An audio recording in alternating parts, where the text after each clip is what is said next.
All right, ladies and gentlemen, hope you're all doing well. Welcome to the stream. It's going to be tournament time today. And in the first round, it is all best of ones as usual. We're going to be Swiss, and then semifinals and grand finals become, I think, grand finals are best of three. I don't know about the semis, but we'll find out. We'll see if we get there. Regardless, we'll be casting games if we don't. But I'm going to be trying to play some strange factions today. So we have Nurgle in our first game. Yeah, the early start. Truly a curveball indeed. All right, so let me get my screen blocker up, and then I can start on the old army here. And in the first match, we're Nurgle against Greenskins, which is a fun one for sure. So certainly excited for this. So let's get you all set up here, looking great. We have to face the dreaded Wa. Yes, they come for us in the night. And now they can't use their pump wagons, the same effect, because pump wagons are limited, so don't have to worry about... I think they can bring one if they want to, which is fine. It's not like it's like 20 of them just overwhelming you. So yeah, feeling optimistic about it. We'll see. Yeah, it's going to be good. How you doing, Hadries? You're doing well, man. So, yes, we're getting our characters together. Let's go ahead and cut this. Although this spell is actually reasonably decent. And, man, choices. What are the dreaded Greenskins going to bring? That is the question that is on the top of all of our minds here. All right, so let's get a couple of you guys. Get everything all squared away. I might actually be able to see the entire stream. Hey, glad to hear it. Yeah, it's not too late. We started kind of early today, like 1 p.m., I guess. Depends on what part of the world you're in, but should be fun nonetheless. Yeah, Hadries, I got some fun stuff in this build. I definitely do. I definitely got the goodies. Okay, let's get you and get a couple of these guys. And now for the baseline troops, man, I just God, there's so many like builds I want to try. Like against Greenskins, I don't know. I noticed in your Discord I misread you thought because, no. Yeah, Turin RTS, yeah. That's my Twitter handle as well. So Discord forced us to change our names, which was annoying. So I didn't get to keep my original name. It is what it is. Might just join the next tourney. This comes up even though I suck at this game. Oh, it's a lot of fun. Who cares? I mean, I lose all the time. Everybody takes fat L's from time to time. Don't you stress it, you know? Don't you stress it. All right, so we got you guys. Let's get a couple of these, and then we got 600 G's left over. So what do we want to do with that? I feel like rotflies aren't like the worst thing in the world anymore. Like I feel like maybe having one of those in reserve against like, what would they be good against though? Like Orc Boy Biggins maybe? Like swarming those? I don't know. I remembered to use Twitter today. Yeah, we're learning. We're evolving. Yes, perfect. Perfect, Anakin, perfect. So we got Nurgle versus Greenskins, the Green Showdown here in the first match. I don't think we cast spells frequent enough for that to actually be pertinent, so we probably cut that and get a couple of you little banditos. And for the rest of the army, grab a couple of these, always necessary. I feel like toads are pretty damn good, obviously. What could you possibly bring? Yeah, probably just a lot of archers, which I'm totally fine with. I think I can handle archers relatively well.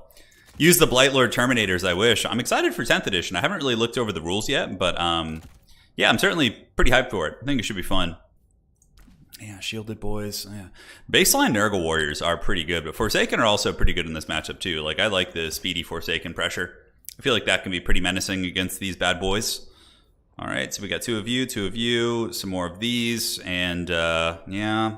How good are Horsemen throwing axes against Greenskins? I guess if they go for like some big scary monster, but even still, like Nurgle can fight monsters fine in melee. People, you know, always bring giants against them, but if you bring, you know, the right kind of combination of units, it's not too stressful. The big scheming.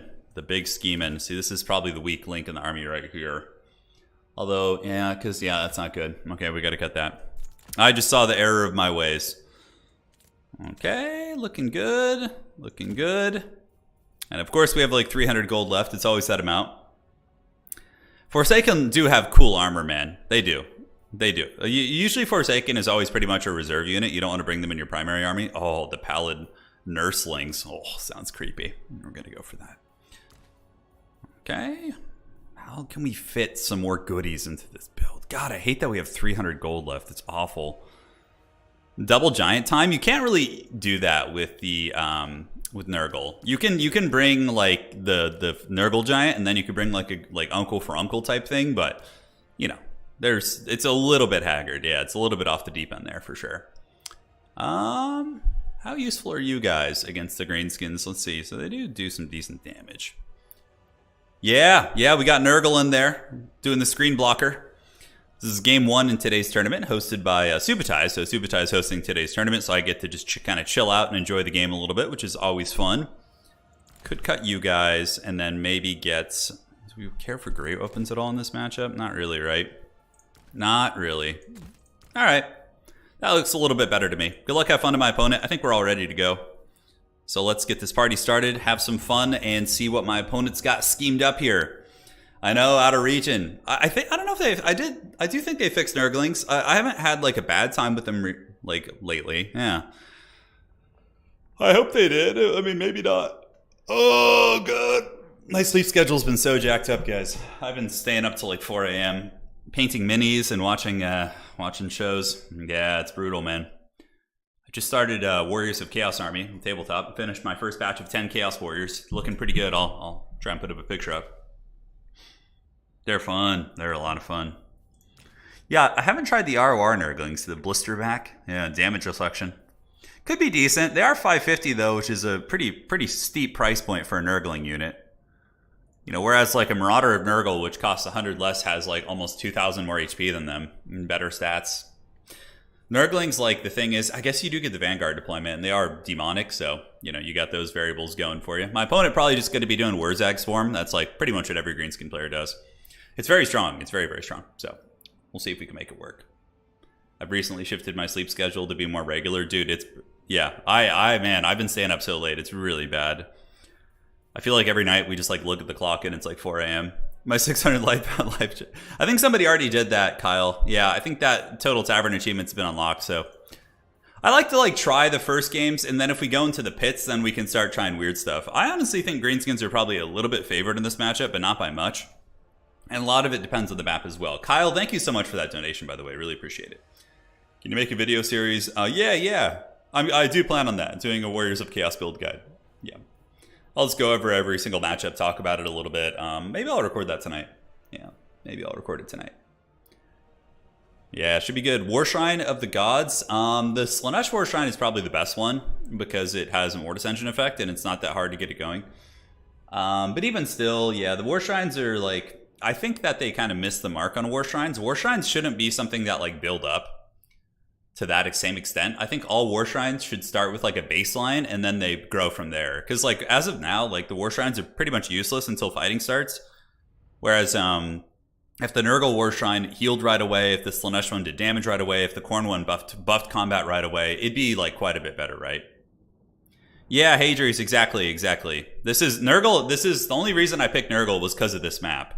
Otherwise, you know, my 3 factions I picked were Warriors of Chaos, Empire, and Nurgle. And obviously my opponent is going to be banning Empire and Warriors of Chaos, right? And he picked Bretonnia, Norska, and Greenskins. 3 very strong factions. So I banned Bretonnia and Norska. Although, honestly, maybe I would have rather faced Norska than Greenskins. Although they have a lot of javelins and missiles. I'm not sure. I played this matchup. Dude started with 13 Goblin and split me on the side point. So painful trying to get the objectives. Yeah, well, the thing is, you don't play objective number 3. That's how you do it. You just play the side 2 objectives. Hey, Gunhound, how you doing, man? Hope you're doing well. And yeah, so this is a matchup for the big man. This is a Kugath matchup. Festus is good, but he can be sniped. And like obviously, I think Festus a little bit more dynamic in his movements. But what we do here is we just push up, and we actually have a fair amount of range, right? So we have big man, and we have a soul grinder. So we can bombard archer spam pretty effectively. We just need to get vision of him. Double cultist. Nurgling's going to be basically just sitting on the back objective here, so we're going to grab you, and then this guy can just kind of wait in the trees and go, like, opt to maybe press that side objective. Norska is very good. Norska is a top-tier faction, I think. Let me see what their win rate is this season. I'm not sure. Going to the win rate for Norska. Norska's sitting at a 50%. Yeah, pretty good. Pretty respectable. And it looks like Norska, wow, Norska is 6 wins and 1 loss against Nurgle. Okay, I'm glad I banned that matchup, jeez. That would have been bad. I mean, Nurgle has one of the worst win rates, I think. Like, let me check. Yeah, Nurgle is 33% win rate, so we'll try our best to bring it up. Greenskins have been doing well, but now that they can't abuse pump wagons to the same extent because of the new rules on them, I think it could be better. Double cultists with the big man. Yeah, Nurgle cultists are amazing here. They get into the grind with greenskin infantry. They summon plague bears on them. They debuff. They're good fighters. It's Norska is a really top tier faction, I think. Yeah, they're really good. A lot of the top players love playing Norska. All right, we can actually Vanguard you. All right, so if he wants to play that side point, I'm totally fine with it. We'll just move up here. Take fire off Will, move up, and we just get our little popcorn bandit sitting on the back objective, and then you can just kind of chill right here. Keep an eye on things. So he pushes his home objective. It looks like it's going to be Savage Orcs and some Orcs and some Orcs and some more Orcs and some Orcs while you're at it. So probably saving up for the Barons of the Bog, I think, is going to be the play. Yeah, they're just too good. Barons of the Bog are really devastating, and he's going to run into the trees. He's got Swamp Things back there, which we're okay with, and we just push up to his home objective, like I said, and then we just like anchor down on our back objective. Yeah, so he's going to go hide in the bushes. Yes, here it comes. So pump wagons are limited to 1. You can only bring 1 because they're heavily bugged. So the most tournament hosts have decided to just have just 1 on there. So, all right, so let's get the Barons of the Bog coming up. Looking good. Oh, didn't mean for you to shoot, but it's okay. Hopefully you hit something. Let's see. Might be able to make some contact. Let's go see if he's got any archers camping over here. Go see what we can find. And yeah, we just kind of keep rolling. And what we do is we like press like this. Yeah, I saw a little sneaky over there. You guys see that? Yeah. Oh, of course. What a fiend. He still brings 1 pump wagon. I almost feel like they should just be straight up. I mean, 1 isn't as bad. You can definitely deal with it, but yeah, all right. Some people just can't help themselves. You know, a unit's bugged, and you squeeze out every morsel of value you can. So he does have a pump wagon hiding in the trees, which are still super anti-large and bugged. So this is going to be tricky. We just got to make sure it doesn't get on top of our goodies. Barons of the Bog are on the way up. And yeah, we're on our way to press his objective. We'll call some Plague Bearers in to hold the back, because he's going to probably do a split push on the back objective. And we can even pull the Soul Grinder back a little bit, which I think is going to be smart. And we do this. Barons of the Budweiser, I know. I love it. We can aim to do something on this side. It looks like River Trolls are on the way.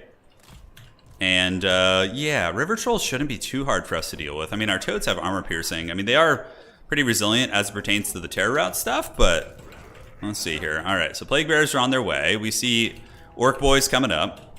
So the objectives are all opening right now, and then we can just get ready to start bombarding here. And here we go. We want to make sure he doesn't capture his back objective, and he does have some gobos getting that point. Looking good. So Kugath can start throwing his little bombardments over here. Let's get you guys up. And you guys up on the point, and you guys up here.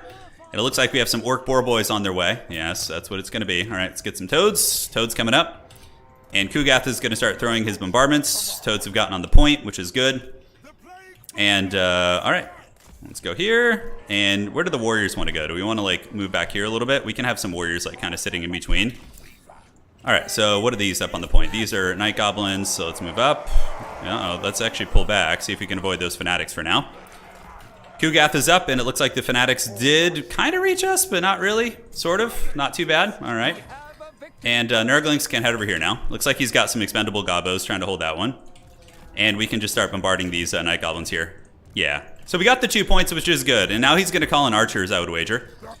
Maybe more Savage Orcs, I'm not sure.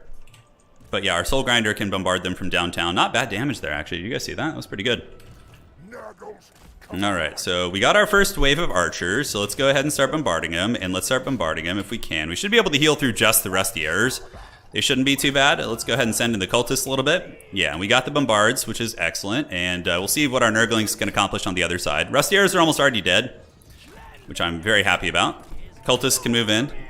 Let's go after these, and we need to get some more Forsaken coming up. I think we just need some infantry, if possible. Here comes the pumps. So the pump wagons are like strange, like anti-large units. Yeah, so that one unit is down, which is good. And we got these warriors kind of chilling out.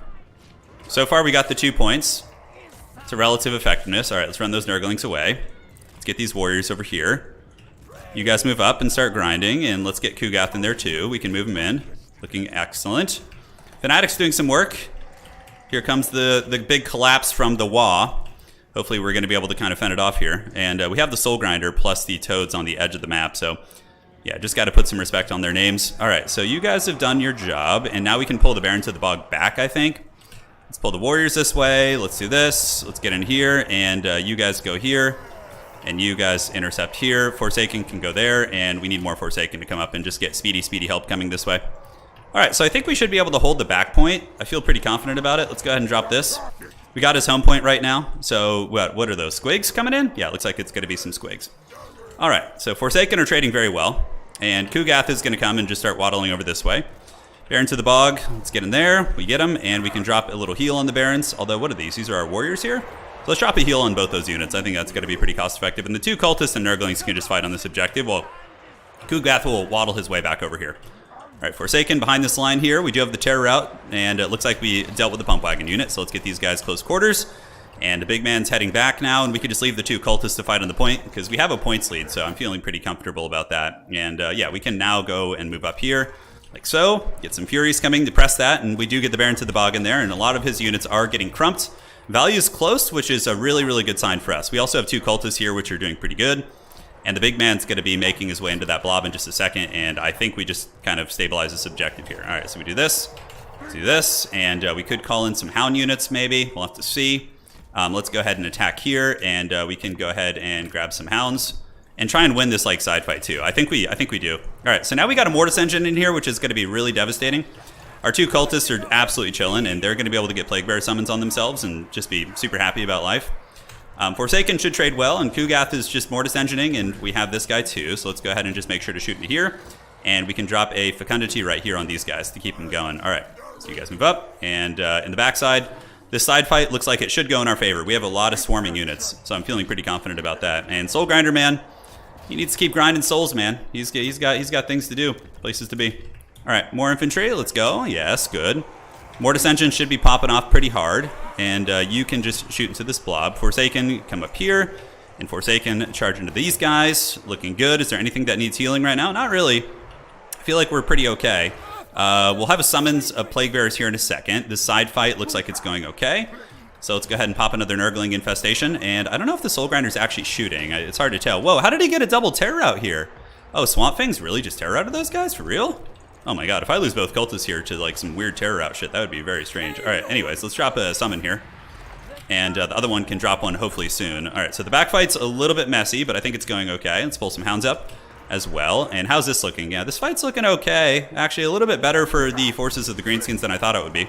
But we do get a Plague Bearer summon back here, which is super clutch. So that's going to be really devastating against all those units. And we're only down by like 200 value, which for Nurgle I think is quite good. And I think we're going to get a big rout on the Greenskin forces here and potentially push them back. We'll have to see. All right, shooting into the Savage Orcs here. Let's go. Get those nice shots going. You guys keep moving up. And how are we looking on this fight? Let's pull back if we can, see if we can escape with anything. And we have fleshies.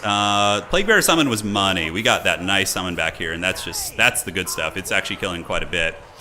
And yeah, the Festus blob is looking pretty nasty too. So let's just keep this big infantry ball moving up.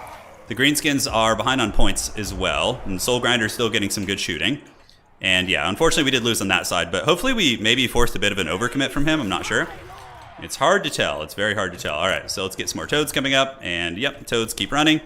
And now Festus and company, we can move in, battle these Night Goblins. You guys keep moving, and you guys keep moving and grooving here. And let's pull the big man in there, see if we can get the Mortis Engine like over by where his Lord's fighting. And then we just cackle all the way to the bank, right? It's going to be the game plan. Yeah, probably some Furies to come in and support our guys on the back objective. You can see how those Plague Bearer summons are just doing the work of the gods. We can drop a Fecundity over here, just get some heals. And yeah, a lot of guys are coming over here. So we need to like try and steal his objective. If he wants to like bring those units over, we need to punish him for it. All right, so Toads. What's great is like over here, these are literally just a couple cultists fighting. It's just a couple trash units that aren't like really that expensive, right? So yeah, you can see him here. Let's run to the side of the map and see if we can chase him away. Festus come in here, change the tide of the fight. We got a couple of Furies. Let's go shut down these archers, and we get the Toads moving up to munch these archers too, and hopefully our other cultist will get his Plague Bearer summoned soon.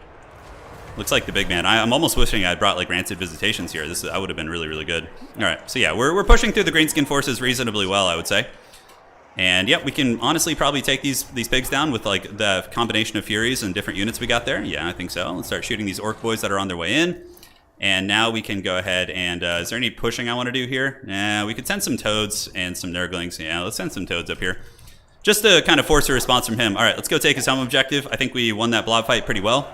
We can send the big man in here, although we might need a little bit of love in here. We're up on value now, so I'm feeling pretty confident. And here you can see the Toads or the pigs are losing, so that's a big win for us. All right, let's get Nurglings. Start to do the good old Nurgle press. Let's get those Hounds coming back in, and yeah, we can get Kugath heading up this way. Soul Grinder shouldn't care too much. We can actually park some of the Nurglings back here. And yeah, just move up with our main goon squad here. You can see our unholy cultist blob doing great. Doing the work of the Dark Gods, which is outstanding. Might need to summon some more stuff. So let's get some more Nurglings coming up. Yes, looks good. Let's unsummon you guys to get them in the pool a little bit fresh. And we are moving. So this back point should be ours soonish. And we should be able to get these squigs down here. Looking good. And do we want to drop any fat heals anywhere? Yeah, this could be a good spot for a heal. Yeah, honestly, it could be.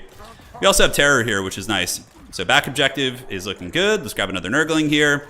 Just swarm these bad boys up. Big man's moving. Let's have him fight here, see if he can break these Night Goblins real quick. River Troll's still going, and man, those two cultists are just doing the work. They are so difficult for my opponent to remove here. And what does he have coming in? Savage Orcs? Okay, that shouldn't be a problem. Savage Orcs will get wrecked by Plague Toads. So yeah, not too worried about that. We just need to waddle our way over to this point, like as quickly as possible. No, Kugath is not bad. No, Kugath is strong, but he's not, like, there's not anything exceptionally weird about him. He's typically just, you know, does his thing. Let's start pressing the side point. I think we got the other side under control. Like, it's looking like we definitely have control at this point, or we're going to.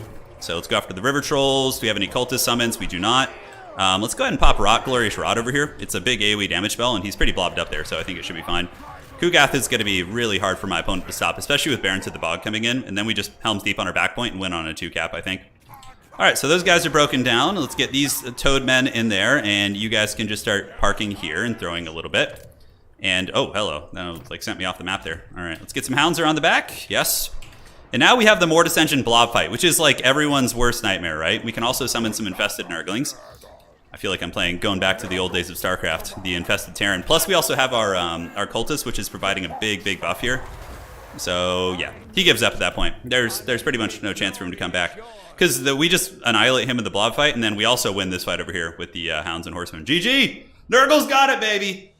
Bringing up the old Nurgle win rate. Got to get the filthy pump wagon. Even though it's just one, it still triggers me to see the pump wagon. The trauma is real. Yeah, Kugath is great though, man. That's like classic Nurgle 101 right there. Because you kill their archers pretty quickly with your 2 bombardment spells. All right.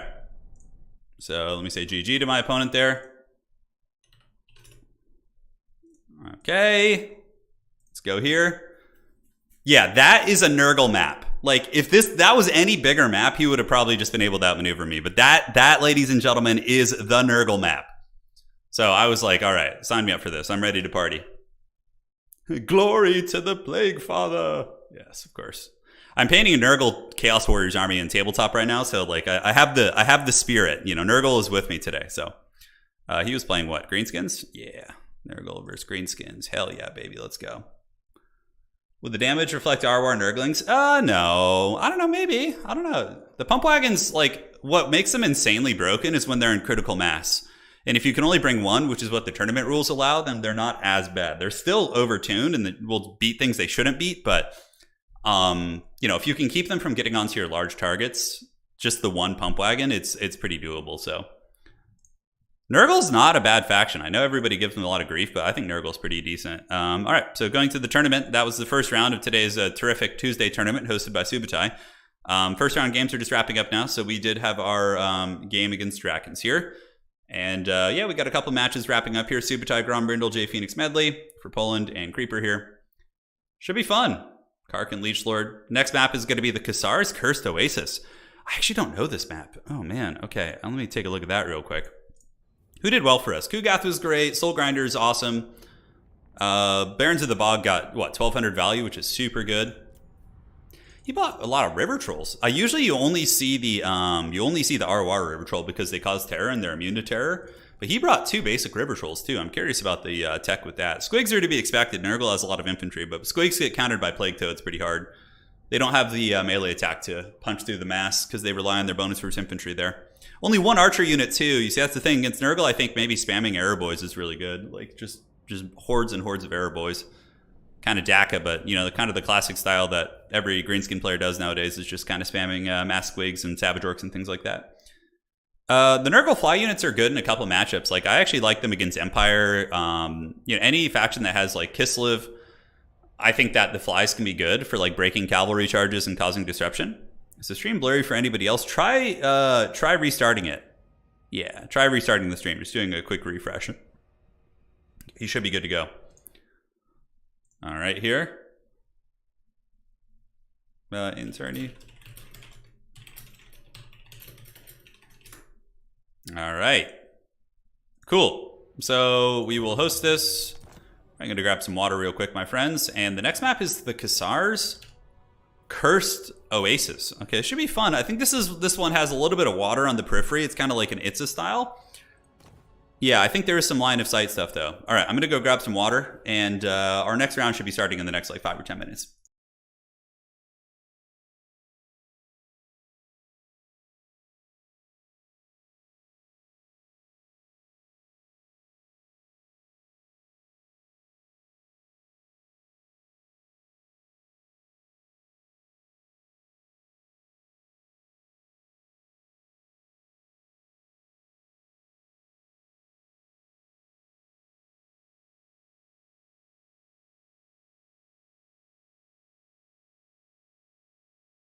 All right, folks, I'm back. Hope you're all doing well. Man, did you guys see the Stormgate? So Stormgate just put out their gameplay trailer. It looks awesome. It looks like a combination of Warcraft 3 and StarCraft. Obviously, something to note too is it's the early alpha, right? And it still looked pretty good. I'm so excited for like a true RTS game. Obviously, we'll continue covering Total War until the sun and stars out because I love the universe and the setting. But man, I'm excited to cover that as well. How do you kill Kugath? It depends. If you give me a matchup, I can tell you. A lot of times it's better to just ignore Kugath, but if you can get a critical mass of like mass Orc Arrowboy firepower, with like some Spider Riders that are a little bit hard to shut down shooting at them, it can be pretty nasty. Yeah, it can be 100% pretty nasty. All right, so refreshing here. Let's see what we're looking at. What do we play next on this map? I wish I could like load into it and check it. Cassars Cursed Oasis. I think shooting isn't bad on this map, if I remember correctly. Yeah. Stormgate. It's a new RTS game that's coming out, and the developers who are working on it are the team who worked on. They're the team from Blizzard. They quit Blizzard and they're making work like a spiritual successor to Warcraft 3 and StarCraft. So it's like a combination of ex Warcraft 3 and ex StarCraft people. I'm so excited for it. I'm so excited. Yeah. And it has base building. It's not objective based. It's like a true RTS, which I love. As much as I like the capture points, like Company of Heroes 3, I massively prefer base building. Obviously in Total War, this game isn't made for that. But yeah, it looks fun. So when do you take Festus over Kugath? Honestly, Tom, either of them are completely viable. I could have gone Festus in that matchup and just had like a big monster to compensate, right? I could have gone Festus and then brought like a Great Unclean One or Uncle for Uncle. They're both great choices. Yeah. Looks like it'll be the next StarCraft 2. I sure hope so. Yeah, I sure hope so. A little worried Stormgate will just feel like, I think it'll be great. If it's like a new, even if it's like let's just say it's like very similar to StarCraft. If it gets supported, it's getting updates, it's getting maps, it's getting like, I'm down to party. Yeah, I'm very, very hyped for it. And what we saw was alpha footage. If you go back and look at alpha footage of, early StarCraft 2, Wings of Liberty, I mean, it looked pretty haggard. And this looked honestly decent. We only got to see one faction. I think there's 3 playable factions. You have the Infernals, the Resistance, and I don't know what the other one is, if they confirmed it, but the double Steam Tank replay, send it to me. DM that to me directly. I get a lot of replays, so. I got really into Beyond All Reason, very much a true RTS. What is that? Let me look that up. Beyond All Reason. All right, so what is it? Free-to-play game? Okay. I'm looking on their website. Oh, it's like a mech. Oh yeah. I think I saw that. Yeah, looks kind of cool. Bob says it's a wide Itza map with aquatics around the middle point to the riverside point. Trees will make shooting a little bit off in the current patch. Okay, good to know. Did you play the SC2 beta back in the day? I don't think so. I was a big Wings of Liberty player though. When that came out, I was hitting it pretty hard. Yeah, I was hitting it pretty hard. Yeah. Did you see the gameplay reveal for? No, I didn't. No, I did not. Okay, so 2 players finishing up here. If we take a look at the tournament real quick, we have our round 1 game. We have Redwall versus Ghoul BB and Subutai versus Grom Brindle wrapping up here. And we'll be playing somebody in the next round here. One of these folks will be playing Stingers Medley for Poland, Alls Kark. Pentium. Should be fun. We can check out all their profiles and see where this fine gentleman is from. It's got the Hell Cannon. Uh-oh. Look at that thing. That thing's serious. Yeah, should be fun, though. So how today's tournament works is you pick 3 factions, and then each of you ban 2 of your opponent's other factions. So you kind of just look at your 3 factions, and you're like, all right, which matchups am I happy with playing here, right? And then you go that direction. So let's see. Any plans to look into the Realm of Runes beta? That's the Age of Sigmar game? Yeah, I'll definitely play it. And I'll cover it a little bit. Like, the thing is, I really dislike Stormcast Eternal. So, like, the aesthetic of the game is, man, it's. I guess I could just play Cruel Boys. That works. Yeah, I'd be happy with that. Like, when I was watching the trailer for Realms of Ruin, and like all the Stormcast Eternal guys have like those modern like hipster haircuts, I'm just like, oh god, just end me. Give them the Aragorn hair, just flowing manes. Yeah, I don't know. I don't know. I just can't get into the Stormcast Eternal aesthetic. It's like, oh man. Any chance I can get in? Literally, it's not my tournament outer region. It's Subutai's tournament. It'd probably be a little bit hard now because the round's literally about to end. Yeah, we have like one game that should be like, Subutai usually takes a while to pick his army, so I think that's why they're the last ones playing right now. Yeah. Never really played Tzeentch before. Won my first game against Dwarf. Yeah, you know, Tzeentch actually has some weird applications against Chaos Dwarves because Screamers are good against a ton of their roster. Screamers are good at shutting down all their monster stuff, their trains. But the trains are limited now, so Chaos Dwarfs aren't like quite as bad. You know, obviously these Skullcrackers and Iron Demons are not performing as they should. So those are limited to 1 as well. So they're not doing free guild in Realms of Ruin, though. Definitely not. They're going to be trying to promote all their Age of Sigmar factions. Yeah. Currently, the map is too strong for fast melee factions. I want to make it a little bit more balanced. Oh, you're saying this one is? This one is, Bob, or a different map? Subutai needs that turn timer? Yeah. Hey, Spanner, thank you, man. I'll happily take a look at that. If you talk Steam tanks. Usually, somebody was asking, like, how do I decide if even if I get sent a replay and it has like really cool weird units, if the players are making a lot of micro mistakes and like leaving units standing still and not reacting quickly to things, I usually won't cast it. So that's like the biggest prerequisite is like active micro and stuff from both players. Otherwise, it's just kind of like you're not really learning anything if something truly works because one player is just like massively out microing and crushing the other one. Today's not single faction tournament. Yeah, it's not. No, today's not. Use double Soul Grinder against Chaos Dwarfs. That's pretty interesting.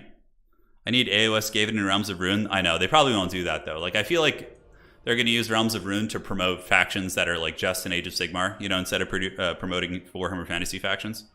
Would be my guess. I hope I'm wrong, but... yeah, hope I'm wrong. Okay, refreshing here. What's the plan for today? Hey, welcome to the stream, firstly. Secondly, we're playing in a tournament. We just finished and the second round has just started, so now we have our match versus Alls. So let's get Alls in here. We're running to battle all the RTK players as they scheme in the shadows. All right. Let's get it. So what's it gonna be? So we are in the Kassar's Cursed Oasis. Let's get the pick and ban module up. Here it goes. Looking awesome. Create new draft, host. And here we are.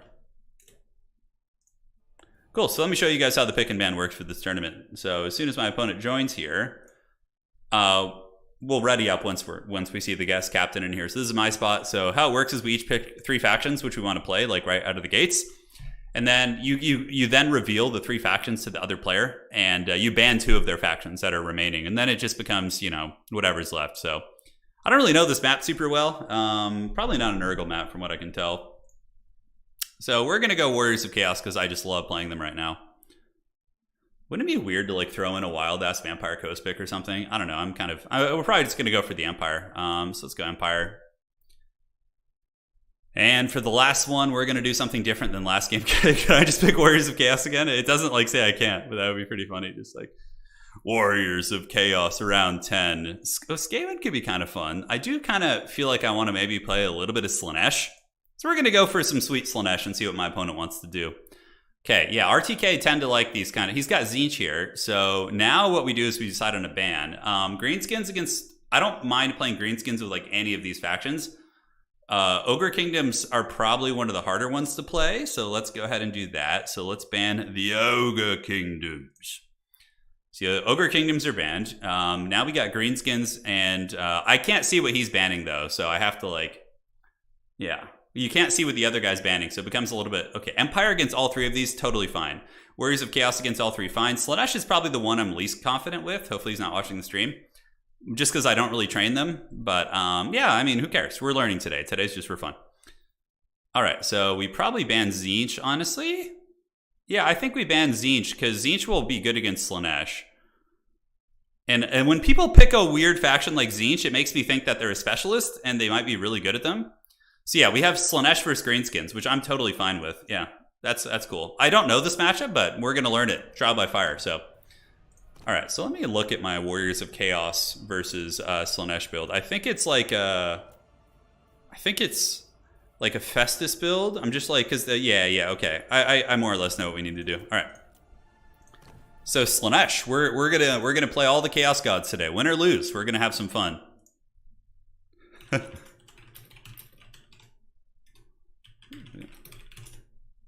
Yeah, he's sad he didn't get to play Tzeentch. I'm like, well, you banned my Empire, bro. Empire's a mid-low tier faction, and you're coming in. Well, they're more like mid-tier. You know, but now we get to play the Scions of Slaanesh. Yes. I'm trying to remember what the map looks like. So let's get the art blocker up. Let's do this. And what kind of options does he have? Okay, he just has that. Slaanesh tends to do pretty good in this matchup in my experience. I don't actually know what to bring, though. I'm just kind of winging it here, guys, to be completely honest with you. I really want to bring like a big, scary Greater Demon because they're so cool. Sigvald's like a very safe pick, though. He could just get in there and grind down like positions. So yeah, I don't hate the idea of going with old Sigvald. I mean, I don't hate it. All right, so we'll get you. Let's get this. And then do we want to get that? Probably not a bad idea. Choices. All right.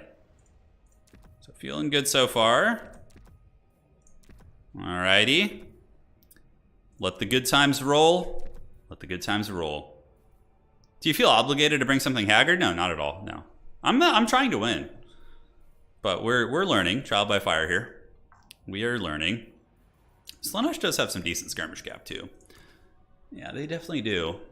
All right, so let's get you guys. I'm gonna bring what I like to, one of my secret forbidden special techs. We'll see how it works out. Seekers are definitely like all the hotness now. They're so good. Seekers of Slaanesh are an amazing unit. They're really good. And so are the Hellstriders. With the Hell Scourges, they're really, really solid as well. The thing is that it's fun for Slaanesh is very weak to cheap damage that Greenskins have a ton of. It's true. It's true. You can definitely get pounded by that. You definitely can. All right. And then you got Demonettes are quite a bit better now, for sure. They're fast. They're furious. They get up to the points relatively quickly. I always have a power fantasy about using Chaos Knights in this matchup, too. That's like my biggest thing. Or just in general. I'm just like, oh, yes, unleash the Chaos Knights. Chariot Lord against the Green Tide could be okay. Yeah, could be all right. Big terror-causing monsters are obviously good against Greenskins, but like Slaanesh doesn't have like the best options in that regard here.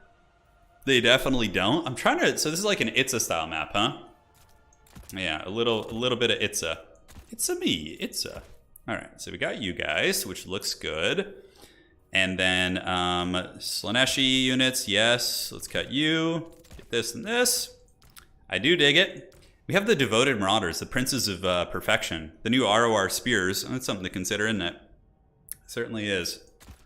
So we get you guys. I think 2 of those is going to be acceptable. 1 of these.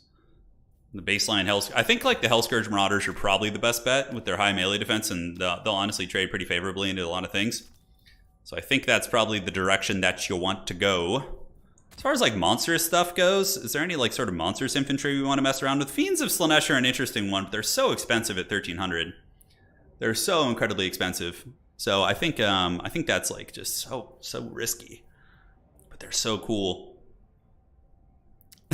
Hadries will endorse the Chaos Knights of Slaanesh. They are really cool. But the problem is like Orc Boar Biggins are just so prevalent that they're probably going to struggle a little bit, I would say. All right, so we get a couple of you guys. Yes, and then we can throw in you. Has to be those guys. All right, I like the starting build. It feels pretty respectable to me. And Pavane? Yeah, I think we just bring the cheaper spells. It's gonna be good. Velkots also isn't bad. Like, spamming Mystifying Miasma seems pretty good. But the Slaanesh lore passive, I feel, is just such a game changer. It's so incredibly strong. I wonder if the Chariots are good here. Yeah, and you have the Cultists of Slaanesh. How do the Cultists recharge their summons? The Gate of Slaanesh, let's see. So they just need to be engaged melee for a period of time. All right, that's not the worst thing in the world. I feel like the summons are pretty damn good against them. Let's see how cheap you can get that character down to. All right, still pretty damn expensive. Still pretty pricey at 900 Gs. Angry Viking, cool to catch you live, brother. Love your stuff. Have some Swedish krona. Thank you, man. Hope you're not too angry in life. Life is treating you well. Maybe angry in an excited kind of berserker sort of way, but yeah. Cheers. Really appreciate it. Bring some whip, boys. I know. We'll try. We'll try our best. All right. So, Shadows is interesting. Lord of Slaanesh does have the whip, slicing shards, and Pavane, all of which are pretty respectable. All right, so affects enemies, entities. All right, we gotta like figure out our last couple units here. Which one do we want to bring? Seems like it could be a little something something here. Those things do have 100 speed. Geez, that's pretty insane how fast those are. What do these guys have? Reading the marks. Like having to read some of these like weird units. Yeah, let's try that out. That could be fun. That could be fun. Yeah, I like it. I dig it. All right, ladies and gentlemen, I think we're about ready. Let's switch it up to bring the Keepers of Bliss. Oh, subtle. This one looks kind of cool. It's like a Kraken icon. Oh, the Exquisite Pain. Sign me up for that. All right, so... yeah, you know what? I think we can cut that unit. Yeah, looks fine. All right. Cool. I think we're all set. Good luck, have fun to my opponent. Good luck, have fun. Let's see what they got. I got a cool build. You guys are going to enjoy it. I think it should be relatively strong here. We'll have to see, though. We'll have to see. Maybe I should change up the lore magic. I don't know. That's the only thing I'm like a little bit uncertain about. Just the magic lore doesn't seem like... I don't know if I brought like the right spells. Although I think I did. I think it's going to be fine. Yep, looking good, and we're all ready. I think greenskins are pretty good at sniping lords. I think Sigvald usually is your go-to here, but you know, there are a couple, like Inkari and the big demons can be impactful for sure. Who made the screen blocker? My wife drew it. Yeah, she did it, yes. Lord of Slaanesh mini Wa time? Yeah, exactly. Yeah, it's always a fun time. Yeah, Chaos Knights are so cool. It's just a shame that the greenskins have Orc Boar Biggins to like kind of counter them so effectively, you know? Although, like, in theory, Chaos Knights can really crush through a lot of, can crush through, like, most of the greenskin chaff units. It's just Orc Boar Biggins you gotta watch out for. But then again, you can also drag Orc Boar Biggins into bad fights versus, like, Seekers and different tools like that. Like, part of me is, like, really tempted to, like, mix in some Chaos Knights. Yeah, they're so cool. Oh, they're so rad. All right. So where are we at? So let's throw you in there. See, he's using the forbidden tactic of like letting me overthink my build, and then I just like walk into mistakes. You know, that's the dreaded tech that he's unleashing.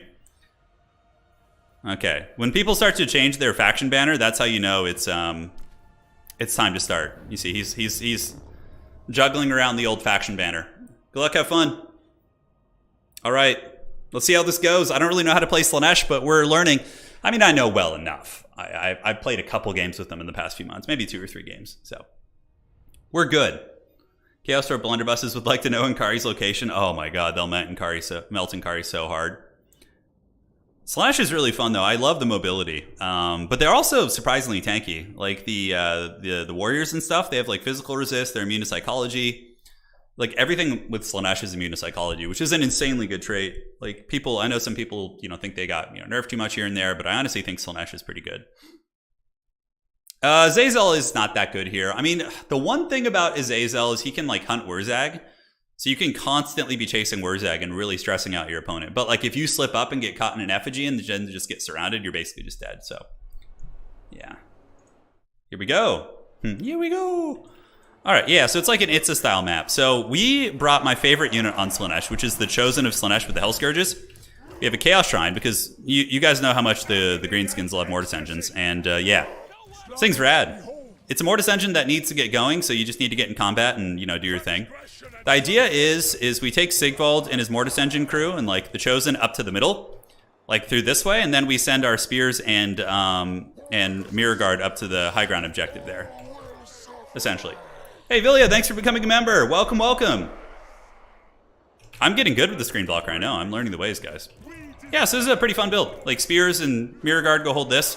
And we can call, Slaanesh can call in reinforcements very quickly via Seekers. We did bring the Hadri special, the Chaos Knights. I couldn't help myself.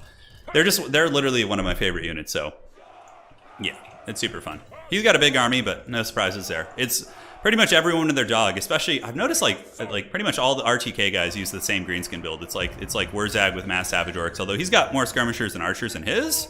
Yeah, a little bit of that. All right, so let's move up here. Let's move you guys up here to the point, and I think our Slaanesh Cavalry should do pretty well. Yeah, they should be able to kind of push them back. All right. I think there are some other viable builds outside of...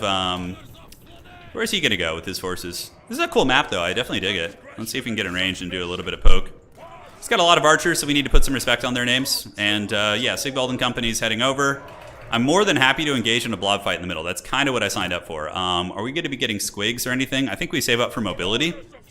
Try some funny business. Yeah, the archers we don't care too much about, so let's come under here. We can pressure the far side objective, and because we're going to have a spear unit and Mirror Guard there, which is going to be very tough to break. As a matter of fact, we could pull Mirror Guard like towards the middle for now and just send the... yeah, let's not overextend on 3 objectives like I wanted to. I was having a power fantasy about it, but... yeah, no, I don't think we do that. All right, let's move up.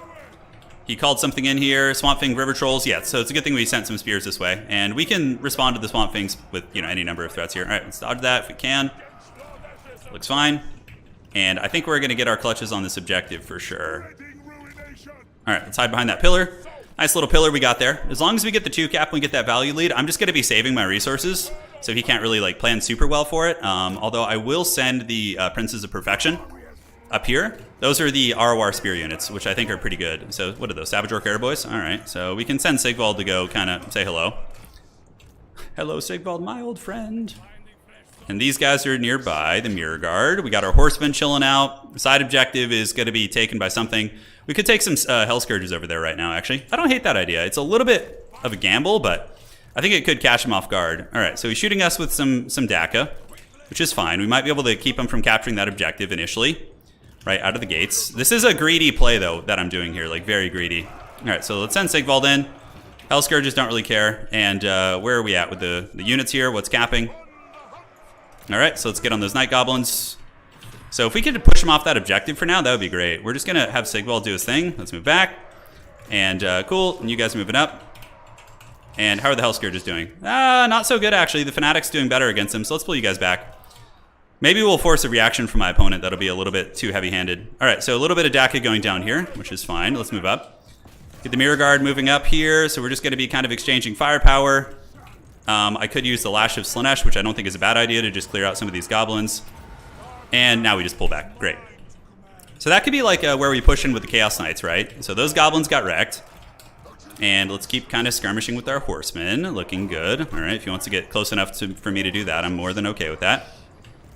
Slaanesh moving there. Let's move you guys behind the pillar. A little bit of caginess. A lot of greenskin DACA coming in. And now the Night Gobos are here. So let's grab some Chad Chaos Knights and just like take that side point. Yeah, that's gonna be pretty cool. And hey, you know, any excuse to use Chaos Knights is more than welcome. So, all right, these are the Princes of Perfection. So they're pretty jacked actually. They are gonna get attacked by trolls here. So let's pull you Marauders, Horsemen over this way and engage against Swamp Things. And then we can use an Acquiescence. No, he's not going to take the engagement. No problem. Let's go ahead and engage against these guys. And now we got the Chaos Knights coming in to just absolutely plow these Orc Boys. And let's just hit them from both sides. Slaanesh hitting it from the back and from the front. All right, let's get our Mortis Engine going. Let's get you guys going into battle here. And you guys going up to battle here. You guys poking here. And we got a little bit of pressure coming over there. So Chaos Knights should be able to get this point. I don't think he's going to be able to hold that one, that's for sure. I think just calling in another big cav unit here in the middle to come help clear these goblins out. Man, those Fanatics did a shitload of damage against my Chosen. Holy shit, that was crazy. All right, so let's go ahead and drop another Lash of Slaanesh here. And how are we looking? Looking pretty good. Sigvald's just being a tar pit character, which is great. And the Chaos Knights have obviously dominated this objective, so that's pretty awesome for us. And I think this blob fight's going pretty good, although we do need to get this back. So let's go ahead and debuff this, yes, and get the Mortis Engine back. You guys just clean out those Night Goblins. So the Mortis Engine needs to flee the scene, and we got some warriors chasing, overextending a little bit, but they are pretty elite warriors, which is awesome. So we do get the cap. Sigvald is tar pitted and Orc Boar Boys, which is, I would say, pretty cost effective. We do have the triple cap on him, which is great. Gonna need some reinforcements here fast, though, because we're gonna potentially lose that point. All right, so we break that. Let's get the Mortis Engine back in there, see if it could help out. Let's bring the Hell Scourges in here, and you warriors can keep rotating.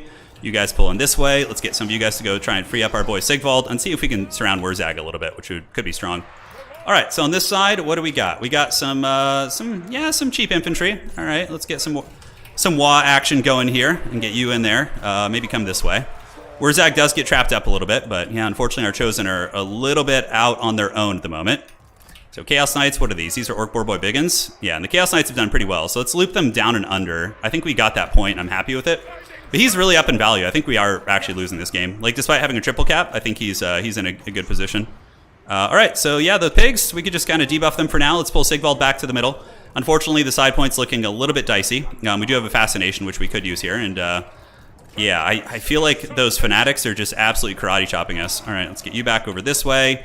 See if we could snipe Wurzag a little bit. Oh, if we can get a snipe on Wurzag, that would be pretty big, actually. So Sigvald back to the middle point. Chaos Knights are pulling down and under. And now we can go ahead and charge here.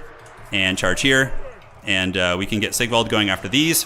Hey, if he loses Wurzag, we can probably actually come back here. So let's get some Seekers. Move them up this way. And yeah, if we kill Wurzag, that's going to be pretty money. All right, so let's do a Lash to get the melee attack buff. We do get a big surround on his Hogs here, which is great. Wurzag is slightly surrounded, but I don't know if we're going to be able to kill him, to be honest. We don't have like a ton here. All right, let's get you guys up. And how are our Hell Scourge boys doing? Reasonably well. Gonna need some reinforcements coming in.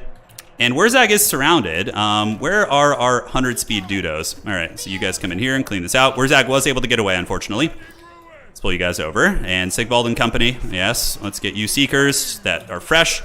Have them come under here and Devastating Flanker into these guys. And the side objective is being retaken by my opponent. So we can send some Hell Scourge boys over there. See if we could like grab that one back. How's our Mortis Engine doing? We need to do the Acquiescence. See if we can get a win here. And yeah, we get us around on the pigs, which is good. Mortis Engine is draining. All right, pulling back. And we do get our Seeker boys doing relatively well against the Squig Herds. How's this objective looking? Yeah, it's actually looking like we're going to start winning that side. So at least we're winning some trades. It really feels like we're losing, though. It really does. But if we can maybe get a big blob fight or something, I don't know. This could be pretty good. All right, let's do a Timing Lash here. And these are Chosen. Hey, that was actually pretty good. All right, so let's get the Mortis Engine in there. Maybe this is where we can like start to grind back like a fight of some sort. Yeah, maybe. All right, so let's get some more Hell Scourge boys. Let's move them up. And the Seekers, unfortunately, are getting poked by quite a bit of DACA. We do manage to win on the side point, which is really good. And we got a Mortis Engine in here now, which is, you know, what more can we ask for? That's pretty good for us. All right, Sigvald and company. Chaos Knights are trying to get away. Do we want to go to that side point there with those guys? I don't know. Yeah, I think Chaos Knights heading over to the side point wouldn't be bad. Princes of Perfection. Hey, they actually managed to win that point, which is pretty impressive. We have the Mortis Engine in here now, but man, oh man, he's got a pretty good core of DACA. So let's fascinate them, try and lock them down a little bit. Chaos Knights are coming over to help on that side point here. Let's get the Hell Scourges going and pull you Chaos Knights back, pull you guys back here, do this. Maybe, just maybe, the Sigvald Mortis play will work. I don't know. It's going to be very tough. Let's go back here and see if we could like loop around on any of his archers. Get these Chosen moving into the archers here. Call these spears in, and yeah, let's go.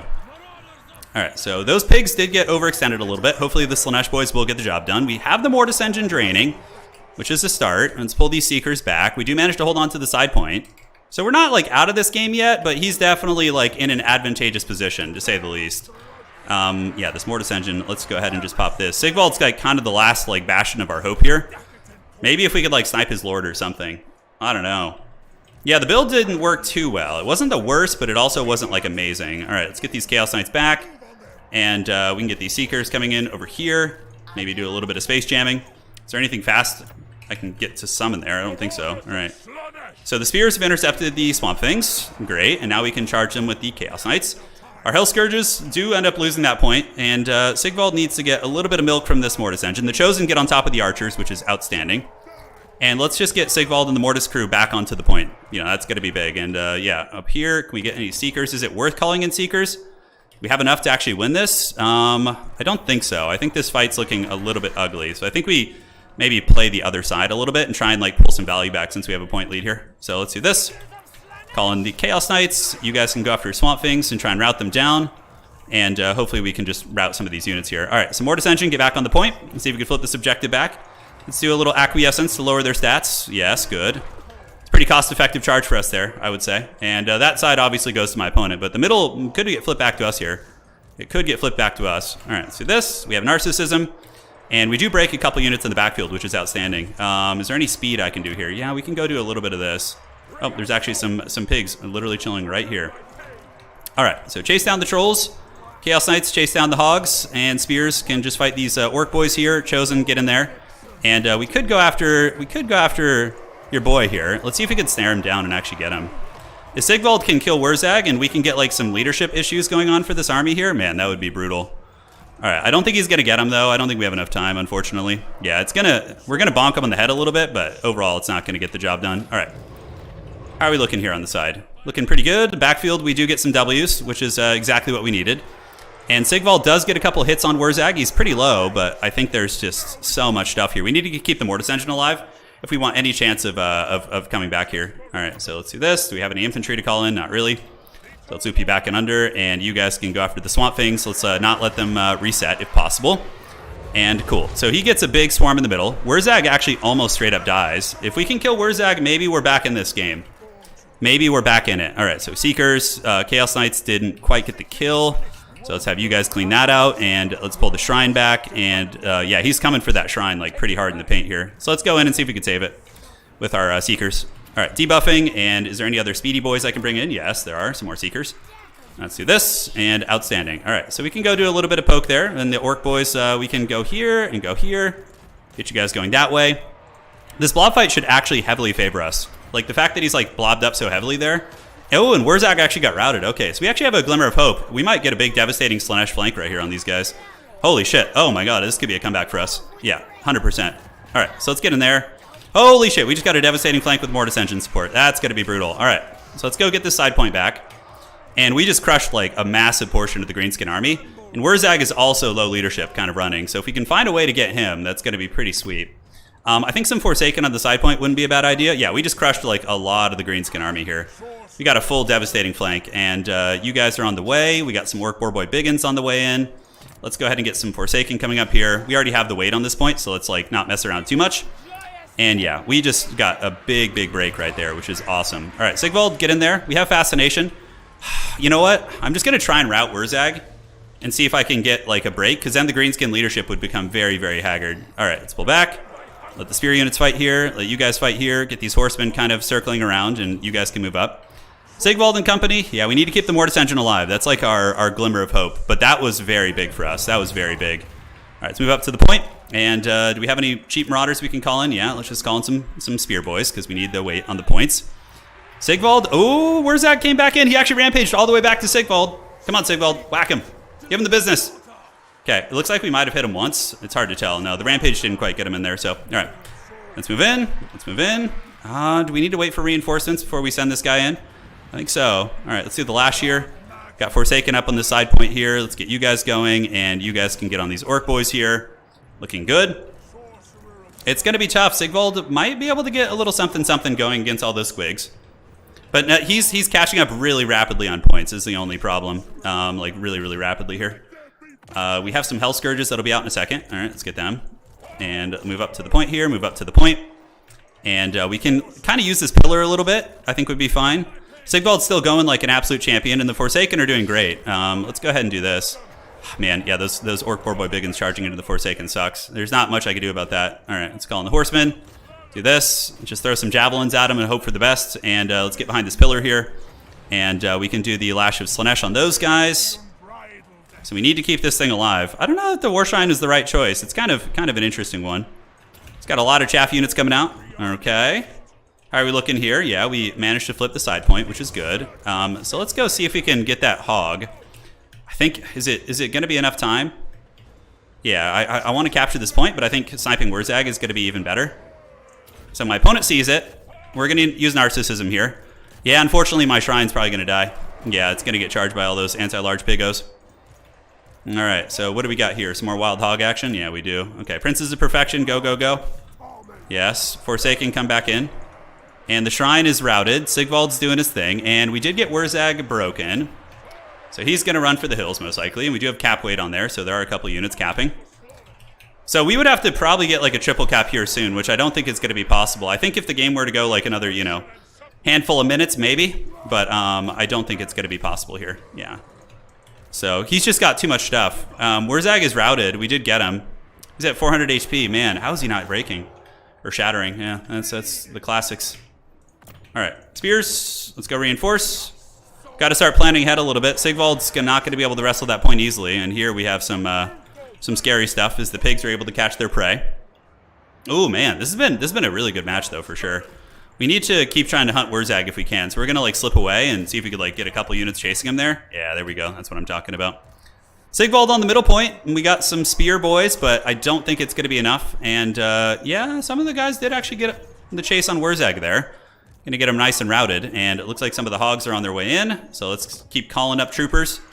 We have a little bit of time to work with, but not much. And Wurzag is going to rout probably. I see him breaking here for sure. Look, those Hellstriders actually managed to like get on top of them there. Pretty crazy. Are these Chosen? Maybe you know, I honestly in some ways feel like the Chosen were a bit of a weak link here for us, like compared to some of the other units we had. All right, so let's keep chasing. Let's get some of the Chosen moving up. Get you guys capping this point. Sigvald doing his thing here, but like I don't think we have enough time. It was almost a comeback. We actually, I think, mounted a decent little return here. And the Princes of Perfection should win that. But the Chosen felt like they were countered by his Fnatic play, which was really cool to see. The Fanatics did, I think, pretty great work for him.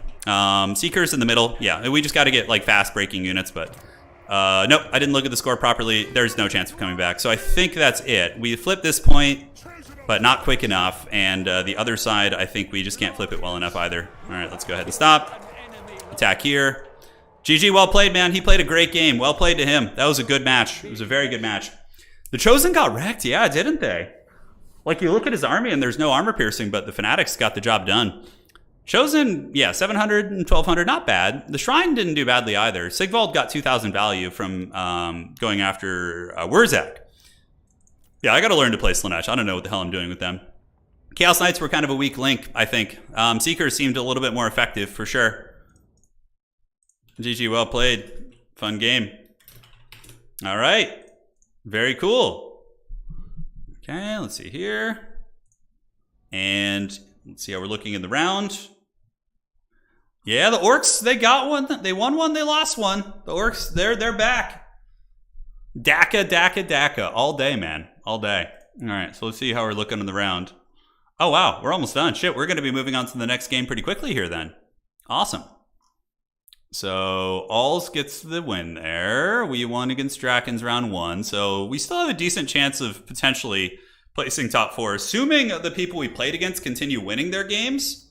Maybe. It depends. I don't really know how to play Slanesh though, man. How the hell do you play against Greenskins with Slanesh? Is it like a wide build? Yeah, I kind of like the Mortis engine, but at the end of the day, I felt like going with my own Wa might have been better. I don't think like Greater Demons would have been good.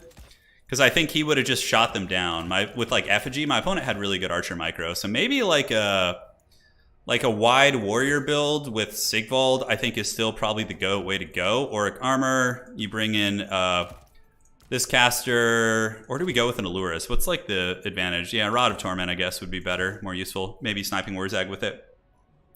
Yeah, I think just going wide is probably the way. But yeah, it's fun. We're learning together. You guys are learning through my faults here.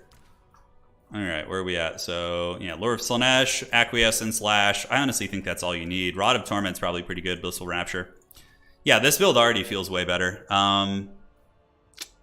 Yeah, just like a wide warrior build. And then, obviously, Seekers are very good. I like the Hell Scourges. Chaos Knights were definitely a bit lackluster there. The Boar Boy Biggins are just too good of a counter against them.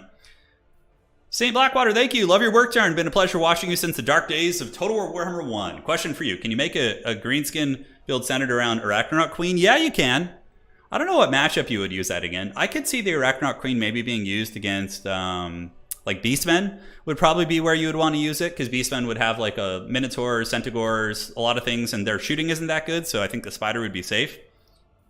Yeah, the Greater Demons of Doom. I know, Pone's right. Maybe I just need to embrace Inkari and just go bananas. Yeah. Shadows could be okay. I think Slanesh Lord Magic, if you're going wide, is even better, though. I think that's probably the way. Then you probably bring a couple spears for holding the side point. You just kind of grind down in the middle. Furies, I think, would have been useful for getting on the archers easier. I also don't hate the idea of having a cultist. I should have had a cultist. They did very well for me in the Nurgle game, so yeah, we tried that out. Yeah, I like the direction this build's going already. Chariots against them, I think they have too many squigs and too many mass units. I liked the Forsaken like reinforcements in the mid game. That felt reasonably helpful. Exalted Demonettes probably get shot to pieces a little bit too easily. I do think like 2 Marauder Horsemen is probably like necessary under most circumstances, and we could throw in 1 Chaos Chariot. Like this build already feels a lot better. So, all right, let's check it out. Yeah, man, I am learning it.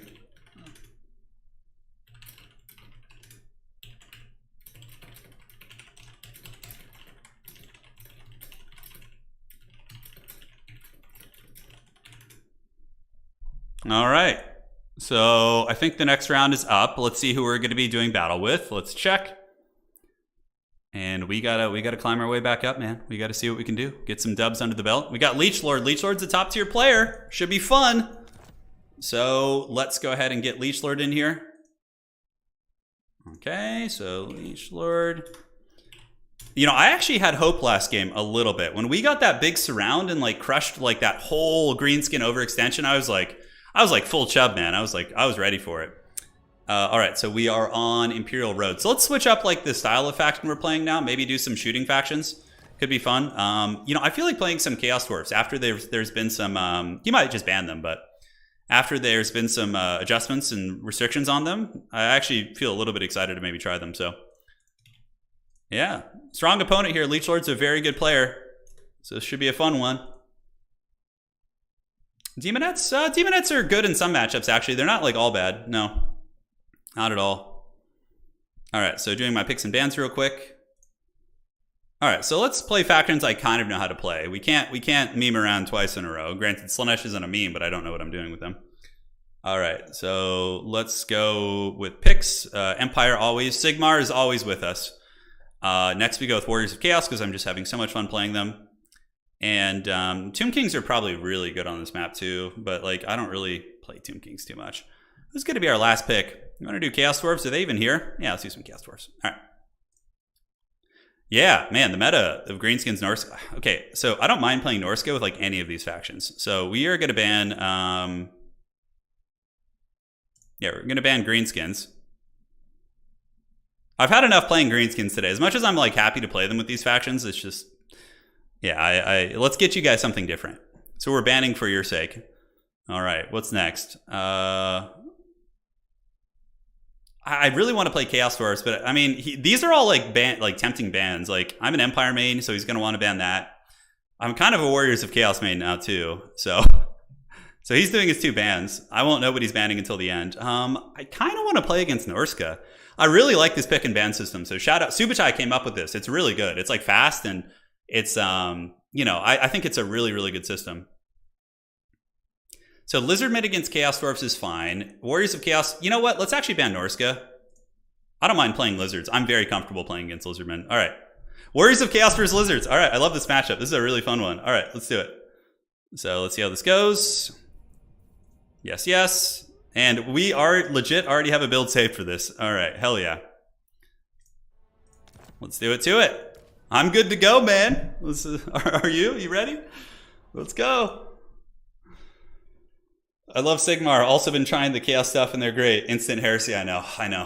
I'm certainly not making friends with the Witch Hunters. Imperial Road is the map, eh? Imperial Road is the map. Okay. Let's see what we want to mix in. Let's throw you in the main army. And is this going to be the long forgotten matchup, Hadries, in which I bring the Chaos Knights and they do well? Not for me though. No, I'm not a chosen to the Chaos Knights, unfortunately.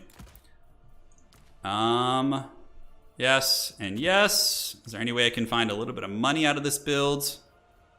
Just so poor. I'm too weak. I'm too weak, Anakin, help me. Colex Suneater is kind of a fun idea here, but he's very vulnerable to being focus fired, is the only problem. The thing is, some of you say I've fallen to the Chaos Gods, but I've always been a Chaos God enjoyer. If you go back to my Warhammer 1 videos, when I first started doing this, Chaos was my main. So I was playing Chaos quite a bit back then.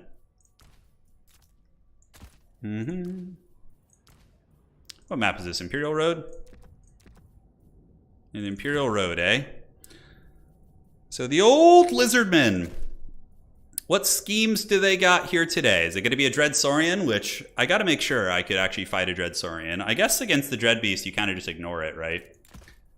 Archaon is kind of a fun idea too, because you get Burning Head and then he can like fight the big monsters. I think I'm ready for a Dread Saurian. Yeah, I think I can handle it. That's what everyone says, and then they're just yelling and panicking like, oh god, it's the Dread Saurian. It's the Dread Beast of old. Alright, how can I fit a little bit more money into this starting build here? I have some unused Marks of Chaos, which is heresy. I should for sure have all those used at this point. Yeah, it's one of those days where my build's looking a little bit funky. I do use Archaon in some matchups. He's quite good in a bunch of them, but not in this. He's okay in this matchup. Like Burning Head is quite good. But there's a couple of things that you really need to win this matchup, and I don't think Archaon brings those to the table. So that's just my 2 cents. All right, so this gives us, what, 13, and then we can do this. And, man, the Marks of Chaos are expensive. They're definitely expensive. Oh, Nurgle Chosen are just so cool. They're so rad. Definitely one of the coolest units in the game. All right, so we move you up. We got this. Let's pop that. I think it's worth probably bringing. And then we need to find a way to squeeze something in the reinforcements here. I think we cut you. The Chaos Knights Power Fantasy is chilling out for now. We're going to take a little bit of a break on the Chaos Knight Power Fantasy. And some Halberd Warriors. Do we really need that? I don't think so. Yeah, this build's looking pretty good to me. Looking pretty good. Yeah, that's probably worthy. All right. Be'lakor. Be'lakor is terrible in this matchup. Absolutely terrible. He gets annihilated by like absolutely crushed by Chameleon Skinks. He's just sitting there with his 15 armor while like a million blow darts just give him the dirty. Yeah, it's not the strongest thing. Played them twice today. Leechlord says, no, my beloved greenskins. I'm like, bro, I've already played them twice today, man. Please have mercy. Have mercy, my lord. Have mercy. There's too many of them. What about Dragon Ogres in this matchup? Need to use a different banner. My opponent's still doing the MLG picks and bans here. Let's go ahead and do Challenger of the Eagle. Challenger of the Serpent. Challenger of the Crow. Challenger of the Hound. It sounds pretty badass. Sounds pretty cool to me. How many marks do we have used at the moment? Could cut this. Can we throw in any more speedy boys? Yeah, Be'lakor is he's cool, but a bit of a liability. No, he still heals. I'm pretty sure Be'lakor still has that healing effect, yeah. What about like a Temple Guard box? Is there going to be some weird conspiracy Temple Guard box here? How could I could handle a Temple Guard box, I think, with this build. I think I could. We could also do this. So those units are just so expensive. Oh, hold up. That's actually a cool idea, too. Yeah, I could totally handle a Temple Guard box, I think. Yeah, Temple Guard are a strange unit. In theory, it could be good, but they're not like super excellent at covering a lot of ground, is the one thing. So you can definitely cackle a little bit at their expense. Opponent's still doing their picks, so while they're taking their time, I'm just going to kind of scheme through some ideas and builds. I don't think Chariots are that good here. Maybe some Chaos Warrior Great Weapons in reserve wouldn't be like a bad idea.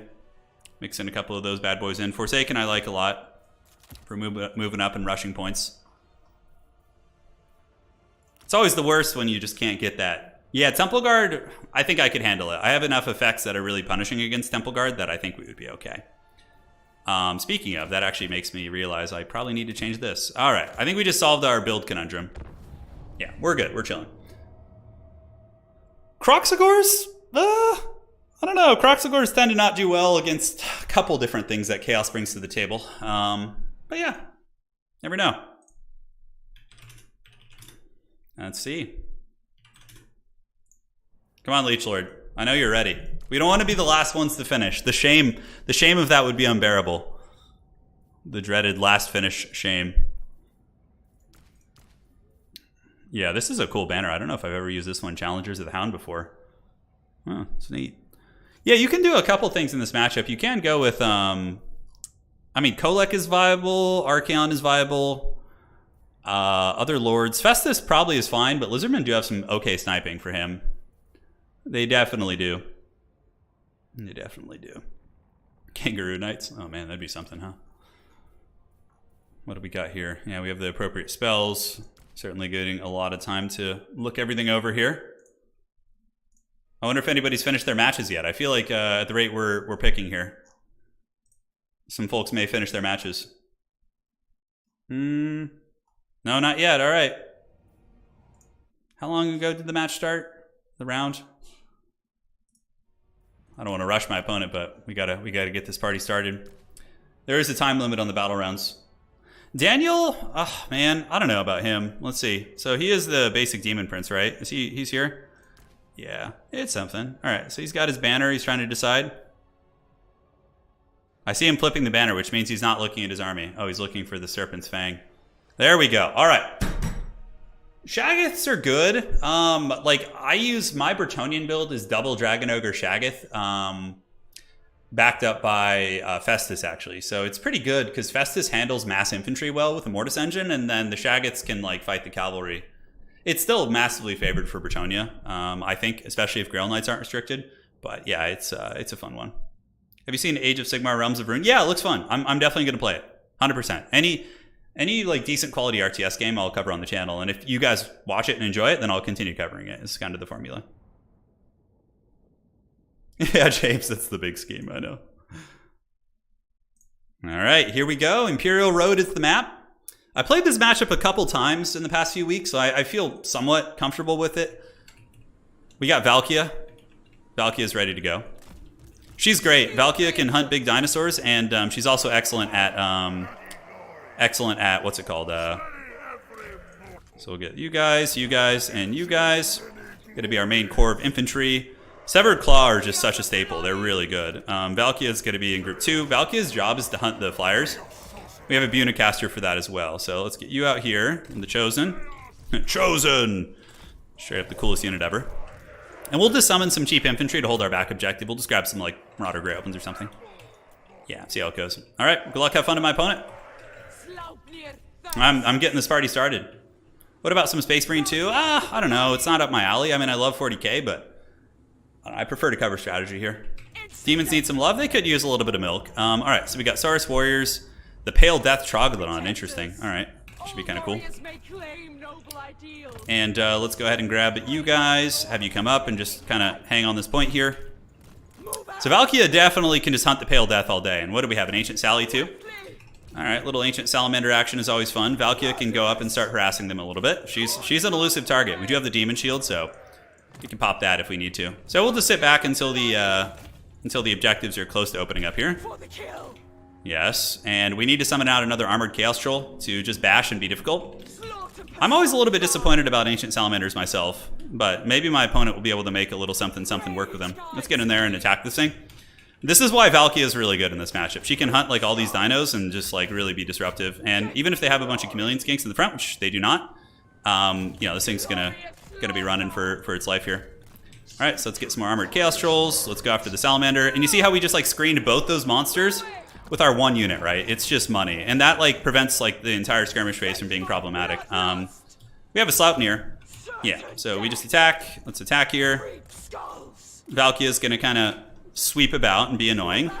And what are these? These are Ripperdactyls, the anti-infantry variant? Ooh, that's a good choice actually. We need to get the trolls on top of those. All right, so heading up to the point to fight, and we could do the back point as well. We need to get our Bunicaster coming. And Valkia can attack the Pale Death now, so let's do this. Nice little Sally shot. Not bad at all. Valkyria does get in, gets a good attack right there, so she connects, which is outstanding. So let's get you moving up, and the Chosen are going to get protected here. And Valkyria is going to get attacked by the Ripperdactyls. We'll pop the Demon Shield. And now she should be pretty raid boss here. So here we go, here we go. Get you guys moving up, and now we can pull in some Hell Scourgers and just kind of push up around the back of the army here. All right, so Valkyria time. Let's get in, let's party, let's pull the trolls back, let's get you guys ready to go. Unicaster, and warriors. And now we just need to look for Sleipnir targets, basically. So Valkyria can just kind of run, figure things out, and because she's a little bit faster, so we can just like land her in the fight, and she should be okay. All right, so let's do this and drop the big Sleipnir. Oh no! That was totally a misclick. That's stupid. Oh my god, that was just like a sticky mouse right there. That's so shitty. All right, well, anyways, let's get the other trolls coming around here and get these Hellscourge boys around. Valkyria's landed on the ground, and we have some trolls nearby which can help, so let's do this. I actually don't know how good the Buna is going to be against these things, but let's give it a try. And call in some Marauder Horsemen as well. All right, so yeah, I think we're okay. We got the Buna down on them, and the Chosen are grinding the fight very well. We're a little bit behind in value, but I don't think it's the end of the world. And let's get you guys up. I forgot my Mirror Guard, which is a classic play, but we are getting some decent Buna action on these Rippers. They're definitely getting beat up. Some of the trolls do rout, but the trolls have access to healing, and those trolls do rout also. So let's get you guys in here, start throwing a little bit of this, and pull these Hell Scourges back. Yes. And how are the Chosen looking? The Chosen are grinding reasonably well. Damn, that was really bad. That blunder there was pretty Bronzodia. All right, throwing axes, let's go. Get the Mirror Guard moving up. I don't know where they were in the previous fight, but you know we're not here to ask questions. We're just gonna roll with it. Let's go after the Pale Death. Keep our Deathcaster doing its thing, and it looks like there is going to be some skinks chasing the trolls here. And the Hell Scourges can go around the back and try and salvage those trolls running in the hills. All right, so Banishment just swings and misses. Valkyria's on the hunt. Yeah, we're straight up losing this game, man. Okay, there's some haggardness afoot. I can smell it in the air. All right, so those trolls should come back, and those ones should come back also. Let's get the Great Open Trolls moving down here. Valkyria's getting a good little gooning attempt here, but also is being 2v1'd. Demon Shield's up in 9 seconds. All right. Let's get her away, pull these Hell Scourges in, start pressing the back objective a little bit, call these trolls down and under, and these other trolls should be back soon. And Demon Shield time. So Valkyria's going to be immune to damage for a hot second, which is really, really good for us. Let's call these trolls back. More Forsaken are on the way. Outstanding. Let's get you guys coming this way, you guys coming up and under. Valkyria's heavily surrounded. I don't know, she should be able to get away. Yeah, we just need to kind of look. Missing that first Sleipnir hurt really, really bad. That was like really super unfortunate. All right, so Valkyria, can you escape anywhere? We need her to escape. Thankfully, she's got like super high melee defense. All right, so let's do this right down the Saurus line here. See if we can get our girl out of here. And you guys move up, and you guys move up here. Come on, Valkyria. You can do it. Okay, she's netted. Let's call in some Chaos Warriors with Great Weapons. Gonna be pretty good. Valkyria is probably gonna get routed here, but it's not the end of the world. I think we should be okay with it. Those guys do get broken. Let's move up. Get these Great Weapons continuing to punish here, and Severed Claw maybe needs to come over and try and salvage Valkyria, but it looks like she's running for the hills. So we might need to just think about resummoning her. We might need to think about that. All right. Do this, and Horsemen are nearby. Comet there does hit our Forsaken with relative effectiveness. Let's get the Great Weapon boys to keep grinding, and the objective looks like it's coming back. My opponent does get the Valkyria snipe, but is it really a huge deal? I don't know. Like, I feel like we flipped this objective back, and the Lizards are a little bit lighter as it pertains to like actual army. I don't know, maybe another Buna here on a second would be good. Let's go for the back objective, see if we could like do a little play there. And call in some more armored trolls for a little bit of bashing. Yes, good. So let's just start throwing axes at these guys. Buna's on the table, and high ground fight looks pretty good. Severed Claw's getting that good bump and grind going, and Valkyria might be able to actually escape. Let's head to the back objective, and we can grab a couple hounds even and loop them in. All right, so trolls, get in there, make them pay the troll toll. Yes, good. And the fact that Severed Claw is not fighting on the point is really, really bad. That's very, very terrible of us. All right, so do we want to call in any hounds up on the top? Did he get Valkyria? No, Valkyria's still alive, thankfully. That's very convenient for us. All right, so we'll just drop a Buna on these Saurus Warriors and just nail them here with these guys and these guys. Severed Claw needs to make their way in and start fighting on the objective against some of these monstrous units. And now we start to get a little back cap weight on the back objective, which hopefully will screw up my opponent's play. We'll see. All right, trolls, get in there, bash them. And Warriors and Chosen still fighting like champs. High ground point is being threatened, which is going to take a little bit of pressure off. We did Bronzodia lose Valkyria, which is really, really haggard. Like, that should never happen. But yeah, it's all good. It happens to the best of us. All right, let's give Severed Claw a little bit of love. see if we can grind our way back into this game. You know, we've played poorly, but it doesn't mean we can't come back.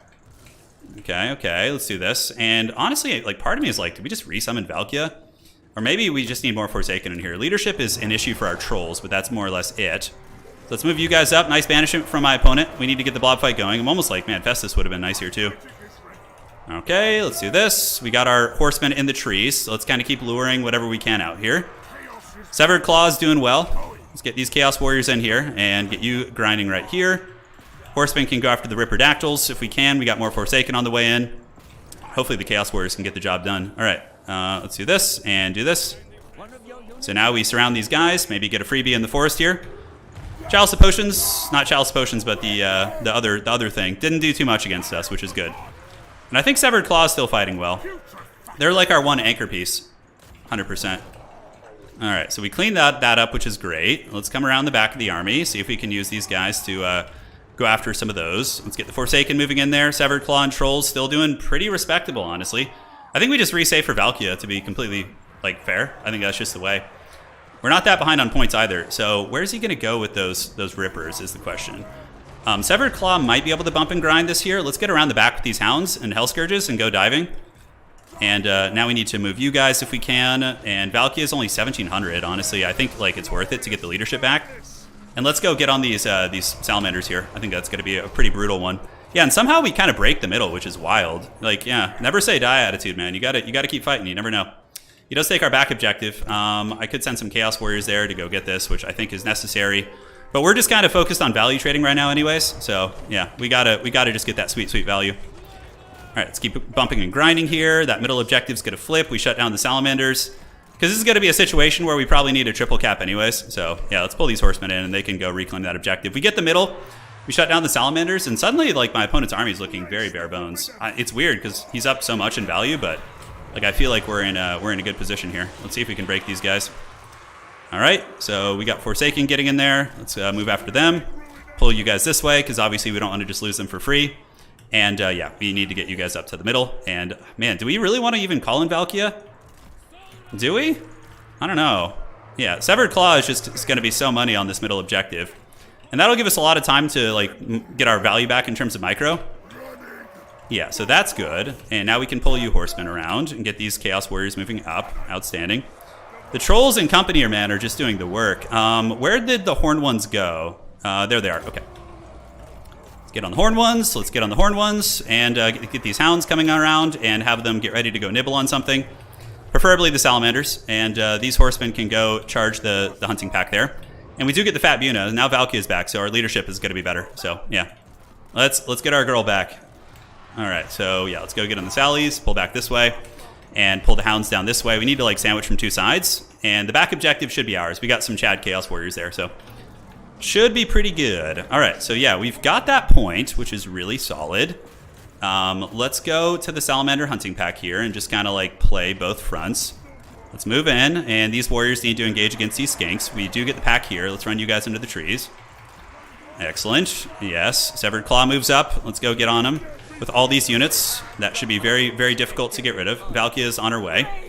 And now we need to start playing like the side point too, or the back point, I should say. Let's get these warriors up, run you guys into the trees. And yeah, I think we actually are going to win this. Holy shit. How the hell did that happen? All right, Forsaken. Let's get you on the back point. We might lose this one if we're not careful. Let's go after this Salamander here. All right, so units. Let's go ahead and get some warriors coming up. Yeah, just bodies. We have a lot of time. Like, it might not feel like it, but we have a lot of time, and my opponent's losing a lot in the blob there. So let's stroke the Forbidden Rod a little bit. I think it's going to be worthy. And Hell Scourges, let's get them back in here to get some cap weight. It's going to be a minute before the warriors arrive, so... Although we have another unit of warriors coming in, so... Yeah, we have Sleipnir also. We do have the refresh charges of Sleipnir. The problem for my opponent is I have, like, Severed Claw and a lot of really, really good units in there. So that's going to be tough for them. Let's go ahead and do the Sleipnir right down the pipe. It was really painful missing that first Sleipnir, man. That hurt bad. All right, so we did get that cast off. We're chasing this thing down. I think the blob fight favors us here, to be honest. Is there anything I want to do with horsemen? We could get some basic marauders and have them start hustling. We got to like play for the long game, right? So let's get up on that point. Valkia doesn't need to chase this thing anymore. Looking like they're definitely running out of steam as these horn ones are going to go battle my Chaos Warriors. Let's see if we can go down here and intercept. We could probably just call in some hounds to help clear them a little bit quicker. Yeah, that should be pretty respectable. Gonna get the middle point, though. Might be able to just straight up win on points. Let's get some of you guys heading up to there. And the Deathcaster needs to go. Severed Claw can stay in the middle and anchor that one down. Although, no, we're gonna need the Severed Claw there. All right, so pull back, pull back. Valkia. No, we don't need help with the horned ones, so they're fine. So let's move up this way. We really, really don't want to lose this objective. Like, that would be really, really just super bad. All right, so do we have anything fast and furious? We do. Some Chaos Marauder Horsemen. All right, let's go. Marauder Horsemen have arrived. Let's get the hounds on the objective. We got you nibbling, and you guys are going to go for the high ground cap. Let's get you guys on the point, and yeah, we should be able to do well here. These are Feral Cold ones. We don't have any Buna effects. Warriors have almost gotten there, so unfortunately my opponent might be able to flip us here. Got a couple horsemen down there. Yeah, it looks like they're going to get the flip, but I think we get the high ground objective. I don't see too many ways they get that back. And horsemen are coming, and come on, hold on, hold on. Oh, if these Chaos Warriors arrive, I legit think we hold it. Nope, they flipped it. Damn. So now the pressure is on. It's 100% on. Let's go ahead and drop a Buna on these Sara Spears, and we'll have another Sleipnir here in a second. High ground point, looking like we're going to cap it. The Severed Claw are just such a menace. They're such a menace. We need to consolidate in and try and get that too. You have anything to call in? Not really. My opponent does have some stuff in the back they could use, but I think we're going to get the cap weight here. So let's go ahead and get the grind going. Good. High ground's looking like it's very much going to be ours. I think we get this before he's able to do it, so that's going to give us time again to work with. So let's pull these horsemen down here, and you guys can just start bashing. Yes, yes, good. I can't believe we're potentially coming back in this. This is nuts. All right, so let's get the Forsaken just because they're fast. They can get here quick. Yeah, and Chaos Warriors will outtrade like all of my opponent's stuff. And this Sleipnir is going to be money unless my mouse like gets caught again. Yeah, there we go. All right. That's what I'm talking about. These are clever girls. I think we can beat them here. We get the big Sleipnir. That's really good. Get you guys coming down. We have the high ground cap. Warriors are almost there. So thankfully the long-term investment we made in Marauders was good. And yeah, you guys move this way. And the Forbidden Rod just like killed my own caster. Yes, that's very Chaos lore friendly. All right, just to make sure we don't get like backcapped by some speedy shenanigans, let's call some warriors out. Some Marauders. Okay, so the clever girls are getting taken down. Valkia helping to break the position. High ground's looking good. And yeah, man, this is close. This is close. We need to flip the middle though. The middle needs to go. We need to be able to win on 2 points. And I think we're pretty close to it. Yeah, the warriors and whatnot are doing good. Those Feral Cold ones are here. So let's get you guys around the back of that formation. And is there anything speedy I can get over there? Yes, we have some horsemen. All right. Is there any like hounds or anything like that? I don't think so. Nothing that quick. Yeah, it's a little bit tough. It's a little bit tough. All right, let's get these hounds up. Let's get them here for the cap weight. Valkia doing good. High ground objective is being held well. My opponent does have more cap weight pressure coming on there, so we need to get like a couple units to try and mitigate that. And meanwhile, we just collapse into the back of these guys. And collapse into the back of these guys. Good. Valkia needs to go up there and buy a little bit of time. If we could just hold the triple cap for like a minute, I'm pretty sure that we're fine. Let's just go ahead and get trolls because they're faster than infantry. They can get up here and help. All right, so we need to just slow the cap weight for like as long as possible here. I'm pretty sure we win on 2 if we can hold it a little bit longer, although, oof, that's going to be tough. It is going to be really close, guys. He might actually get us because of the... And it goes to show that, you know, me slipping and letting the back objective go earlier was potentially the catalyst for our loss.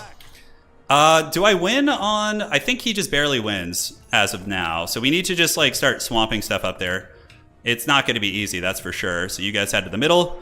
You guys head up to this point here. Looks good. Valkia's going to keep trying to clear things off. We have a couple horsemen in the bushes. Yes, and Forsaken. Man, I'm pretty sure he just barely wins. And then we can get the Hell Scourges as, like, the final finisher piece. How are these, like, little skink cohorts still fighting so well? My goodness. It's pretty bonkers. Okay, Severed Claw is still fighting on the point, which is great. Valkia obviously helping. And he wins on 1 just barely, though. It's like super close. Yeah, I think he gets it. Damn, what a shame. I felt like we came back well in this game. All right, Demon Shield. Let's get Valkia nice and sauced up. Severed Claw still fighting like champs. We need to break this position and move up to the high ground here. And let's head here, move up. Keep you guys doing your thing. Let's get these warriors moving back in. Valkia is still doing awesome work. And trolls are coming.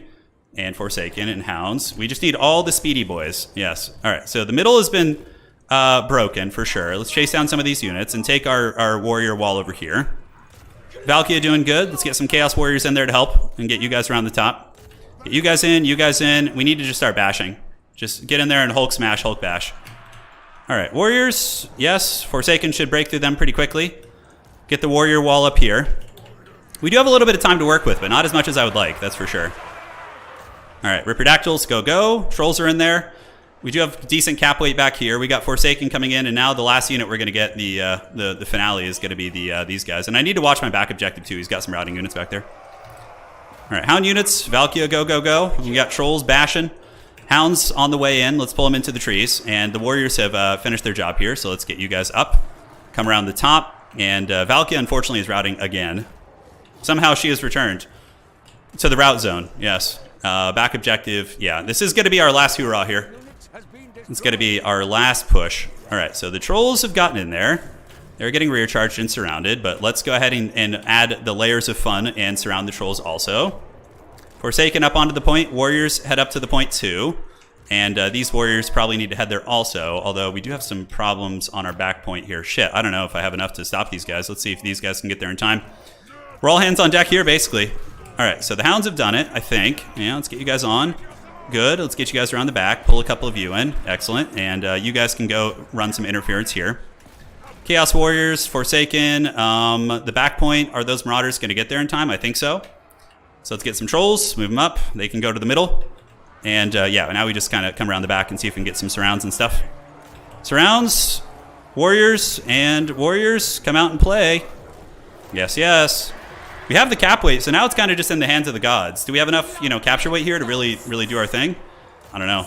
Let's use Valkia and pop the Demon Shield here. Okay, so these guys are should be able to stop the pressure on the back point. We have the cap weight. Unfortunately, Valkia maybe needs to go run some interference here. Ooh, man. Man, oh, this is so close. This is so incredibly close. I think my opponent gets it just barely, though. I don't have, the means to wrestle him off. And I think he's out-trading me, too, on the grind. Yeah, I think he's out-trading me. All right, let's pop Demon Shield. It's going to make us pretty raid boss. And the back objective looks like we're secure. Trolls are on their way up. Holy shit, Warriors. Come on, Warriors. Come on. Oh, if we hadn't let our back point slip, if I had been paying attention, we for sure win this game. Well played, though, man. My opponent earned that. He played so well. Scrapped so well. All right, Warriors, Warriors. Oh, the clock. It's not on our side, that's for sure. It's impossible now. Damn, what a close game. How did we almost get back in that, too? We were in the pits in the beginning, man. We were in the pits. GG, well played. What a good match. Oh, what a good match. Those ones hurt the worst, though. It's so rough. Yeah, man, if we just didn't let our back point get capped, we win this. Oh, that sucks so bad. All it was the back cap, dude. All right, let's tap out of there. GG, man. Well played to my opponent. They earned that one. They played super well. GG, well played. Close one. Didn't see your back cap. Was too hyper-focused on trying not to lose. I know, it was so close. Hey, rough day, but you know what? We're learning and we're improving. 2100, 1200 here. Valkia sitting at 23, 2000 value on the Bunacaster. Awesome stuff. Chosen have been kind of disappointing today. It seems like people have been expecting them. Maybe, holy shit, 3,900 on Severed Claw. God damn, can I get more of those? Oh my god, can I get more Severed Claw, please? Can I just have a whole army of those? Yeah, it was, he was saying his back cap wasn't even intentional. They just ran there and did it by themselves. I see. He didn't even intend to do the back half, he says. Oh my god. You guys aren't kidding. It really was part of the great plan. It was indeed. All right, so let's refresh this, see how the rounds are looking. He legit said it wasn't even part of his plan. Yeah. He's like, it was the great plan all along. Report it, brother. All right, let's get our last game in here, and then we'll cast the Severed and Grand Finals here. So, Severed Claw army. Can I just have only Severed Claw? No, I agree. I think they're really strong. Thank you for the awesome content. I'm studying for the bar, and your vids are. I'm glad they're helping you, man. I'm glad. We took some L's today, but they've been good games against top tier players. So we were in pretty much every game. The one I felt like we weren't really in was the Slaanesh game. I don't know what I'm doing with them. I gotta learn some Slaanesh, man. I felt like a potato playing them. Dude, that was truly the will of the great plan. Yeah, no. It looks like the Lizards finally figured it out. Yeah, I think honestly Aspiring Champions in general should be an auto pick in a lot of matchups. They're very good. All right, let's see who we get for our last round. So we don't have any real good chances of getting to the top 4 now, but it doesn't matter. We'll just cast the games and have some fun from there. Hey, JH, thanks for becoming a member. Greatly appreciate it. Welcome, welcome. All right. I really wanted to play some Chaos Dwarfs today. I don't think it's going to happen, though, with the pick and ban system for sure.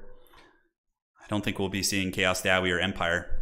I could go back to Nurgle. Should we come full circle and go back to our chosen ones? We're on Road to Talapine, which is actually probably not the best Nurgle map.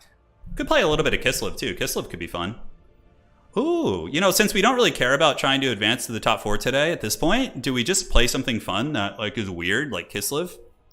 That sounds like a good time to me. Looking forward to the finals, but I have work. Hey, see you later.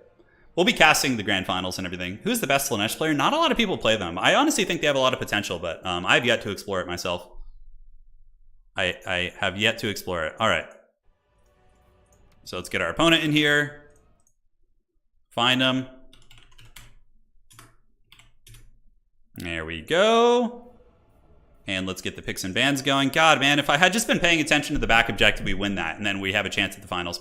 God, man. That's what happens when you don't get sleep well enough. Ah, curses. That's why I usually only play in tournaments at night. All right, so let's find the pick and ban tool. Yeah, we'll do some Age of Empires 4 this week for sure. 100%. I don't know what day yet, but there will be some Age 4 content. All right. Looking good. The map is going to be Border Low Landing. And we don't know what we're going to be seeing from our opponent yet. A wild coast pick. All right, so let's, well, Corn is fun. Yeah, Corn is fun for sure. My opponent here. Yes. All right, so let's do the picks and bans. Let's just go like full wild because we don't care about the outcome anymore. So, man, I want to have Chaos Dwarves in there. What other factions would be weird? Like, I think Vampire Coast could be fun too. Let's throw some wild ass Vampire Coast in there, guys. Nobody ever plays them anymore.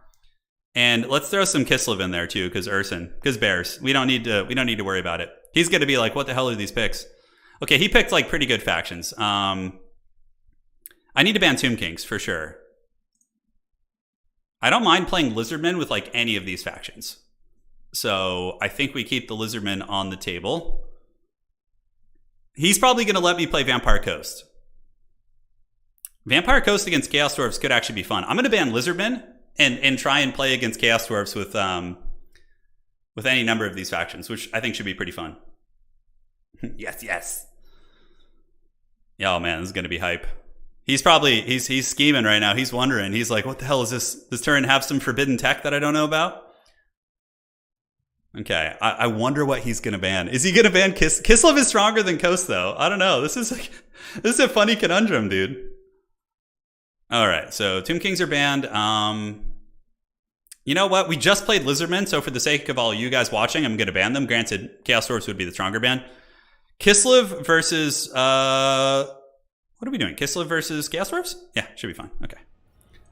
I vaguely remember how to play this matchup. Vaguely. Where's Kislev? For Urson.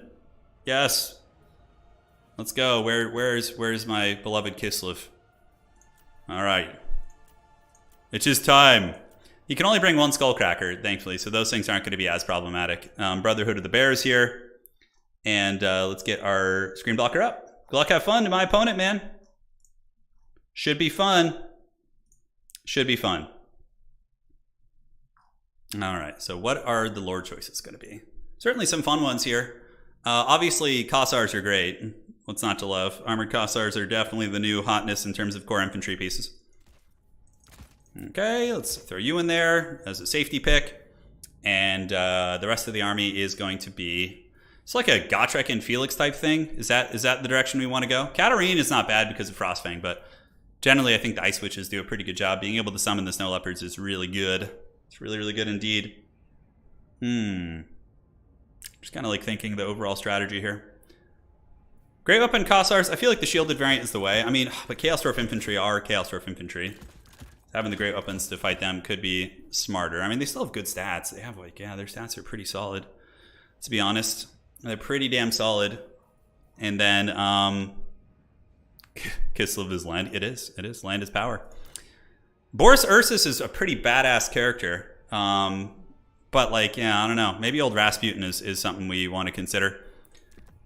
Rasputin's a pretty good fighter, although he does do fire damage, which sucks against the Chaos Dwarves. They get like a 15% damage mitigation against him. Let's see here. You know what? I think we do this. I think we throw you in there and then put you on horseback. Ice is okay for clearing out the chaff units though, which is kind of nice. The Tempest magic is not bad. I'm a big ice enjoyer though. Like I really like the ice magic. Yeah, I think that's cool. We cut this and put you on a horse. And then we would need you to come in. Provide a little bit of loving there. All right.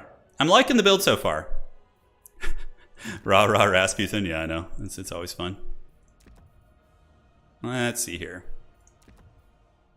Man, it's hard to get that money where we want it. All right. This build's pretty magical so far. I think I like it. Costified Dervishes are obviously awesome. A really, really good utility piece. You want any Warbear Riders in this matchup? That's kind of an interesting question. The dreaded Warbear Riders. Ice, ice, baby. I actually hate cold weather in general. Like I don't mind like mildly cold, but like yeah, like actually like snow and things like that. It's fun to visit, but in general, it's you know, it's a tricksy one. All right, so we'll throw a couple of you bad boys in. I think Zargard here don't feel like super good. Throw a couple of you guys in, some bow boys, and yeah, Warbears are kind of a cool option. I feel against some of the big stuff. So maybe we need to put some respect on their names. Oath Brothers of Tor do magic damage. Does that have any relevance? I guess it does against some of the different demon units and stuff. Yeah, so maybe Oath Brothers are not a bad choice. Magma Cannons, Deathstreak Rockets. I mean, those are all the big problem children. 100%. Yeah, so going full Elsa. Yeah, like going super wide certainly seems viable too. My build's kind of wide, I guess, so we don't need to worry too much about that. All right, so I think one of you is good, and let's go ahead and throw in another. Yeah, the Watchman and the Knight, better versus infantry. Got the Pistol Boys. I wish I could just cut a little bit of money here somehow. Yeah, I don't think we want to wait that long for the tickets. I think Dervishes are just straight up so good. They're just such an awesome unit. All right, I have no idea if this build's going to work, but it looks awesome, and it's really, really going to be quite good at sending a message to my opponent that they better put some respect on the units. All right, so yeah, you know what? I think we got to do this. So let's do this and this. What does that even do? Okay, so that lowers that. Sorry, guys, I'm just having to read the dreaded abilities here. Man, that's expensive. That is expensive. All right. Yeah. Seems fine. How's Ulrika? She's okay. You know, getting a Pit of Shades caster, like you could totally probably go Ulrika here with although she probably would get wrecked by a lot of the Chaos Dwarf characters. You know, I think she might have some problems with that. Yeah, so I don't know. Like I'm thinking like the big scaries. What about Streltsy in this matchup too? Streltsy seem like they could have some teeth, although Bull Centaur Renders will give them the dirty pretty good. Yeah. Bull Centaur Renders, I don't know. I haven't like played around with the hitbox thing yet, so I don't know like what the situation is with Bull Centaur Renders, but yeah, maybe we'll find out. Maybe we will find out. I know, I hear the pain train coming. He can only bring one though. They're restricted now. The pain trains are really hard to stop, like incredibly hard to stop. So they've been limited because they're definitely like either bugged or there's something else going on with them. Thank you guys for joining today. It's been fun. It has been fun indeed. This is our last hoorah. Bring in somewhat of a meme build, but it might have some teeth. It's kind of I would say an exploratory build. We're going to be kind of exploring to see how it's going to look. Yeah, that's good to know, Hadries. That's good to know. Ghouls is taking his time here. Should be ready soon. Cannons still struggle to hit. Yeah, the Bull Centaur Renders. Yeah, they could be a problem. I think we have some decent tools for some, though. I don't think we're helpless there. So, yeah, we'll see. Kislev's hard to break, too. They're definitely a stalwart people. I was trying to like, I was wondering, Hadrius, if you had the chance to mess around with horse archers yet on Kislev, like I feel like they might have some applications in a couple matchups because they kind of have a similar stat line to dervishes. Like their stats are pretty decent. Just a little bit less melee attack. So I'm like, oh, maybe like a couple horse archers like poking up and skirmishing could be good. Although Chaos Dwarfs, what do they have? They could have blunderbusses, which have less range than them, and the Infernal Guard, which have very, very, 130 range? So it's about the same. 140, give or take. I do love the train meta. God, the train meta is awful. Thankfully, it didn't get a chance to shine too much. The tournament host acted pretty quickly on squashing that bullshit. Looking at Nurgle cheeks and listening to Turin, it's a good night. Yeah, Kislev Horse Archers versus Slaanesh. I can see that. It's a very niche application. It's a very, very niche application here. Ah, Ghouls is ready. It is time. Let there be a reckoning. Yeah, Skullcrackers are definitely OP. They're definitely OP. I did some testing the other night, and in a lot of my tests, the Skullcrackers were defeating giants. Giants in combat. A giant. Which is literally designed to be like a 1v1 beater in combat. Yeah, it was bad. It was bad. Most chariots and chariots like that get double hit. Yeah, chariot units are weird. The Total War, you just have to accept the jankiness, you know? You just got to accept it. It's just part of the game. And Creative Assembly just, I don't know. I think they just lack manpower to fix it all, honestly. Like, I think they're stretched very thin, would be my guess. Because, like, I've talked to a fair amount of the CA folks, and they seem very competent, and they're aware of a lot of the issues, but it's just, like, I just think it's a manpower thing, to be honest. That would be my guess. Yeah. Turn, I've liked a few horse archers into Tzeentch. Yeah, it seems like an okay idea, Ben. I don't hate that. Oh, I like starting on this side more for some reason. I don't know why. It's like a mind game thing. The dreaded mind games. So we have Kossars with great weapons. I don't know if the... You know, just in case they have Chorf Warriors, I didn't want to, like, bounce off their armor. And, you know, if it's the last game of the day and we don't have any chances of making the finals, I'm going to bring the Elemental Bear, because that is literally the coolest shit in the game. So let's bring it. We got the Arwar Elemental Bear. Going to be looking to drop the sick Heart of Winter beats. Little Grom, obviously very necessary. And we can cast the Gust of True Flight on it to give it range, or we can just use Hailstorm to knock down range units. So, all right, let's do it to it. Have some fun. Good luck. And we're just going to send some dudes over to the side point. You guys wanted the bear, right? This is what you all wanted. Did we do good? All right, we got the control groups fixed. Kossar is going to be riding around with the bear, or the Patriarch, giving him healing. Yeah, I figured, like, a lot of Chaos Dwarf players like to bring the big boys. So I'm like, let's bring our own big heavy chunguses here. Let's move it to the back objective. Sitting on the edge is usually good practice. Okay, 11 units, and I'm not seeing anything yet. Must just be the line of sight here on the hill. It's kind of weird. All right, Little Grom, you can chill there. Let's go up. He could be doing like a... I mean, they don't have that many stealth units, so it's probably just a weird line of sight with like the hill here. Yeah, there's like that little hill in the middle. 100%, so that's what it is. All right, Little Grom's going to chill out. Infantry on the way up.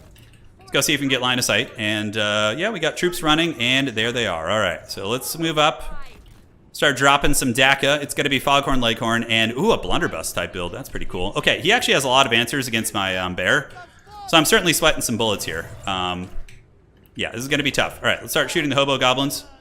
Wow, that is a lot of guns, and I don't know if I'm prepared for that. Let's get some Streltsy of our own. Streltsy are actually a good counter against a lot of this kind of stuff. So, all right, Little Grom got a nice shot there. Let's scoot it up and have it start shooting at the Infernal Guard. Let's go over here. I think that's going to be better. And cool. So yeah, Streltsy I think are actually a good answer against a lot of his guns also, because they have better range. And our Elemental Bear thankfully has the dreaded Pillar of the Gods, so it can just hide back there. Okay, and you can start shooting into the Blazing Beards of Basharik. Let's go after the blunderbusses. Oh, hello. Okay, making me put some respect on his name there. And Foghorn is infantry size, so the Snow Leopards aren't going to be particularly good against him. Let's get some more guns coming up. More Streltsy guns. Hadrius says, "Yeah, you dead." Hadrius, how come you don't believe in me, bro? Come on, man. You don't think the old Turin can pull off this one? Huh? Yeah? All right, cannon shot downtown. That's going to be a nice hit. That's going to do a lot of damage. Nice. All right, so we're getting some good work in there. He's running behind the trees, so let's switch on to this other unit here and get our guns, our pistols moving up. I'm very grateful I did bring Streltsy, though, because Streltsy will do pretty good at range, I think, against a lot of those kind of units. We need to dive them with Kossars, too. All right. Let's do this, this, and this. We got the chaff units on their way up. The bear is ready. I do have a lot of healing, too, which is kind of comforting. Foghorn Leghorn is around the back, so let's get our bear and just kind of, like, eye Foghorn. Use that as a bit of a deterrent for him. And cool. So we need to go ahead and get the dervishes now. So we'll send one of you guys up into the trees. Hopefully my opponent won't notice it. And whoa, what's going on here? Holy shit. Okay. Some weird pathing on those guys. Foghorn's in the bushes, being, you know, a troll. Let's see what he usually does. Chaos Dwarfs are taking their sweet time to get up here. And thankfully it's given me time to get my Streltsy in position. So that's a bit of a plus. Let's do this. And we can go ahead and summon another one of you guys. Run up into the trees. Run up into the trees. And I'm nervous about the inevitable gun push for sure. It's gonna be very scary. All right, so looks like a little back pressure coming in from Foghorn. Let's turn around and see. I'm gonna go press him out of the trees there with my characters. Yeah, and see if we can get some freebies there. I think we actually do. Nope. Keep moving. Come on. Let's go. Oh yeah, baby. We matrixed that shit. That's right. All right. So that's great. Yeah, start shooting here. Get these Kislevites up and ready to party. And we need to go ahead and, is there anything I can call in from this side? There are some dervishes. Okay. So yeah, we're obviously getting a little bit of work in there. We got some hobo goblins and some fireborns. Let's pull back into the trees. And you guys can start shooting at them. Let's get the bears going over there. And we can use Ice Maiden's Kiss. Let's go ahead and engage. And engage here. And Streltsy, yeah, we probably pull you guys back.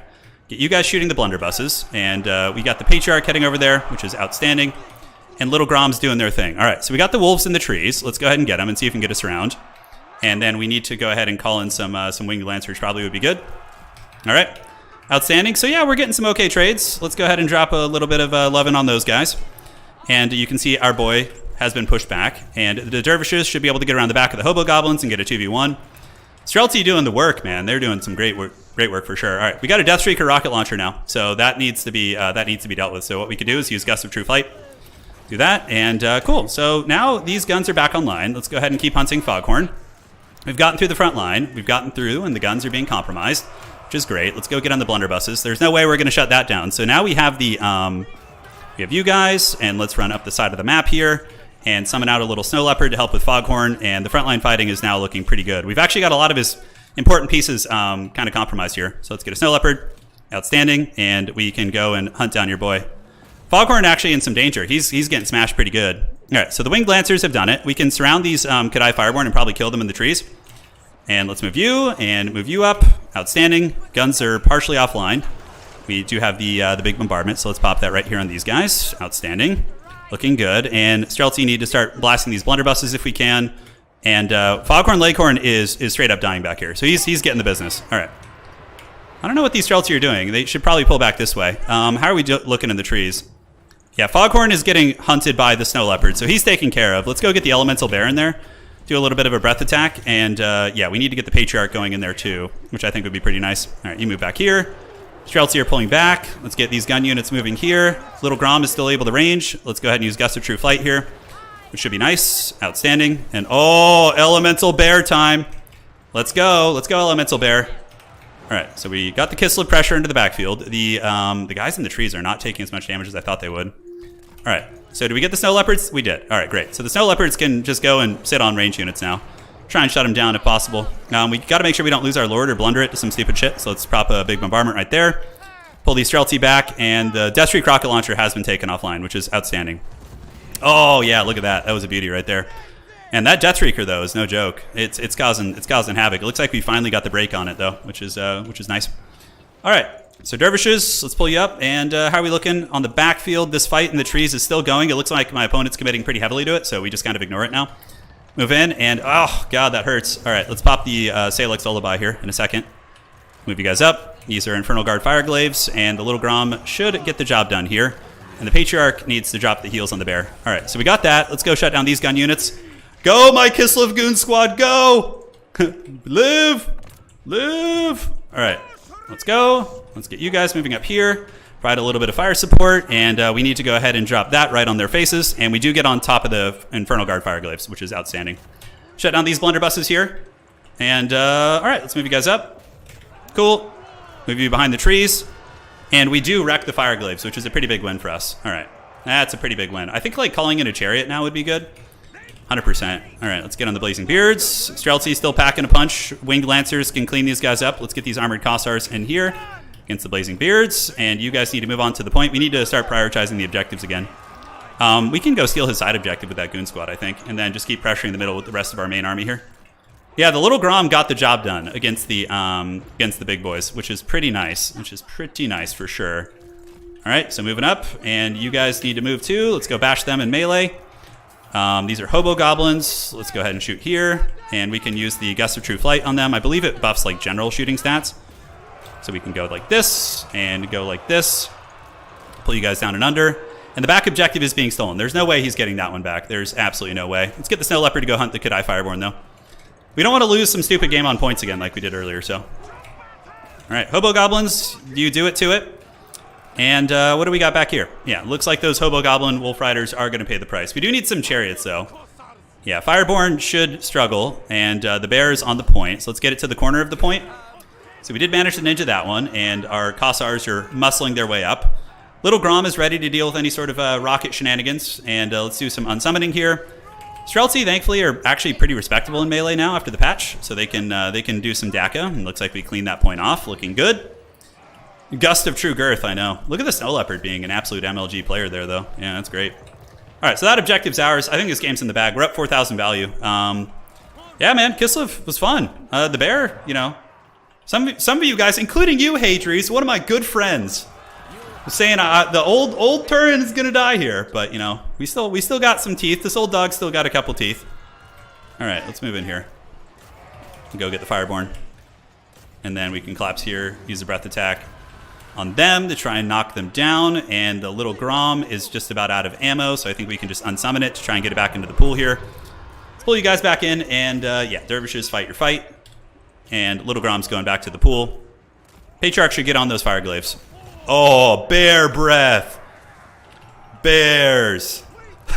The most feared animal in all of existence, the bear. All right, let's hit these Chaos Dwarf Warriors and then move the sleds up. Yeah, sleds can get in there. Get down and dirty with those. We need to reinforce our back objective. He might go for like a theft back here or something. All right, there we go. Looking good. And it looks like the Fireborn are getting mulched. The Kislevite's doing it. And yeah, seems good. He's got some Fire Glaives coming in. Infernal Guard. Nothing that we're not going to be able to stop, though, probably. Oh, I love that the Streltsy are actually like have nice niche applications here. They felt pretty good. All right, let's do some unsummons. Yes, and the Kislev Chad Bears keep munching on these. They're shattered. Okay, so we could just go sit on the back objective. The bear is just literally babysitting that point, which is hilarious. All right, yeah, and we got the gun shut down. These are Infernal Guards, so let's just pull back. We don't need to go fight them. Looks like some Fire Glaives coming out, so let's switch some of the shooting onto them. And we can give Gust of True Flight to these guys. I believe it buffs accuracy too, yeah, so it should help us. I like the Snow Leopard as a tech here against Chaos Dwarves. It feels like a nice application for sure. All right, let's do this. Call out some more Streltsy. Do that. Back objective. There's no way in hell my opponent's getting that. And the Bears are just going to hang out. They're like, hey, man, you feel like healing a little bit? They actually heal if they're in melee combat, the Patriarch, so we definitely should go do that. All right, let's move you up. And yeah, we got the Kadai Fireborn down. The Dwarfs look like they are in trouble. The Elemental Bear of the Gods sitting at 1,500 value, which is pretty respectable. GG, well played. You know what? I honestly like that build. That was fun. And, you know, my opponent's a strong player. I mean, I'm pretty sure top 15 in the world. So that's everyone we played today is like, yeah, top player. We did not have any easy matches, which was good. Good for learning, you know. 1,500. Little Grom killing the Deathstreaker, I think, was like a big changing point, because if his Deathstreaker lives, then my bear is gonna get nuked like the entire game and probably die. So yeah, the bear was cool. Great weapon, boys. He went very Chorf heavy, so having the great weapons I think was good. Streltsy 1,200 and only 300 on that one. I don't even know what got my value, honestly. It seems like some of my cavalry did pretty respectable on the damage. Yeah, you know, really it was Astrogoth getting gooned was the big thing. Like Astrogoth just went balls deep in my backfield thinking that it was pre-patch Astrogoth, and then he just got kind of karate chopped a little bit. So yeah, let's say GG to our opponent. GG, well played. GG, well played. All right. So we're going to get ready for the semifinals and grand finals. Ended up doing all right today. I'm pretty happy with it. 2-2. Not the best. You know, I think we can usually... The next tournament, I promise, I'll go try hard factions like every game and try and get the W for you guys. Today I wanted to try some new stuff, but we'll go try hard next time. All right. So Kislev versus the Chaos Dwarfs. Chaos Dwarves. All right, so let's do it. Zane, thank you for becoming a channel member. Yes, welcome to the Dukes of Haggard, brother. Got it. All right, so taking a look here at the old tail of the tape. Let's see how it looks. A couple games left to finish. I think our tiebreaker is pretty good too. Yeah, we have a good, decent tiebreaker, but overall, Kark, Stingers, Redwall, and I think there's going to be a couple undefeated folks here. So as soon as these guys are done in the next like 10 minutes or so, we can jump in and have some fun here. When do you think Nagash will be introduced into Warhammer 3? I don't know. It's going to happen, like for sure. I'm curious how they'll handle like his power level. That'll be kind of cool. Winning with the Haggard. We won with Nurgle and Kislev today, and we lost with Slanesh and Warriors of Chaos. The Warriors of Chaos game could have been a win though. We just literally were not paying attention for like 2 seconds on our back objective and lost it. And apparently our opponent didn't even intend to do it. It was like some routing units. So that cost us the game. Otherwise, we would have been able to win on 2 points. I still don't think we would have qualified though, because our tiebreaker is not that good. But yeah, we'll see. Yeah, Astrogoth, we got the nice gooning on him. We did. Yeah, I think they'll add Nagash. I mean, who else is missing? Thankful, and I'm really surprised we haven't gotten Thankful yet. I mean, I guess he's kind of one of the most iconic characters, but we got Gotrek and Felix, who literally are Warhammer Fantasy lore. They are Warhammer Fantasy lore, Gotrek and Felix. Like, they're the epicenter. Like, the main book series that, like, explores the setting the most. Yeah, the blunderbusses got shut down pretty hard. I feel if you're going to go this kind of a build against Kislev, you need to have some Bull Centaur renders guarding your backfield, because otherwise I can just dive like shit units onto your onto the guns, and you're going to pay the price. His build was honestly good. His starting army, like if Astrogoth is just more conservative, and then he switches in a couple Bull Centaur renders instead of the Fireborn, I think I'm in a much harder fight. Yeah, like what would I do? Let's see. I really like the direction of his build, though. Like, I thought that was pretty cool. So, while we wait for the next game, probably against Kislev, I would go, like, Chaos Dwarf frontline, and then Laborers, like this, and I would bring, like, 2 Fireglaves, 2 Blunderbusses, or maybe 1 Fireglaive. For the Lord choice, Astrogoth is pretty good. I think he's nice, but also, Sorcerer Prophets are really money. But if you want to like maintain a wider playstyle, Astrogoth is actually kind of cheap. I like Hellhammer more than Flamestorm because it's like a faster cast, I feel. I don't know if that's actually true, but you know, it's my power fantasy, so let me have it. Stone Mantle, yeah, you keep both those. You cut this, and then you get like 1 Orc Labor. This would be like the opening I would do for like a gun build. Or I might actually even opt out of the Blunderbusses and just go into the Fireglaves. That might be like more of the route I would want to go. And then Bull Centaur renders in reserve against Kislev I still think are super good. It was crazy. His Hobo Goblins actually felt like they were beating my beating a lot of my stuff, which was wild. Are there any sort of characters we'd want to pull in here? I don't think so at this point. I think the Deathreaker is a really good choice. Yeah, if you can protect it. And a Magma too isn't bad either. Like if your opponent doesn't bring Little Grom or you manage to shut down Little Grom somehow. You could even go double Deathstreaker in your opening army. So how would we do that? We would do this. So like double Deathstreak will probably shut down a Little Grom. Yeah, but then like our whole front line is just garbage. I kind of liked having a good quality front line here. I don't know how well Chorf Warriors trade into Kossars though. That's like something I would need to kind of play test a little bit. Obviously the trains are pretty insane, so if you can fit a Skullcracker in there, since you're allowed to bring 1, I think you have to. Kislev does have shooting, but they're so disruptive. And then you just grab this Hobo Goblin for the back objective point, I think is good. Yeah, and then we keep the Deathstreakers in reserve. Like 1 here and 1 Magma Cannon. I like, man, that's so expensive though. The Deathstreaker, I guess, is your tool. There. Blazing Beard's a Besheric for the mid-game, but their blasting charges don't have armor piercing anymore, so that, in my opinion, they're not as much of an auto-take. You could take the Hashid Stark Ravagers. They do feel like they could still be a good sweeper unit. So maybe you go 1 Bull Centaur and Hashid Stark Ravagers to like clear infantry late game. And you also have anti-infantry via the Skullcracker, which is what it's supposed to be good at. Immortals, you don't want to go elite infantry because the Kislev has like chariots and is pretty good at killing elite infantry. So you probably don't want to go that route. Gabo Hero isn't bad, honestly. Okay, 2 games left to finish. He's okay. He got nerfed. Gordo's got a cost increase, so he's kind of like not quite as good as he once was. I don't know if I like Infernal Guard. I do like having a Magma Cannon in there, though. It's so solid. They're so good. They can wreck cavalry, and yeah, I guess the issue for you is just defending your backfield. Any monsters against Kislev? The Bear should, in theory, struggle against the 2 Infernal Guard Fireglaves. And maybe we pull in 1 Blunderbuss in reserve, just to like have something more against the Bear. Or we could even just go with another Fireglaive. I kind of feel as if the Fireglaive is just the way to go here. And then we just mix in a couple Hobo Goblin Cutthroats. I like that. That build feels pretty good against Kislev, you know? Little Grom doesn't really have too many good targets except the Skullcracker, which you just kind of hide and ambush with. And then Foghorn with the Hellhammer is good. The Bear, you can put pressure on it with Fireglaves, who are really deep set. I think the first thing you summon here is going to be Bull Centaur Renders, though. You need those bad boys. Hobo Goblins, you might need more of those. Like, the double artillery is really pricey. Yes, maybe we do need... The Hobo Goblin Riders are really good for shutting down Streltsy. So I think something like this could be good. Or you could even do some sneaky gets. Somebody was using them against me the other night. The Hobo Goblin Sneaky gets to pretty good effect. Alright. So check it out. Kislev will be so... Kislev is already good. I mean, if we look at the stats right now, let's check it out. So Kislev is sitting at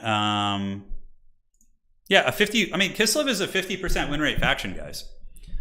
Apparently, they're very good against, let's see. So they seem to counter Khorne pretty well. Wow, that's wild. Lizardmen, Bretonnia, they're good against, which is really meta. Apparently, they're good against Norska now. Chaos Dwarves, they had a 50-50 witch until we just played it and brought it up higher. Who counters Kislev, though? I feel like Warriors of Chaos are very good against Kislev, I do. Wood Elves apparently have been crushing them, which is interesting. That's probably just Serkia, though. And Dwarves give Kislev the business, which is true, 100%. Skaven, I think, also counter Kislev pretty hard, so... yeah.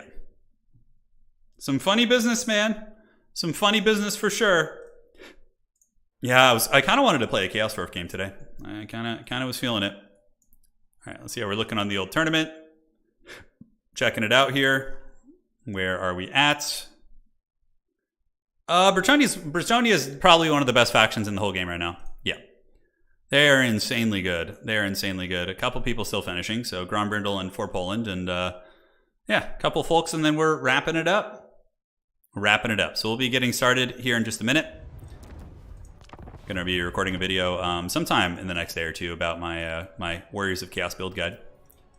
Got that all set, so I think I have a build for every matchup now. So this is like a loose build guide. It's been pretty effective. But yeah, like not all the builds are perfect, but it would give you guys like a template. If you're like newer to the game, you could kind of take these into events and probably do okay, I would say. Shorefit, yeah, Shorefs are good. Yeah, Bretonnia is top tier. They're very strong. And the thing about Bretonnia is they used to have weak infantry, where their infantry weren't that much of a problem, but now with the Grail Reliques giving melee attack, like all the Foot Squires and Battle Pilgrims trade upwards super hard into most of their usual counters. So, yeah, Bretonnia dominates the Cav game, and they dominate the melee fights pretty well too, especially with Fey Enchantress, Mortis Engine in the melee fight. It's really hard. How do you feel with anti-large artillery? Do you not just bring them? Anti-large artillery snipe? Yeah, Death Freaks? Oh, I always would bring one. Death Freaks are really good. Yeah. Grail Knights just have a faulty stat line as it pertains to their, like, it's something with their knockdown. Like, the collision, like, one of the Creative Assembly developers already confirmed it. Well, not, they confirmed they suspect they know what's wrong with the collision. So it's like, there's something up with, like, their collision profile where they're just chain knocking things over. Yeah. I don't know if that was their intended mechanic. I don't think so. It didn't sound like it when I was talking to them, so. Yeah.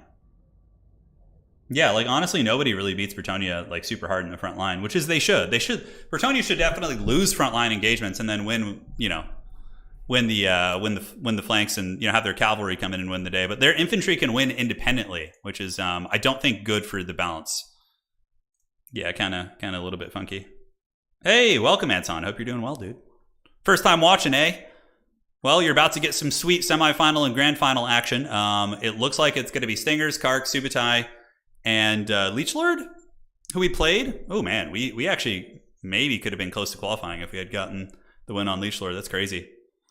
Although our tiebreaker isn't that good. It looks like the people we beat didn't end up doing too well, so. Yeah, Reliquaries the Grail Reliques are crazy good. Because they give melee attack now. They lost some leadership, but the melee attack buff really sauces the Foot Squires, right? So you got like Foot Squires who are sitting at normally pretty terrible stats, 26, but these bad boys will put them up to +5. So that's quite substantial. That puts them up to a whole nother tier of unit quality, in my opinion. Hey, Grombrindle, how you doing, man? Yes. Yes. First time watching, welcome. Hope you're doing well, Fry. It's been a good time today. All right, looks like the top 4 is on. We will cast some top 4 games. Subutai is going to be advancing it in just a second.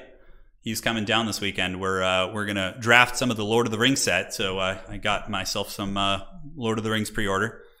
Going to be playing the Halfling deck. I also pre-ordered that, which is fun. The Commander deck with Frodo and Sam. I think they did a good job depicting the hobbits for sure. I'm very excited to play those.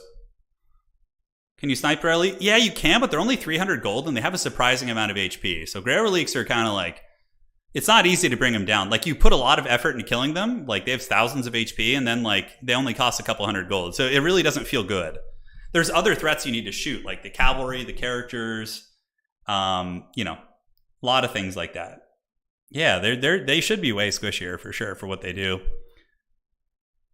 You can't play multiplayer because of your computer, huh? Sorry to hear that. All right, what's it going to be? Subutai advancing it? Maybe he's having some problems. He had to drop somebody. Somebody dropped, okay.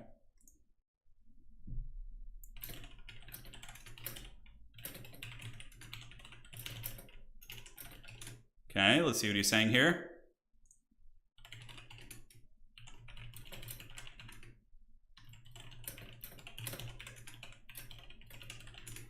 Okay, perfect. Getting everything set up here. Subutai will be advancing to the top 4.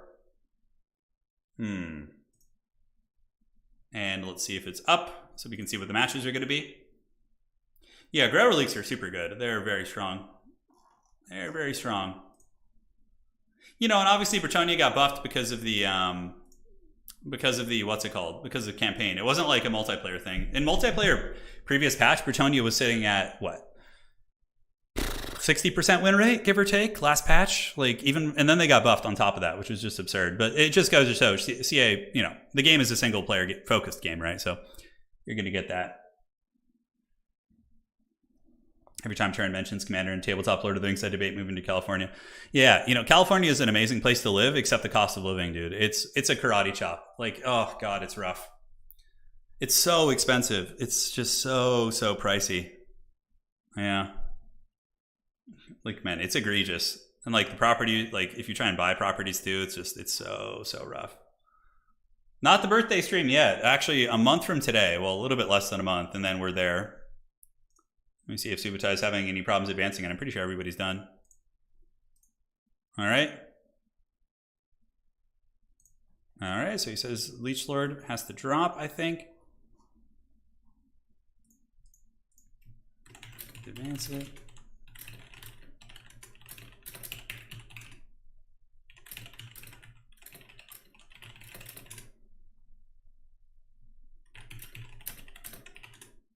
All right, so Subutai just had a little bit of a tech thing where apparently Leechlord had to drop. So it's going to be Stingers, Kark, Subutai, and it looks like Redwall, I think, will be the next individual to qualify. Yes. Yeah, it's true. It's expensive. It's pretty expensive everywhere. Isengard? No, I'm not playing the Isengard deck. I'm playing the Hobbit deck. It's pretty... I'll show you guys while we wait. Shire deck list. Is it EDH? What is the deck list? Hold on, where are we at? So this is the Hobbit. This is the Hobbit commander deck. So it comes with a couple commanders. You got Frodo, the Adventurous Hobbit, and then Sam, Loyal Attendant. So they're partner commanders, which means you can use them together.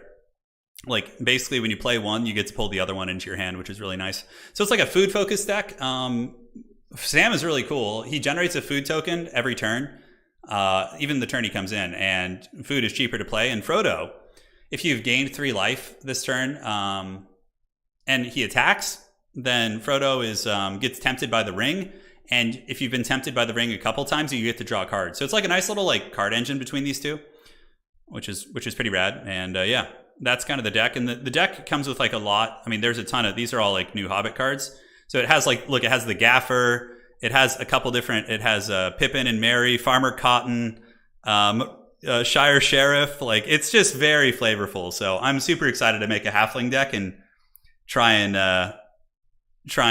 make it work. I feel like that's going to be super fun.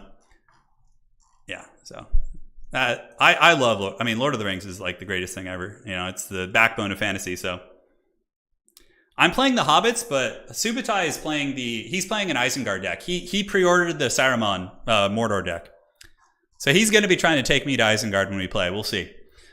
These Halflings fight back though. They're ferocious. I feel like in the UK here we should it's probably spending so much we could power the country. Yeah, yeah, for sure, Jay, for sure. All right, let's check it out. All right, so just chatting with my tournament host here, my buddy. I will do Kark and you, but it looks like a buy round error on other side. Want me to fix it? All right, so they're going to take care of that. Magic Arena? I don't know. Yeah, I don't know.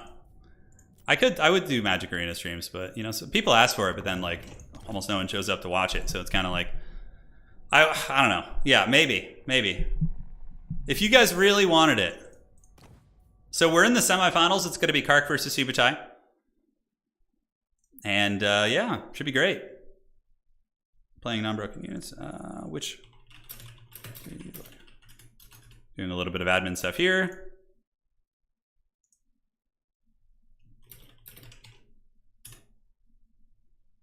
All right, so I'm just going to help him with something on the back end here. So Stingers and Redwall here. Okay. Turn, I play Magic the Gathering over Spell Table a lot. Yeah, do you? I've tried it. I don't... For me, Magic, I enjoy the in-person experience, like hanging out with a couple friends. There's a local...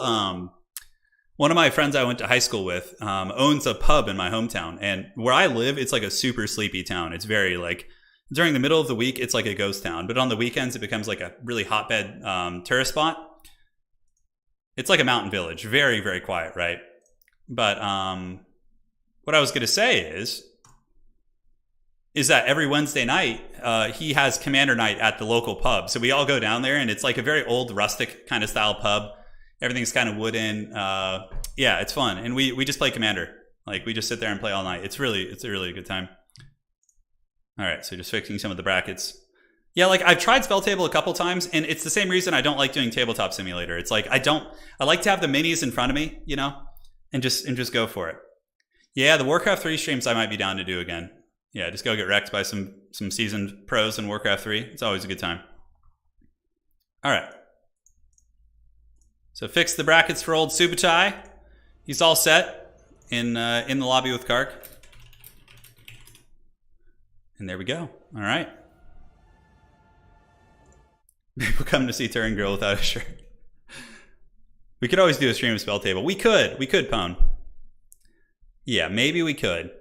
I'll think about it. The minis make it so much better. It's true. Especially when they're like minis that you've painted, you know, and you feel like the attachment, you know, like these are your boys. You sat there grueling over painting them for hours, and stupid fat hobbitses. I know. Well, I have all the fat hobbitses in that deck. I feel that Spell Table became such a thing. Yeah, because of the Rona. Yeah. Yeah, absolutely. During the whole pandemic, it was definitely very essential. All right, what's this matchup going to be? They're going to do their picks and bans here on the Celestial Lake. This is a semifinal, and after this, we'll have our grand final match, which should be quite a bit of fun. Stormgate looks really good. If you guys haven't seen it, I don't know, like, could I actually show that here while we're looking? I'm afraid of YouTube, like, blasting. Because the problem is, oh, man, when you... I don't know how all these Twitch streamers do it. When they, like, watch, like, videos and stuff, it's like, you get blasted with, like, ads that has, like, copywritten music. But I guess people on Twitch just do not give a shit about copyright stuff. Like, I've jumped into a couple Twitch streams and just straight up heard, like, massive Twitch streamers just playing, you know, copyrighted music and just not caring at all. It's weird. Because YouTube shuts you down right away. If I tried to play, like, some Metallica right now, you know, James Hetfield would just descend from the heavens and club me with his guitar, you know? Whereas, like, on Twitch, like, they just let it slide. It's so weird.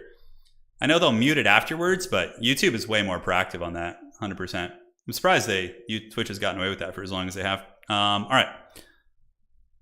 Where are we? What was I going to check? Okay, Stormgate gameplay reveal. Yeah, the copyright's removed in the VODs, sure, but that still seems like, yeah, I don't know where we could watch this. Maybe, is this it? Okay, perfect. Yeah, I know, but why would they allow it live, though? Because YouTube doesn't, and I'm sure as hell that the record companies or whoever owns the rights to the music doesn't like that, you know? I'm surprised they haven't come after them, is what I'm saying. Yeah, they split the audio so the music isn't in the VOD. Yeah, it makes sense. Twitch as a company doesn't care unless you're a hot tub streamer. Yeah. Yeah, and you're saying Twitch has human admins mostly, so they play favorites pretty hard. Yeah, it makes sense. Makes sense. It makes sense. I don't think they have a lot of the tech. Dude, YouTube, I started a Warhammer stream once. It was like, oh, this would have been like 2 years ago. I was listening to some Nine Inch Nails and then I started the stream not knowing that it was still playing in the background because my sound was off, and then the stream, like, within 10 seconds was shut down. It was like it crushed my stream with the iron fist of Google. Yeah, it was wild. There's a lot of fake copyright claims going on. I know it's a big thing on YouTube for sure. Yeah, it is troubling indeed. Let's see here. Warriors of Chaos World Subutai versus the Greenskins. Should be fun. Greenskins very popular right now. And it makes sense. They seem pretty easy to play. It's just kind of like or Savage Orcs, Orc Boys, Archers with Wurzag, and then just Mouth Breathe. Like and Spam Squigs and Boar Boys. Like, there's not much else to it. How's the Prophet of Chaos doing? We did okay today. We played some factions I wasn't really familiar with and paid the price, but we still went 2-2, which I'm happy with. It was a good run. It was a good run of tournaments. How many of you guys remember the Napster days? When Napster first came out? Oh my god, that was some wild shit. Remember how angry Metallica got about it? They were like the big ones, like rallying against Napster. That was some wild shit, man. I remember early 2000s with that, and you know, making burning CDs for your friends. Remember how fun that was? Like giving your friend a CD of music they probably had never heard simply because of the inaccessibility of the internet at that point. You know, in 2001, 2002. Having a burned CD, like how cool that was. Oh, man, I remember having the this like thing in my room where I could burn CDs and burn music onto it. That was so fun, dude.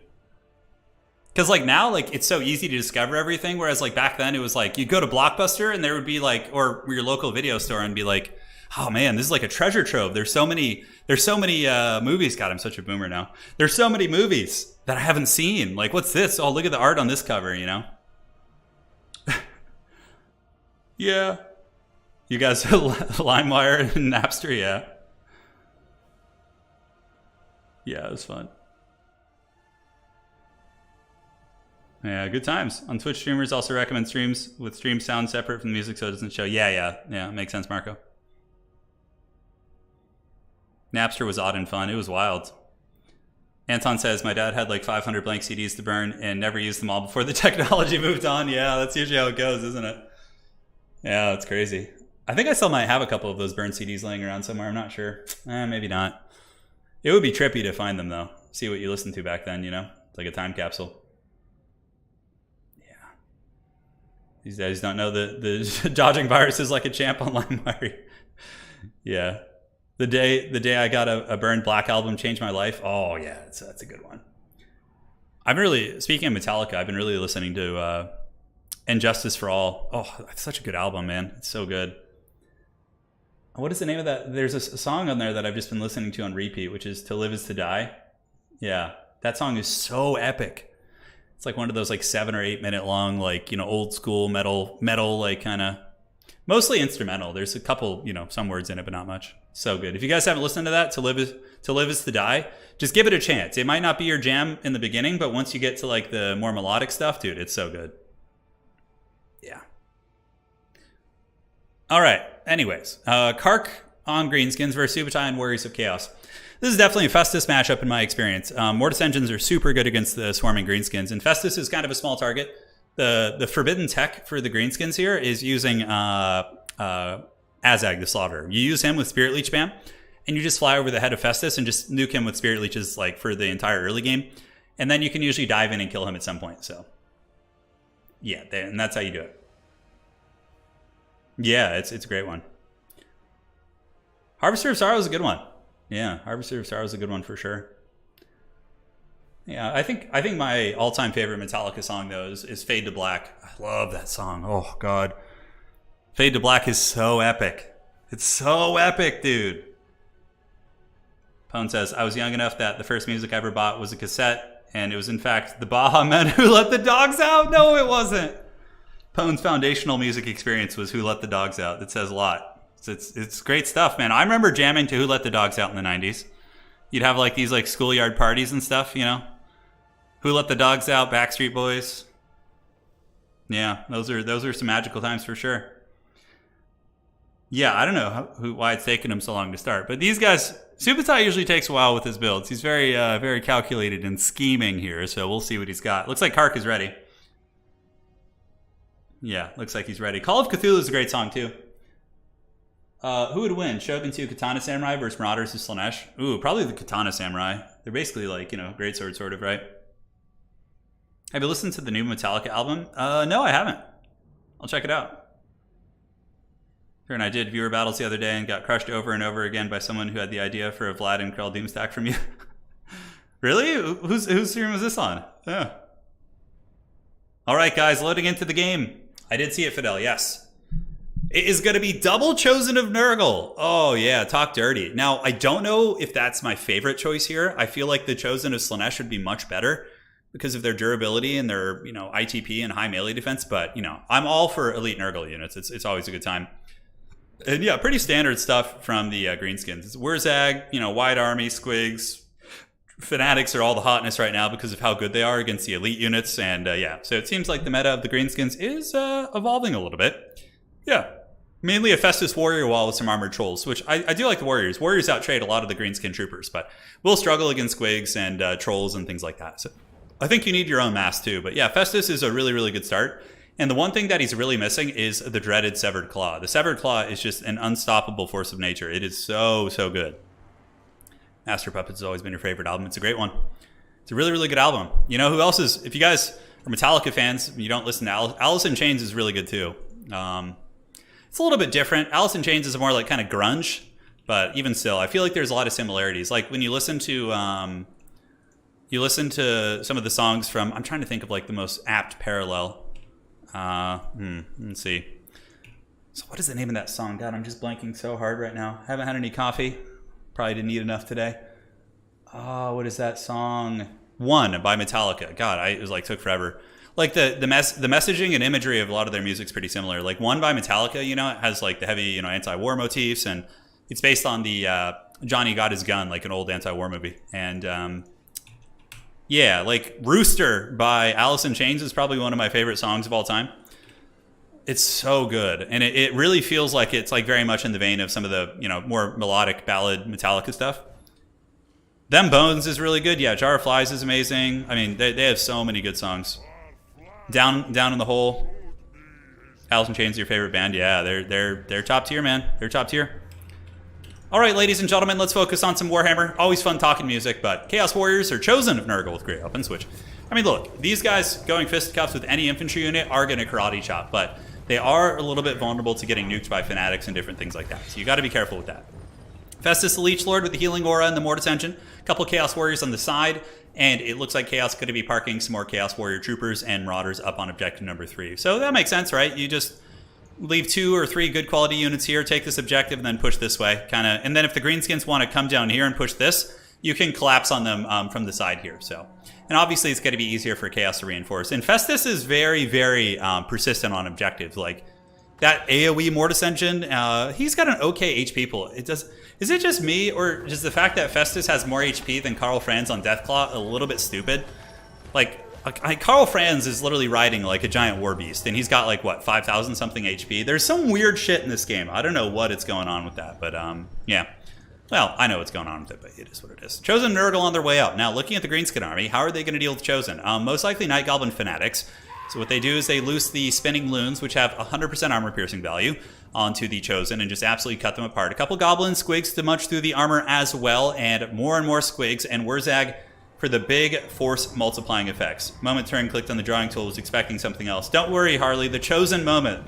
The reason why you're here on the stream, it will happen at some point. I don't know when, but it will happen. I know he's chunky and all, but like, come on, man. Like, monsters, if you look at Festus in Tabletop, he does not have as much HP as Karl Franz on Deathclaw, or Wounds. Like, nowhere near. It's so silly. It's so silly. It's weird. Chaos has HP. Understandably, Nurgle should have a lot, right? Like, Festus should have more than other Footlords, but not as much as, like, a big combat character, in my opinion. So Orc Boar Boy is going to be pushing into the backfield, and I do like this from Subutai. Subutai calls out some Dragon Ogres, which are kind of a cool tech. They do have good missile resist of 25% and also can crump a lot of the greenskin big stuff. But obviously Subutai doesn't want to be losing this objective. He is playing against Kark, one of the more aggressive players in the community. Kark rarely sits back and skirmishes. He usually just goes for blood. And now we're going to get the Squigs moving into Chaos Warriors, which is going to suck pretty bad for them. Chaos Warriors will fight back well enough. And the Fanatics are also being loosed. Greenskins require a bit of micro, but look at the damage the Fanatics do. That's what happened to me earlier with my Chosen of Slaanesh. As those Chaos Warriors get absolutely flattened there. Granted, they are trading okay considering the circumstances, but man, oh man, that was nasty. Healing Elixir's active, Stream of Corruption coming in from Subutai. Nice cast right there. Does go through the Squigs and also the Night Goblins. And now Big Daddy Festus going to be chilling in there, providing the healing auras, while the armored Chaos Trolls prepare to fight the Stone Trolls, which are also armored, but not quite as armored. On the back point, we get Dragon Ogres fighting against Goblins, and Orc Boar Boys kind of dodging about. Kark being very, very cheeky with his micro here, as the old Chaos Warriors push back the Goblins, and this objective being contested. I do think at the end of the day, though, the Marauders will trade pretty well into the Night Goblins. The Warriors will bash through most of these units, and Kark probably will not get the back objective, but he is distracting quite a bit of Subutai's forces. Now, Chosen of Nurgle here getting healing elixirs, but the Fanatics have done big damage. You'll notice all the Chosen are down to about half health. However, Festus with his healing certainly giving them a lot of Grandpa's love, which is keeping those bad boys going. But the thing is, that means there's no Mortis Engine. The Wah is going to be resounding in the valley as the Squigs get super hyped up by the chance of their war boss Goblins as well. And these Chaos Warriors, I don't know how much longer they're going to hold. They're probably going to be faltering soon. Although, man, yeah, Chaos Warriors, you can't underestimate that 44 melee defense and 100 armor. It is very solid. So some of the Nurgle Chosen on the run right now. The other Nurgle Chosen standing by, but more Fanatics are coming through and crushing these Chaos Warriors. Absolutely brutal beatdown, as the Chosen of Nurgle are sent running from the hills for the amount of damage they're taking. You also see Festus the Leech Lord getting nuked a little bit, so he is going to be getting smashed. And this is why Aspiring Champions are really good in this matchup, which I should have brought more earlier in the matchup I did. I had Severed Claw, or did I have them in that matchup? I think I did, yeah, and they did well. But yeah, Severed Claw and Aspiring Champions don't care about Fanatics really. Whereas the Elite Infantry, we see both Chosen of Nurgle running. Thankfully for Subutai, though, Festus is able to get away, but Subutai is being doubled in value. And holy shit, Kark is going bananas back here, dude. Look at this. Forsaken moving in, and there's just an unholy, unwashed mass of just greenskin trash units dragging down these Dragon Ogres and these poor Chaos Warriors. Yeah, they're barely holding on there, man. I guess the Forsaken are doing some okay damage, but man, that is a whole lot of units. That is some serious stuff.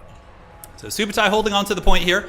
Chosen of Nurgle are on their way back in. So it's cool. You know, what we learned from today's stream is that bringing elite units against greenskins is risky nowadays, because they have learned the use of Fanatics and how good they are at just doing mass HP to those type of units. Whereas maybe like a double Giant build with Festus could have been very good here, right? Because the Giants don't care about those type of things. And you could just bring Marauders or, you know, Aspiring Champions, whatever, those type of units. But yeah, man, crazy stuff. Festus is going to die here, I think. We got two Goblin Big Bosses, although there are some Chaos Warriors nearby.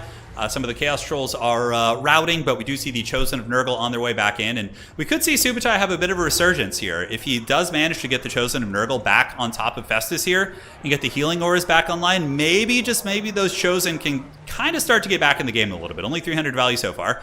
Subutai trying to reinforce his back point, and the Forsaken are doing very well. Forsaken are really good crowd clearing units, and I think an excellent staple against Greenskin. 63 weapon strength against all this light armor. It's just super money. I mean, Squigs do have 50 armor, but even still, Forsaken will hit them relatively hard. These Forsaken break, and the Wa is just so persistent as the Orc Boar Boy is really, really grinding super, super hard. Festus able to hold on to the objective here, so the Warriors of Chaos getting it. But that back point, without some like big monstrous terror or something, is going to be so hard to stop. And we're very long overdue for another Wa right now. There most likely is going to be one. They need Stabit as active, so we see Festus the Leech Lord.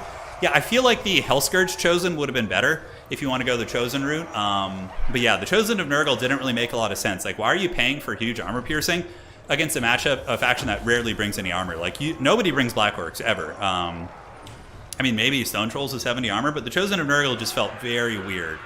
And I think that's one of the reasons why Subutai is struggling so hard right now, is he brought 2 big centerpiece units that literally got 400 value.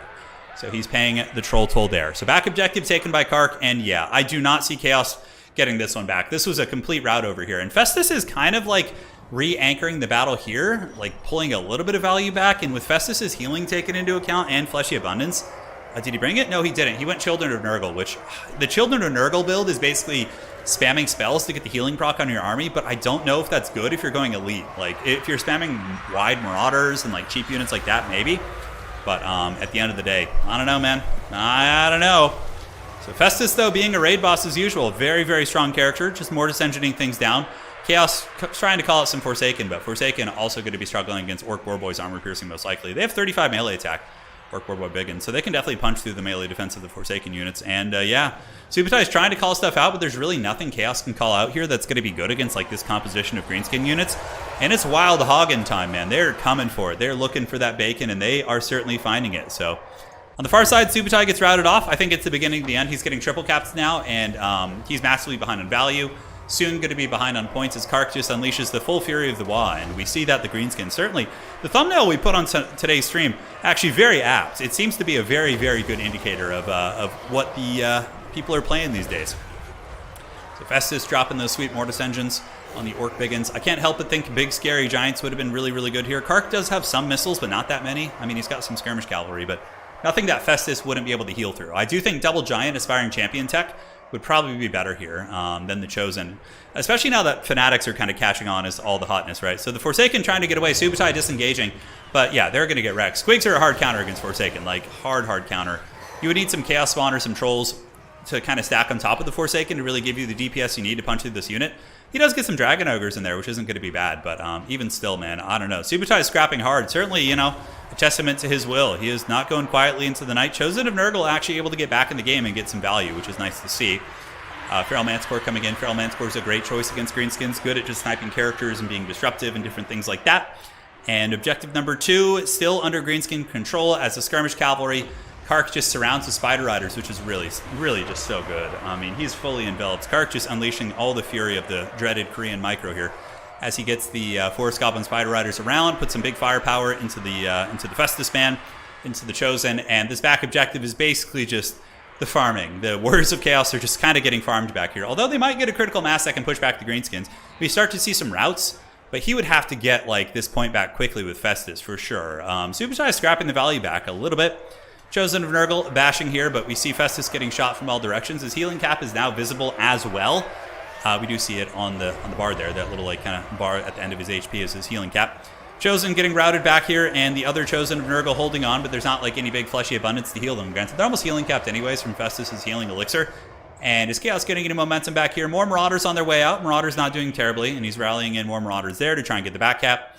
But yeah, I think Kark is going to get the kill here. He's just got so many units. Squigs and Nasty Skulkers coming in. They got their Prison Shanks out for Gork and or Mork. These little gobos going to be getting in there and certainly putting some big hurt. I'd love to see the Greenskins doing well. Like now that pump wagons are restricted in these tournaments, so like it feels like we're seeing proper Greenskin play. You know, just a bunch of swarming haggard shit and big war cries. I mean, it's pretty fun for sure. As much as I do miss Black Orcs, understandably the meta isn't great for them right now. So, yep, GG well played. That is going to be your boy Kark advancing to the grand finals. I thought it was a cool attempt by Subutai, but the Chosen and Nurgle I just don't think are the way. I think like having a big terror-causing monster that Festus can just fleshy abundance. Like, how many archers did we see here? Yeah, a couple air, like Forest Goblin archers. There's no way they would bring down a giant with Festus healing, right, on that side point. Yeah, something to consider. GG, well played. Hopefully you guys enjoyed that one. And let us move on to the next match. Kark's army, pretty, wow. 2,000 value on something here on the trolls, yeah. And look at the fanatics. Holy shit, the fanatics. Yeah, 1,100, 1,200. Yeah, fanatics carried that game. Killing those Chosen in the beginning was brutal.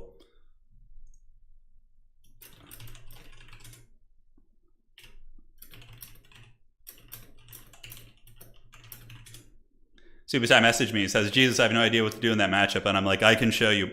I actually played Kark in this matchup. Would have been maybe 2 weeks ago. And I believe I won it with Warriors of Chaos using the double giant build with Aspiring Champions. That was kind of the forbidden tech because Aspiring Champions do not care at all about Fanatics. Like, they barely take any damage whatsoever. Festus, Giants, Aspiring Champs.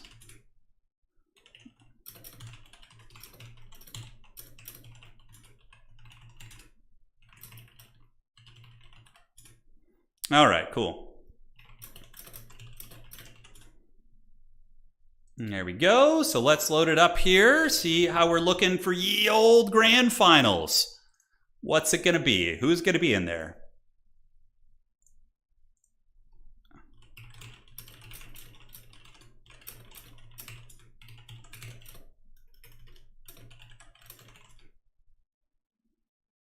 Yeah, I'm just talking to Subutai with a little bit of strategy right now, which is good.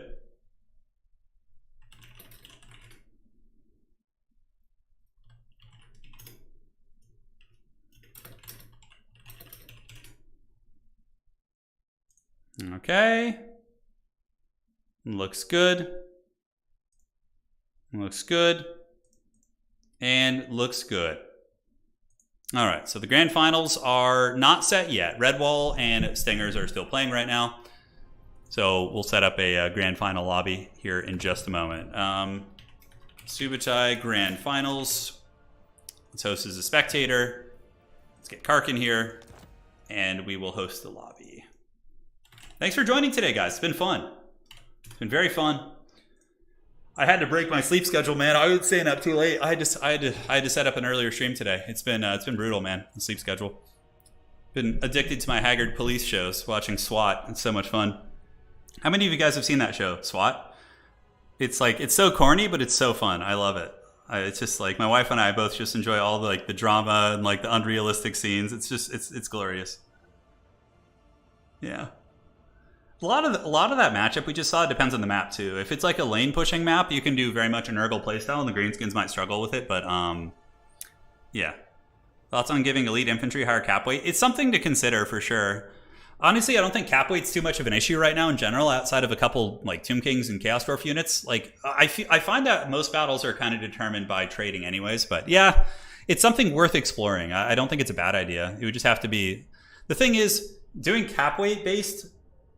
Doing like a capture weight based by elites and medium tier and light tier infantry would be cool if Creative Assembly put the effort in to like actually like really scrutinize it, really play test it, but they're not going to do that. They're never going to put that amount of effort into multiplayer again. So I don't think it's going to happen because of that. And like, yes, we could mod it in, but I also like, you know, that then is like a whole nother beast, which I don't want to, can of worms I don't want to open, you know? Because then, like, people playing ladder aren't playing the same game as us, and we already have that to an extent by restricting a couple bugged units. But yeah, it's Trixie Hobbitses. No, it's a TV show. It's a TV show.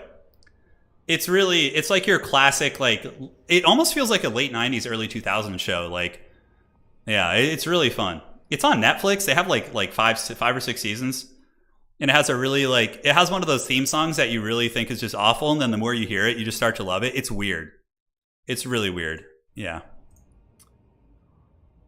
Check it out if you guys are looking for some mindless stuff to binge. It's a lot of fun. It's a lot of fun. No, it's a TV show. Yeah. I think it's based on the movies though, like in the loosely based on it. I'm not sure. We can show the way. So Kark awaits in the grand finals. Let's see what the maps are going to be. Borderlo Landing, Lost Temple of Sotek, and Itza. It's a me. Itza. Alrighty, so let's see how we're doing there. The other side, I thought that Kark and Subutai took a long time, but man, that was something. TV show SWAT. Yeah, it's like a police show. It's very like early 2000s style. Yeah, it's fun. Watch The Shield. I've seen that. Yeah, that's an older show. That's the one with the guy who played the Thing, right? In the Fantastic Four. That was a good show. Yeah, that was a good show. That was good. Oh, the movies are based off the show from the 70s, which the new SWAT is a reboot of. Oh, okay, got it. I do, Pone. I do. God, I have to fulfill the forbidden oath. I have to fulfill the forbidden oath. Can I just rent that on YouTube and just watch it there instead of having to do some subscription service?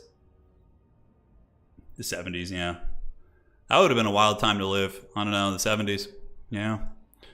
One thing is 70s did have some like really ugly architecture. Like a lot of houses in my area were made in the 70s and they just have these like really kind of like nasty like green yellow or like brown yellow like designs to them, and they just look so ugly. Not that I don't really care about aesthetics that much, but yeah, it was like yeah. Yeah, Canon, it's fun. It came out in 2018, I think, the show. Yeah. Yeah, so against Greenskins, I think Aspiring Champions, Giants, Festus is pretty good, but like Kark swarms the other objective, and it's hard if you go Festus Giants to like play both objectives. That's the tricky things. I thought you said it was on Hulu, Pone, or something else. How did I like the Warhammer Magic decks? I didn't get them because they're a little too science fiction for my Magic universe. Like the Lord of the Rings stuff and Baldur's Gate like universes and Magic, I feel like just totally fit in well with the existing Magic universes. Like they could just be another plane. But like when you start having like Heretic Astartes, Abaddon with like, a bolter battling against like Knights with Swords, it's kind of like, If you really were to put like a Reaver Titan or Abaddon the Despoiler on a Magic card, he would be like easily what, like a 2020 or something? Like, it's just... So it's kind of like hard for me to get into it, you know what I'm saying?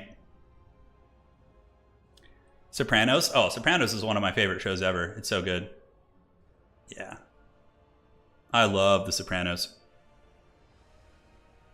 The 70s did explore the depth and breadth of the autumn color palette. Yeah, every single orange, yellow, and brown everywhere, I know. Painting up the old... what are you painting for 40K? Oh, yeah, 10th edition's coming out, yeah. I know they just released the indexes today, and the point values are coming out on Friday. Why would they just not release them at the same time? I don't know. It's so weird. But I'm excited for that. I'm going to be playing some games of 10th very soon. So I've heard that Death Guard are one of the worst, whereas what people are kind of guessing. So some shady business. Sorry, guys. We're just waiting for the bottom side of the bracket to finish. Hopefully you don't mind hanging out. Who would win, Sauron or Abaddon? Probably Sauron, yeah. Because he's like, He's like a demigod type being, right? I mean, maybe Abaddon would be able to use the Talon of Horus to like claw the ring off his hand. I mean, I don't know. That's a good question because like, man, it depends. Because here's the thing: Abaddon has the blessing of all the Chaos Gods, and Abaddon also has this giant demon sword, and is like literally the same size as Sauron is. So maybe Abaddon would actually win because he would just be able to cut the hand off Sauron. I mean, if Sauron got caught slipping against Isildur, then I feel like the Despoiler might be able to get him. Like, it depends, though. Are we talking, like, the movie depiction of Sauron, or are we talking, like, Sauron in the First Age or whatever? Like Silmarillion Sauron. It really depends. We need Gunhound here. Is he around? Gunhound would be able to tell us more, because I'm rusty on all that stuff. Look what you started. You did great, man. You did great. Yeah, Abaddon is really powerful. Like, he's a terror. I used him in tabletop, too. He's a monster. Have I seen the show? Oh, I haven't seen the show Silo. I do want to watch that, Asgard. Have you seen it? If you have any recommendations about it, let me know. Yeah, I mean, I guess if you're saying, like, Sauron is the Eye battling him, I mean... Like what? His mass armies? Well, then Abaddon gets the Black Legion too, and the Black Legion would absolutely crush the armies of Mordor. You like imagine like these haggard orcs and goblins literally charging against an army of the Black Legion, which is like these like 10-foot tall warriors with like just machine gun shotguns basically and bolters. Like the armies of Mordor would fold like a piece of paper to the Black Legion, or any Chaos Warband for that matter. There's no way. There's no way. Yeah. You read the Silo book? Oh, so it's based on a book, huh? I have a question about the leaderboard. Does it take into account where one places in tournaments when it doesn't win? No, it doesn't. It's just pure win and loss, yeah. Book first age, Sauron wins 9 out of 10. Movie, third age, he loses. Okay, fair play. That seems like a reasonable compromise. Yeah, yeah. When Theron is maybe like in the first age, you know, when Balrogs are flying around and shit. See, that's where we start to talk about like Black Legion versus like the armies of Morgoth, right? With like Balrogs and like these huge just monstrosities, right? Like Ungoliant, you know, Shelob's mama. Like that's when you get a little bit spicier if you want to get into that. Yeah. Voldemort failed to conquer high school. It's true. Voldemort definitely is. He doesn't. Yeah. No. He's definitely the loser in this discussion. Yeah. Lord of the Rings doesn't do the whole power scaling thing 100%, and that's what makes it great in many ways. You know, it's fun. All right, man. How long is that bottom game taking? Dear God. Let's see here.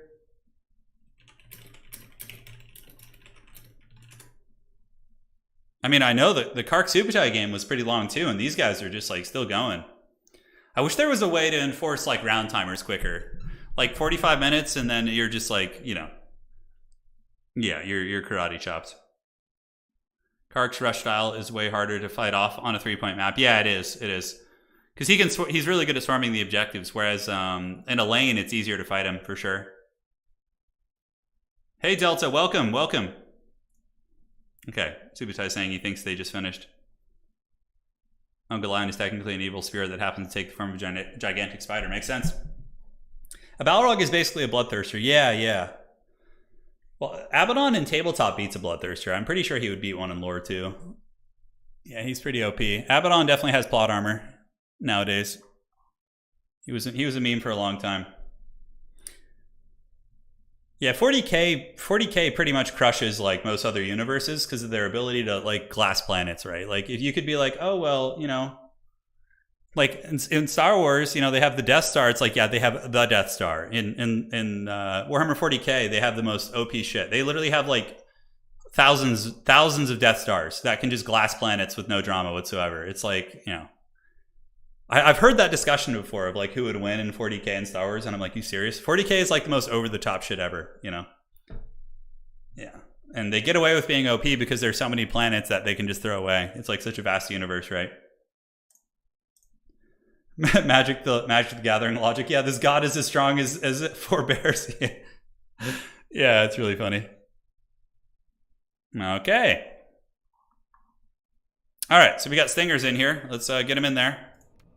We finally have our opponent. Hopefully you guys didn't mind hanging out with me. Part of me does really look forward to covering an RTS game with less downtime in between games. As much as I love ranting and talking with you guys, it's yeah, it's kind of Total War is like, yeah, it's tough. It's tough.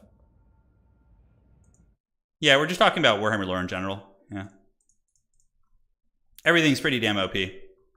Like when you read everyone's codex, like there's always something like, yes, they are the most evil, most powerful unit in the world. Like every codex has that. It's like no one can stand up to the Adeptus Astartes or, you know, some shit like that. All right, cool. So looking good for our old semifinal this is grand finals. Yes, best of 3. Let's see what happens. Let's see what happens. Star Trek has a good chance in 40K? I don't think so. I mean, the only thing that would have a good chance, I think, from the Star Trek universe in 40K would be the Borg. Because the Borg would be able to potentially assimilate like a lot of planets and grow powerful in a very similar way to like how Tyranids absorb biomass. And like the Borg from Star Trek would be cackling a little bit. And their adaptive shielding would be very good, right? Like they could fight Space Marines because they could like learn the impact, you know, variables of the bolters and then could adjust their shielding. But like even still, I feel like they wouldn't be that strong compared to like Necrons or something like that. Yeah, Klingons, like, I don't know. Like, yeah, I guess they have, like, what, cloaking ships? Yeah. It's something. Maybe the Borg. Don't forget the Q. Yeah, the Q continuum is pretty OP. That's a really good point. But they don't really get involved, do they? In like, conflict. Unless you're talking Q himself. I guess he gets involved with Picard's shenanigans every now and then. Yeah, but they're basically like gods, right? You know? Yeah. Like, could the Q continuum fight the Chaos Gods? I don't know. Like, that's, like, if the Q continuum got that involved, you know, it's interesting.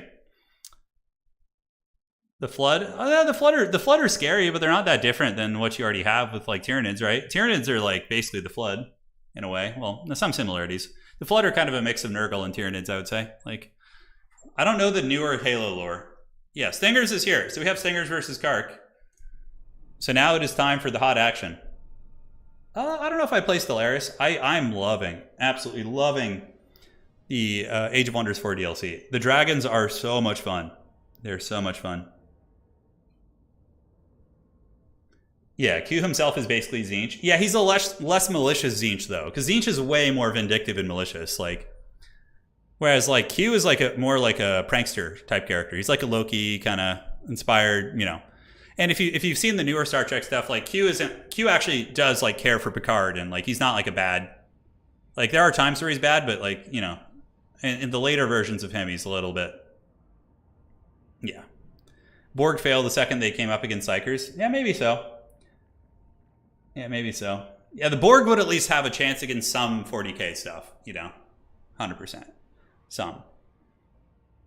I don't know what the matchup's going to be. Species 8472. Oh, man, you're getting... Yeah, the Dominion's okay. The Dominion ended up losing the war, though, so it's like, you know, I don't, against, like, the, you know, Federation, so, yeah, it's like, you know. Ogre Kingdoms for Stingers versus Vampire Counts for Kark. Is it going to be the Children of the Night? I think so. Kark is an OG Vampire Count player, and the RTK loves their Ogre Kingdom, so we're going to be seeing the old Ogres coming out for Stingers. The Ogre Kingdoms. Yes. Should be fun. Should be fun, man. I'm excited for this one.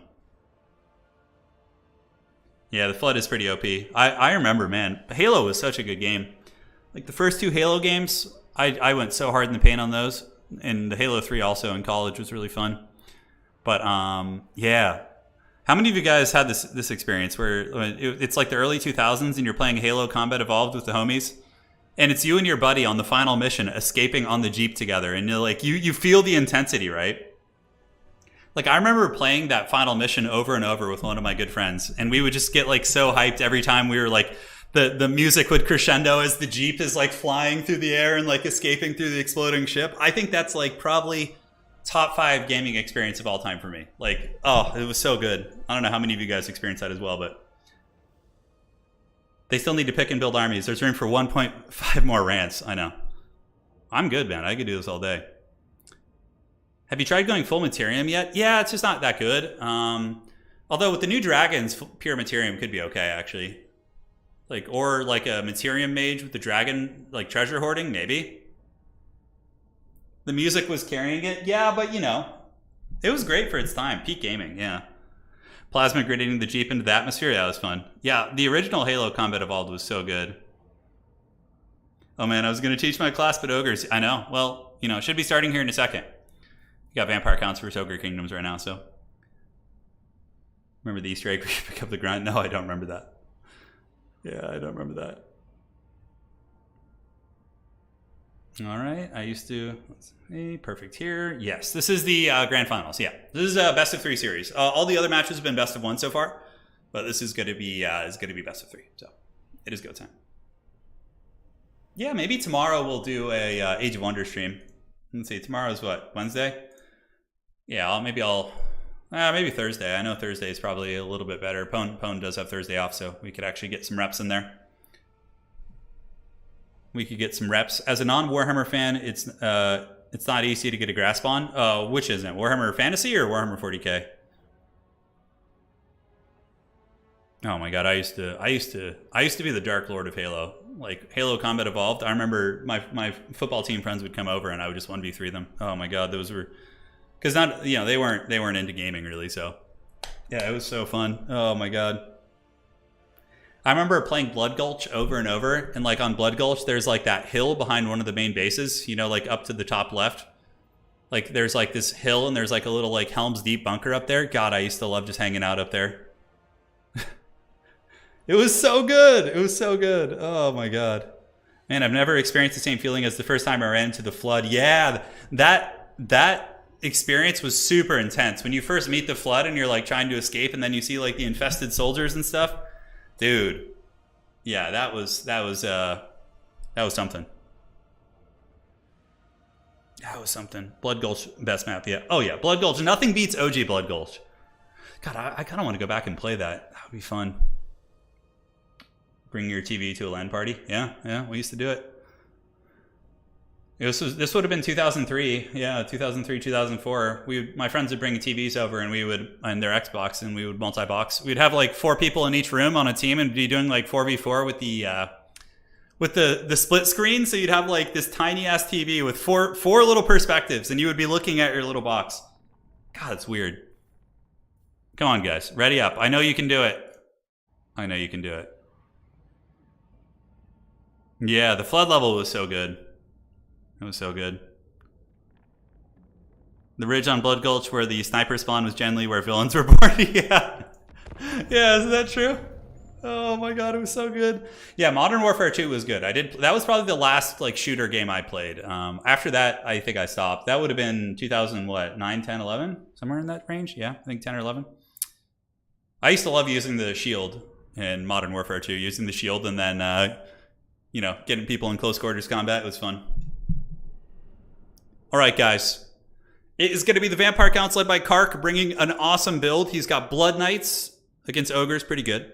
He's got a Mortis Engine of Argulf, double White Kings, and Heinrich Kemmler going to be laughing with his funny hat all the way to the bank. Zombies and Corpse Guards. So, what's not to love? What's not to love? It looks quite a bit of fun. Remember screen peeking? Of course I do. Of course I do. Yeah. I remember many a night where we would sit and just play Halo all day, and then we would go to Blockbuster and rent like Evil Dead. You know, we would rent the Evil Dead, the Bruce Campbell movies. Just eat pizza, watching Evil Dead on one TV while I played Halo on the other. Yeah, it was like these terrible TVs that we got at like a garage sale or something. Just dirt cheap. Yeah. Peeking on split screen is where one learns to multitask. Yeah, that was fun. All right, so here we are, ladies and gentlemen.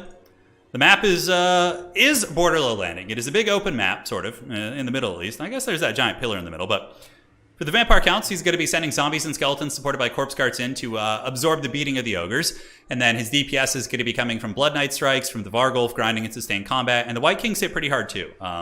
Even though there are bonus versus infantry, their scab scrates are still pretty good at clearing out Noblar trappers, although he did not bring those, which I do think is a bit of a mistake, but we'll have to see. We will have to see. Now over here, looking at ye old build of Stingers. Stingers going to be coming in strong with Ogre Bulls into the sunset.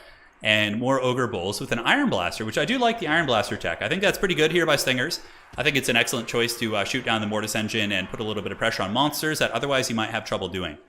And Noblar Trappers are just OP now. I do not know what Creative Assembly was thinking. It's clear they don't watch multiplayer. Because giving Noblar Trappers like 5+5 bonus versus infantry is so... They were already good versus infantry with what they already have with their Noblar Traps. And now they're just like... That was one of the most dumbfounded things. I don't get it, man. It really just means it's just purely campaign stuff for them. Yeah, it's weird. No, you see, like, I want to adopt the Beastmen and start playing them, but the thing is, I don't really like the Beastmen aesthetic that much. Like, they're fun and all, but, like, when I play Nurgle and Warriors of Chaos, like, I love the way my units look and all that and the characters, but, like, with the Beastmen, I'm just, like, looking at Kazrak, I'm like, you're a disappointment. You know? I don't know. I just can't get into it, man. I can't get into it. All right, so we got zombies. Oh, is Kark going to do some dreaded back pressure here? Look at that. Sending some zombies back to objective number 1 to put a little bit of pressure on it, man. That is something. Iron Blaster moving up. Ogre Kingdom's on the way. The ogres are coming to get you. They are coming to get you. Yep. Paul, the Beastmen are in the pits a little bit. A little bit. But, you know, like, I feel like there always needs to be one faction that everybody can laugh at, you know? That, like, all of us as a friendly community can look at and just point and laugh. And for me, that's always been the High Elves. But the High Elves are actually doing relatively well right now, so I guess that would just leave us with the Beastmen. And it's perfectly lore accurate, too, because if you guys don't know the history of the Beastmen in tabletop, the Beastmen have always been a neglected meme faction in tabletop as well. Like, Games Workshop just, like, Beastmen suck in Age of Sigmar. They're pretty bad in a lot of fantasy from what I've heard, in Warhammer Fantasy. So it's carrying on the tradition. You know, you got to look down on them. You gotta just, you know, it's lore accurate. Yeah, so we're all in the family there. Yeah, Chaos Warriors are just so much cooler than the Beastmen. Like, so much cooler. Look at their, like, Baroque armor and just super good stats and tanky. Look at that. Iron Blaster getting some work in there, shooting against the Corpse Cart. And Kark is going to be moving the Vargulfs in, looking to Gorilla Pound this thing, so we'll see. Here they come, and the Vargulf probably going to be forced back. Honestly, Vargulfs will take a shitload of damage against from all these Ogre Bull units. And there were some bats moving up, some Fellbats looking to go maybe tie down the Man-Eaters with pistols being called in by Stingers here. Nice Iron Blaster shot. Oh, that wasn't hit hard. My goodness. Kark getting his Vargeist blasted into another dimension. Iron Blasters are back on the menu, ladies and gentlemen. Back on the menu. Jay Phoenix says nothing was as bad as 8th edition Tomb Kings who got 500 plus mercy points in tournaments. Really? Oh man, that's funny. Yeah, see, I don't know that much about Warhammer Fantasy history, so you have to fill me in. The Vargulf Gorilla didn't do bad there. I mean, it forced the Iron Blaster back and allows Kark a little bit of time to secure the objectives without getting shot. But are the Ogres going to come and get him is the question. Are they going to sound the horn? I don't know. We'll have to see. Iron Blaster shot again, and it does miss that time. So the Vargeists were able to kind of hide behind the tree, and it did mitigate some of the shots. So good play right there. Here the White Kings are on their way back, and there are going to be some Ogre Bulls being sent in. But White Kings are super happy to grind like this. They can get hit with Invocations. They hit hard enough to kill Ogre Bull models. You can see one of the attacks there does kill some Ogre Bull models. So overall, the White Kings are totally chilling. And we do see the big, I don't know if this Vargulf going in here is a good call. Nobbler Trappers and their little Ninja Stars will do some pretty respectable damage. And it looks like Kark is going to pull it back right now, seeing the Ogre Bulls coming in to peel this unit off. He's going to be retreating. Now, where are the Blood Knights at? Blood Knights are sitting on the back point. So we do see Blood Knights back here being very conservative, probably waiting for the Ogres to extend up onto the objectives. And what is Kark going to be calling in for reinforcements? It looks like we don't see anything at the moment, and there is a single target invocation going down to the Vargulf. Meantime, in the backfield, we do see the Ogres calling in Man-Eater Great Opens, which are a good choice. They'll beat down the White Kings on horseback pretty effectively if the White Kings are on horseback. Honestly, pretty good against a lot of large things, too. And Vampire Counts do have cavalry and a number of large threats, so the Man-Eaters with Great Opens here from Stingers, I do think is a decent choice. And yeah, these White Kings are on foot, so the Man-Eaters won't be quite as good here, but this is like buying Kark a lot of time, and you can see the Ogre Bulls are getting worn down. Heinrich Kemmler is probably going to run up and just use an Invocation to heal up both these White Kings in time. And more Vargeists have been called in from the shadows. So Vargeists can definitely rip apart whatever they get on. If they're not the ones being charged and they jump onto a target, they typically do a shitload of damage in the beginning. And here we do see the Iron Blaster ripping another shot there. Doesn't do quite as much. It looks like it was going after the Devils of Swarthofen, or no, the basic Vargeist, which it actually ends up doing okay damage against. And so we have Vargeist here, and what's hiding in the trees? I love that Kark just has this one haggard unit of zombies.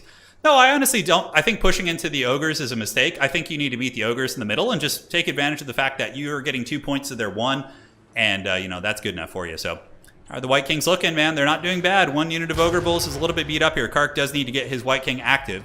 And now Man-Eaters are moving in to put a little bit of shooting pressure onto the Vargulf in the back. Vargulfs do have passive healing, though, so they will heal themselves, if I'm not mistaken. Yeah, they do have the passive healing. Oh, it's Hunger, though, so they need to be in combat, so... Uh-oh, a little bit of a blunder here. Stinger sends forward Man-Eaters, and they get pinned by Fellbats and attacked by Vargeists. He's going to be losing a couple Man-Eaters here to the ambush of the dreaded Kark. So the Vampire Counts are here. They're thirsty, and they're going to be getting their little tiny Vampire Claws and getting in there and doing it to it. So Ogres look like they're going to be sounding the horn soon.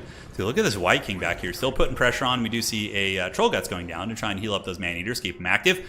And the Vargeists in the back do dive on top of the Iron Blaster, which I do think is a mistake by Kark. I feel like they're going to get pounded by the Ogre Bulls and all the Nobbler Trappers nearby, but kind of looks like a bit of an alpha strike, and Kark is now sounding the horn. So he's going to start just throwing value into the meat grinder and trying to win on the objectives, which I strongly disagree with. I honestly think Kark was doing totally fine in regards to just sitting on the point, and he's got like 2 of his best units not really doing much. Mortis Engine and Blood Knights just kind of sitting in the shadows, but we'll have to see. Vargulf is also almost dead.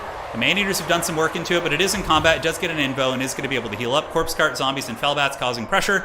Nobbler Trappers just doing absurd damage as usual, kind of chipping away at these zombies. And Heinrich Kemmler now moving in. More pushing in the backfield, and honestly, the Vampire Count pressure is going okay.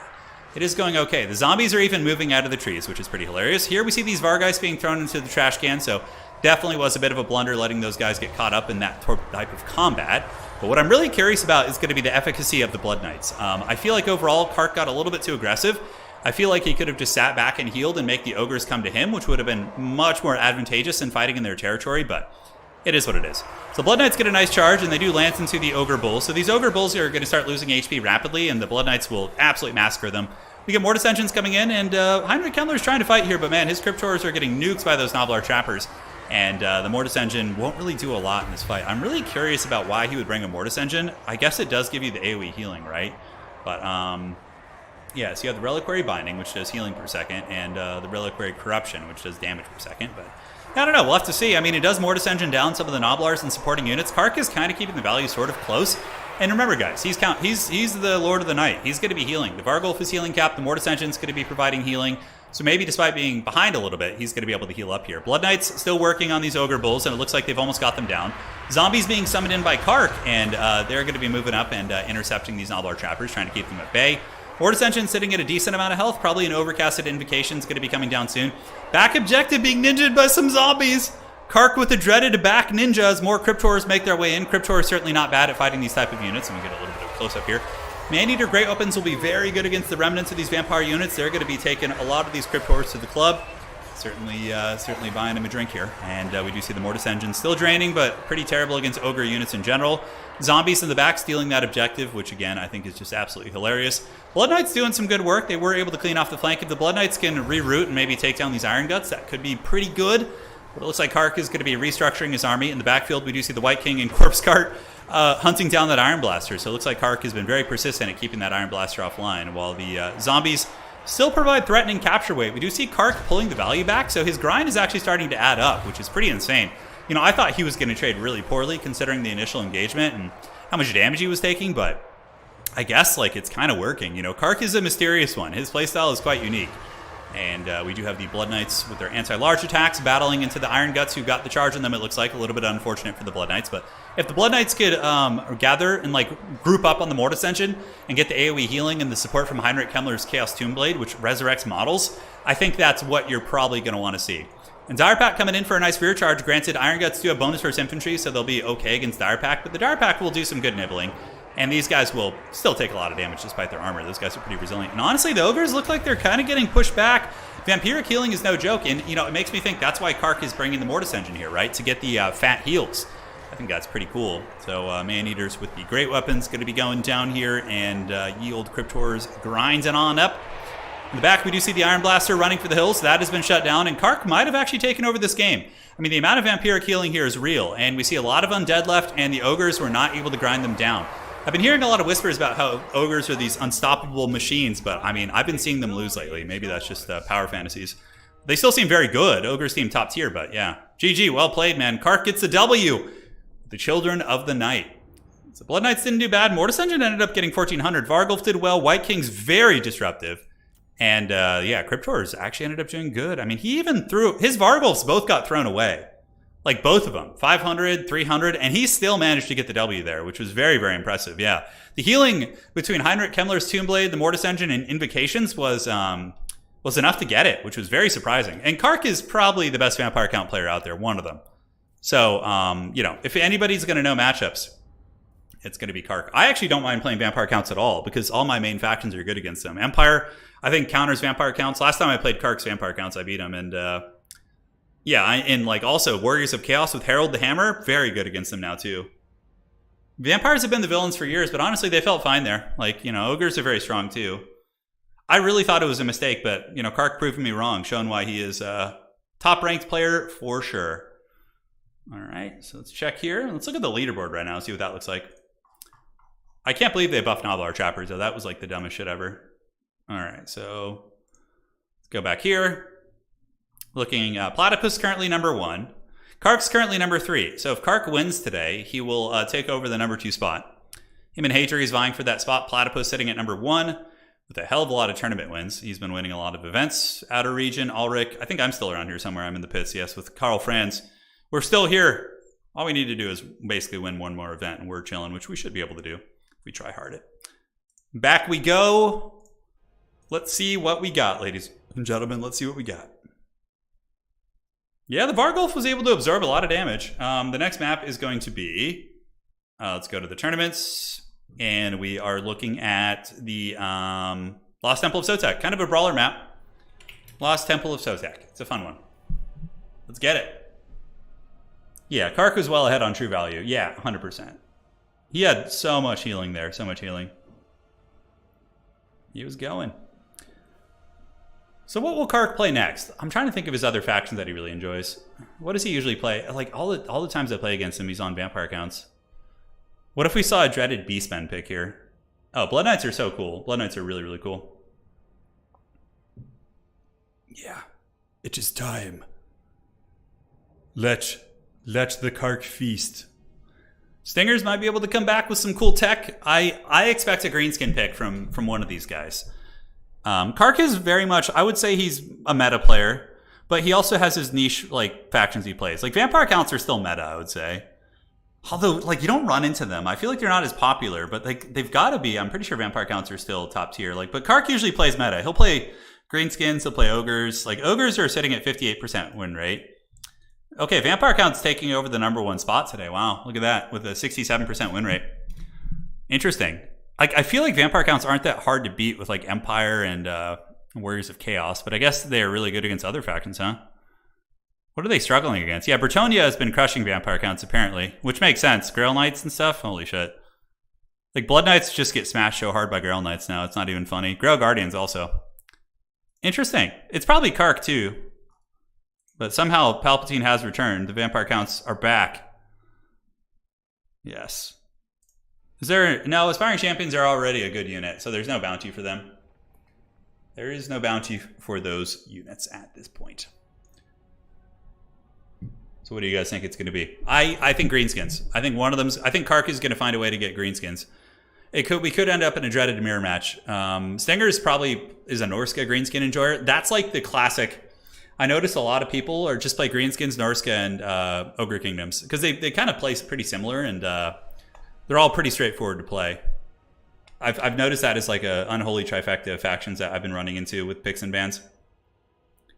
We had a Lizardman game. I lost to Lizards earlier. It was a really close match. Really, really close match. It was a great one. Versus, was it Leechlord? I think it was Leechlord, yeah. We had a good one. Yeah, vampire counts have always been a little like on the edge of OP/OP at times, yeah. They were, oh my god. Remember when vampire counts like didn't have the expendable capture weight thing? Yeah, wasn't there a time in like Domination, Immortal Empires when vampire counts would just like literally impossible to get off objectives? Yeah, it's crazy. Yeah, Coast is a weird one. I do feel like Coast is still decent. Yeah. Stingers is one of our resident elf enjoyers over at RTK. Okay. I would love to see Stingers play some elves. Stingers is a great player. I played against Stingers a bit. Very, very strong. Pretty much, I mean, pretty much if you run into somebody in RTK, they're pretty much all good players. It's a very strong clan. It'd be fun to organize like a domination clan war or something. Maybe I'll do that soon. It could be fun. I got to do a faction war again as well. Get one of those bad boys going. Yeah, a lot of stuff. Remember Uncapped Healing? Pepperidge Farm remembers. When healing potions, infinite summons that just last forever. Yeah, that was something, man. That was really something.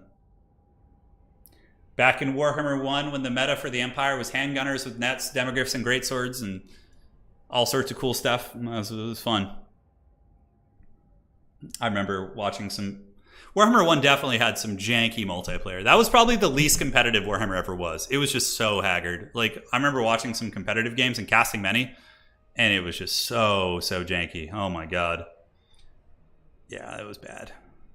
Those were some bad times.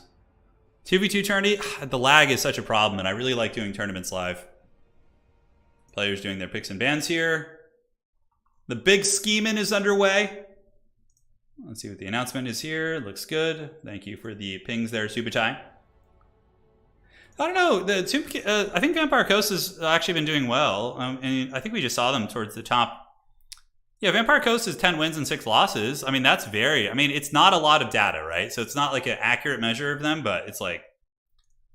That seems pretty good. Wood Elves going down because Serkia probably stopped grinding them. So now they're starting to normalize. The Wood Elves are like more like a 50% win rate faction. Look, guys, we've almost... Our community... Look at that. We started playing Warriors of Chaos a couple weeks ago. People realized they're not a shitty 23% win rate faction, and now they're back up to almost 50%, right? Mission accomplished with adopting Warriors of Chaos. I know we contributed to their losses today, but like I think a lot of people started picking up Warriors of Chaos, and look at them doing well.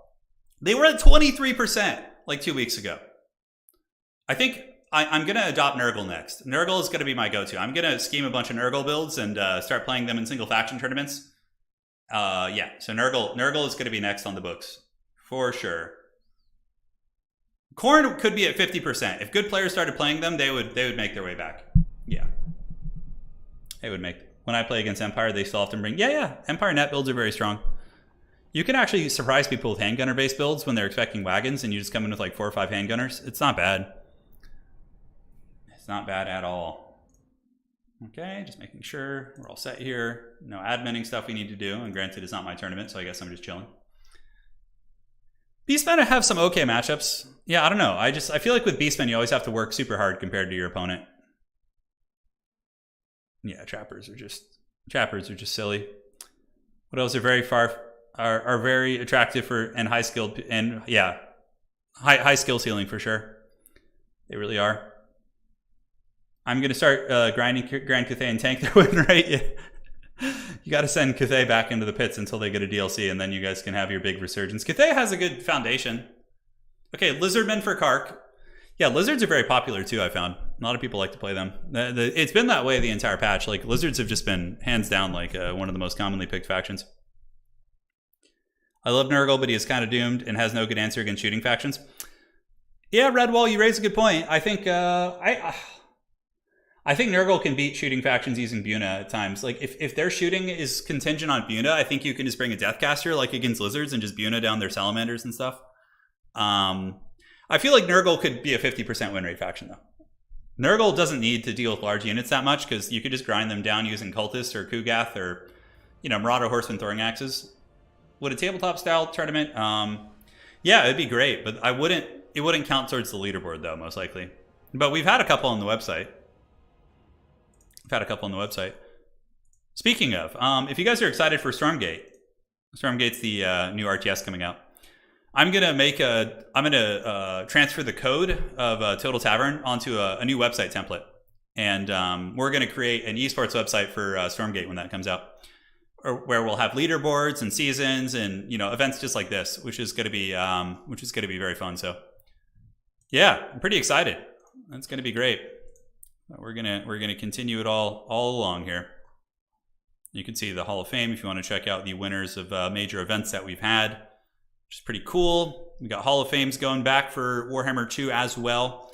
You're looking at some ancient history, but it's pretty easy to do, actually. Like, we would just need to get new graphics for that website. Yeah, it's gonna be good. Oh, I'm so excited for the Lord of the Rings decks. I'm making a Hobbit deck. Yeah, I'm gonna make an Azban Hobbits. Yeah, should be fun. Who's Cathay winning against? I don't know. Sweet, your site is now an expandable engine. Yeah, so you could just like duplicate it.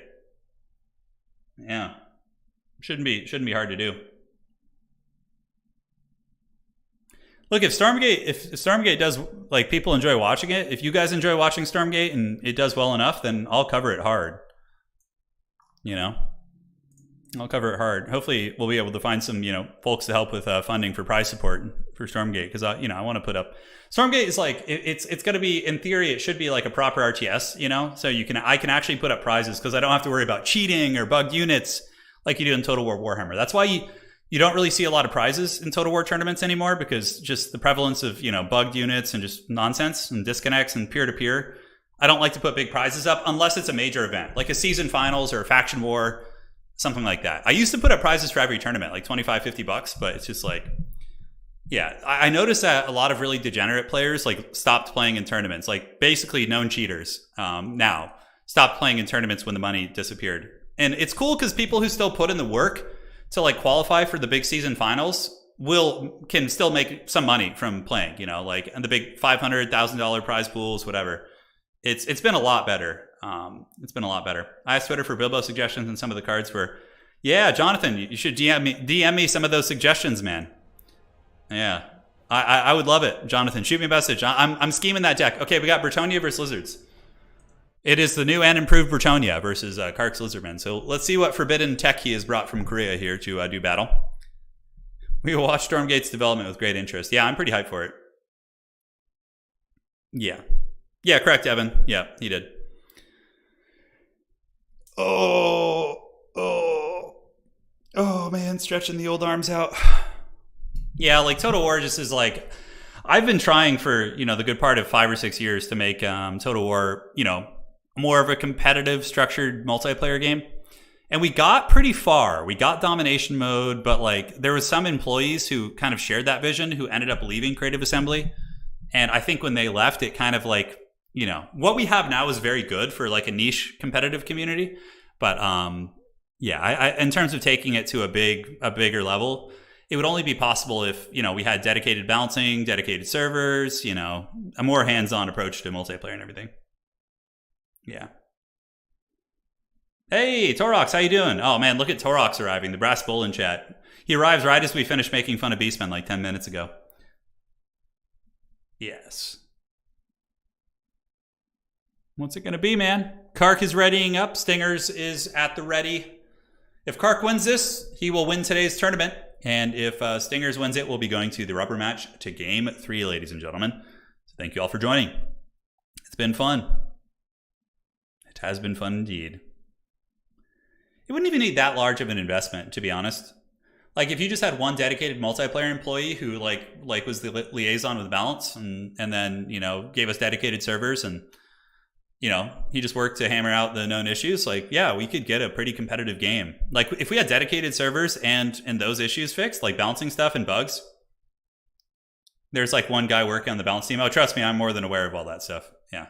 They're just, there's like literally, yeah, they're just understaffed and don't have the manpower to really do it. I'm kind of torn if I want Old World to be competitive or focus on narrative campaigns. For me, I would rather Old World be like, yeah, like, I don't know if I like somewhere in between the two is kind of what I'm looking at. Like, I want it to be competitive, but like to the point, like I'm like a casual competitive player in tabletop. Yeah, somewhere in that range. I myself wouldn't be too interested in like pure narrative fights. I like to like find good strategies and all that. Yeah. Yes. Servers cost money. Yeah, I don't think that's as much as you would think for a company like Sega. Like, I bet you like dedicated servers for this game would not be that expensive. It wouldn't be much out of Sega's pocket, honestly. Yeah. All right, guys. It is time. Let the boy watch. We're here, and it is going to be the Lizardmen on the Lost Temple of Sotek. Quite a bit of fun. It's a cool map. I really like this one. It's very different, right? Like a lot of the maps are open shooting and, or have some loose terrain, but this one is very much like, has an interesting paradigm. Yeah, I really like this map. I think it's quite cool. So looking here, oh, it's the Dread Beast. It's the Feral Dread Saurian. Sign me up. Dread Saurians have always been pretty good against Bretonnia. 100 armor and high HP makes them extremely durable against the Peasant Fire. And yeah, they can obviously fight other targets pretty effectively. Star Chamber Guardians. Sar Scarvets on Velociraptor, Dread Saurian, ready to party, baby. And that is it, man. A couple Sar Spears. So what he's going to do is he is going to grab this one right here and this one right here, and they're going to move up onto the objective. And then they're just going to kind of like sit in guard objective number 1 right here. The rest of the forces are going to push up. This one is going to require a little bit more effort. Like, it's going to have to be longer to get up there, but they will get there eventually. And then they're going to get objective 3. So, yeah, and that's nice because if Bretonnia wants to extend back onto Objective 1, the Lizards can summon in some answers to whatever goes there. The real epicenter of combat is going to be Objective number 3 right here. 100%. That was too perfect, guys. I had to take it. It was too perfect. The way they were just, like, stacked side by side like that, it was just, yeah, brilliance. Brilliant stuff indeed. All right. So, looking at the Bretonian army, ladies and gentlemen, it is going to be Alberic. Alberic is really good. He got an HP buff in tandem with King Gluin. He's got anti-large and armor piercing. Yeah, and gives bonus first large to nearby units. So you can give questing knights and knights errant anti-large, which is quite good. The sacred symbols, yes, you knew it was coming, guys. Come on. You had to believe. You didn't think I was going to leave you hanging all stream, did you? Foot Squires are great here, armored and pretty good combat stats if you team them up with Grail Reliques. ITP is also insanely gross. So, like, the Lizards aren't going to be able to tear out, like, any of the Bretonian troopers on the formation, so... Yeah, it looks like it's just a swarming Bretonnian build, which is very normal. Footscars, Battle Pilgrims, Archers, and then you just bring Grail Reliques, and after that you just spam Knights for the rest of the game, and yeah, that's pretty much it. The Twin Erect formation, I thought it was pretty good. You guys got a double, man. Yeah, Turtle, In Control is one of my big inspirations for casting, yeah. I used to watch all of his casts, and whenever he used to do that on the StarCraft streams, I would literally like cry tears of laughter. It was my favorite. Rest in peace, man. He was great. He was also the person who got me into tabletop Warhammer. I got to meet In Control at a event that CA had for the launch of Warhammer 2 because he was into Warhammer, so they invited him, and he was like telling me about Death Guard and how they play and everything, and yeah, it's pretty cool stuff. 2 drawings for 1, all day, every day. So Bretonnia is going to be moving their unwashed legions up. Honestly, the Footsquires might be able to just outgrind on the side here. Granted, Coldland Spear Riders do pretty well against most Bretonnian Knights. They certainly do. Grail Knights are limited to 1 for most tournaments nowadays because of their weird collision mechanics and the potential bugs that come with that. So you can still bring 1 Grail Knight or 1 Grail Guardian, which is still very impactful, but you can't be spamming like 3 or 4 of those. So now here they come. Objective opening up in 1 minute. The Banana Toad's coming with the Star Chamber Guardians. I love it. It's a classic Death Star, and he's got regrowth and Earthblood, so just going to be spamming Earthbloods on this Lizard Death Star, which might force Bretonnia to play objective number 1. We'll have to see. What are the call-ins going to be? Sara Spears. Oh, the Legion of Chaqua. Okay, Homeboy's just calling out all the anti-large. He's putting no respect on the Footsquires. I guess the Footsquires, in theory, could die to the Dread Saurian, right? So Grail Relique with its 3,000 HP, going to be getting attacked by the old Saurus Scarvets, and going to be getting Prison Shank there. It does take a little bit of damage. Man, yeah, that thing's getting hammered, but it looks like it is going to get away. But that's a nice little initial pick there for the Scarvets. Is Alberic going to be landing there? It looks like Alberic wants to fight here. We're going to see. He does a little bit of a loop around and does get an attack on the old Scarvet. And yes, the Scarvet does take some damage. Other Scarvet's going to be coming in for a rear charge, and it does. Alberic going to be getting a little Dread Saurian if he's not careful, and he does get headbutted by the Dread Beast and is going to be retreating back into the shadows as the objective is going to be opening up here in a couple seconds. So back objective, that's tough. Saurus Warriors are some of the meatier units in the entire game. Very tough. So I think both players can kind of just mouth breathe here and just be like, all right, we're playing objective number 3. Nothing else matters. Just listen to some Metallica, one of their best songs. And yeah, they're just going to go for it. So the Dread Saurian is a pretty good sponge for all this firepower. And now we see Grail Knights coming in. So the elite of Bretonnia. And they are anti-large Grail Knights. Or Grail Guardians, is it? Are they Grail Knights or Grail Knights? Okay, they're Grail Knights. Yeah, so they get some nice damage there. But how much do they take in return? Not too much. The Dread Saurian is rampaged, certainly going to be wanting a regrowth here very, very soon. Alberic is probably going to start attacking it. Banishment going down to the back from the Slan. A nice banishment on top of the Peasants, but Shield of the Old Ones going down. Very good. Going to be giving ward save to the big man. And now we see the Legion of Chaqua coming in, going to be bashing some of these Peasants while the Star Chamber Guardians barely take any damage, but that is going to be a nice Trident of Manan. Should tickle the pickle. Yeah, it does a little bit of damage, but at the end of the day, they should be okay. So Earthblood's going down, Regrowth's going down, the Dread Saurian looking pretty good, and yeah, he's taking a lot of damage, but really, it's not a huge deal, because he's going to be able to heal quite a bit, especially if the Dread Saurian pulls back and like starts fighting on the backside, forces the Peasants to overextend a little bit. And what are these Ripperdactyls going to be doing? Oh no, a little bit of lag. Hopefully there's no disconnect. It's been a good game so far. It's been a very fun one. Okay, we're good. Classic peer-to-peer connections. You gotta love it. The Ripperdactyls looking to dive Archers, which I think is a colossal mistake here from Kark. Because the Grail Knights are just sitting there with the full erection waiting for them to land. And if they do land, the Grail Knights are just going to farm, 1,200 value for free. Yeah, Kark has to see this.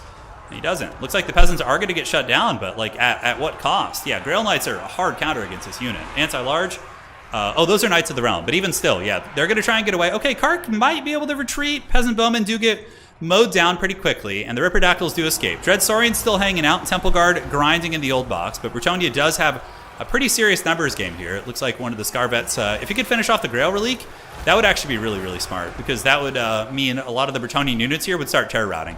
Peasant Archers trying to take down the Dread Beast, but the Aura of Pretzel is active, going to be given some armor and melee defense, so 130 armor on the Dread Saurian, and the Ripperdactyls were blundered pretty hard.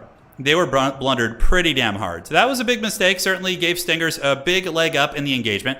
And now the Grail Knight's going to be coming in, looking to get nice and hog wild. We do see more heals going down. The Dread Saurian still being a raid boss, but yeah, the Scarvets should have definitely killed that Grail Relique. That would lead to mass terror routing here from these Bretonnian forces. And now we're going to start seeing the Grail Knights and Knights of the Realm getting some really nasty surrounds on the Lizardmen. And what do they have? They have more Temple Guard coming up. I do like the usage of Temple Guard. It's kind of fun. And Kark is grinding the value well. I mean, he's hanging in there. Star Chamber Guardians are super elite, and if we start to see Earthbloods going down, really, really saturating into that, yeah, there's the Earthblood there. Shield of the Old One's also active. Legion of Chaqua is nearby, if I'm not mistaken. Yep, sitting at 81. Charge coming in from the Knights, so that is Knights of the Realm rear charging into the Dreadsaurian. But Dreadsaurian with Scarvet support should be okay here.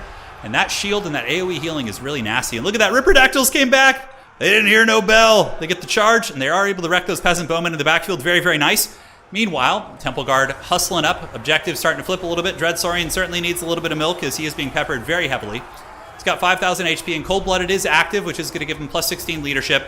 And yeah, I mean, probably another regrowth in a minute. Temple Guard on their way. If the Dreadsaurian can kind of pull back this way, stack on top of the Temple Guard, that could be quite good. Banishment attempt going down to the backfield, but man, those Lizard Infantry, they are going strong. 226 kills, 1,100 value, give or take, and more Temple Guard have arrived to the objective. But Bretonnia does have Foot Squires here. Foot Squires are pretty damn good against Temple Guard type units. If the Dreadsaurian can get in there and start hammering and helping, maybe. Oh, man, that's a lot of healing going down. The Aura of Pretzel also active once again. And Kark is just kind of like, come at me, dude. He's just hanging on to this objective. Those Ripperdactyls are back online, and all the ammo is almost gone from these Peasant Archers. He definitely needs to go after the one with the most ammo over here. Try and route them off the battlefield, but we do see Stingers with some Knights of the Realm out there. And the Peasant Archers shooting into the Dreadsaurian, who's wavering. If it breaks, that could be really problematic for the dinos, because it probably gets chased off the battlefield if it routes the wrong way. We'll have to see which way it goes. But Rippers do get down on the Peasant Bowmen, and the Temple Guard have moved up. Kark providing a little bit of healing, but he definitely should have pulled the Dreadsaurian back. The Shield of Chaqua giving missile resistance, pretty metal. And do we see the Grail Relic going down? It looks like he might be going after it. There's something hidden under here. I can't quite see what it is. Temple Guard not trading super well into the Foot Squires, which makes sense. Temple Guard are a halberd unit, and they're fighting against an anti-infantry unit. And Grail Knight's getting a balls deep charge into the back of this Temple Guard. I think we're starting to see Stingers maybe take over the game a little bit. The Dread Beast is routing and is for sure going to get chased down. I don't think there's going to be too much to hunt at. And those Star Chamber Guardians even looking a little bit shaken up themselves as we see more Temple Guard, more Star Spears. Yeah, he's just kind of spamming out cavalry or anti-cav tech. But will the Dread Beast be salvaged? If it can come back somehow, that would be pretty massive. Maybe Kark can use some spears to go intercept and save the Dreadsaurian, maybe. So Slan and Scarvets fighting in the blob, and the Star Chamber Guardians probably not long for this world. Still 41 models, but they've gotten a massive amount of kills. It's cool to see elite infantry being like actually very good at times, right? They've gotten 1,500 value, which is great. And we do have another Temple Guard unit.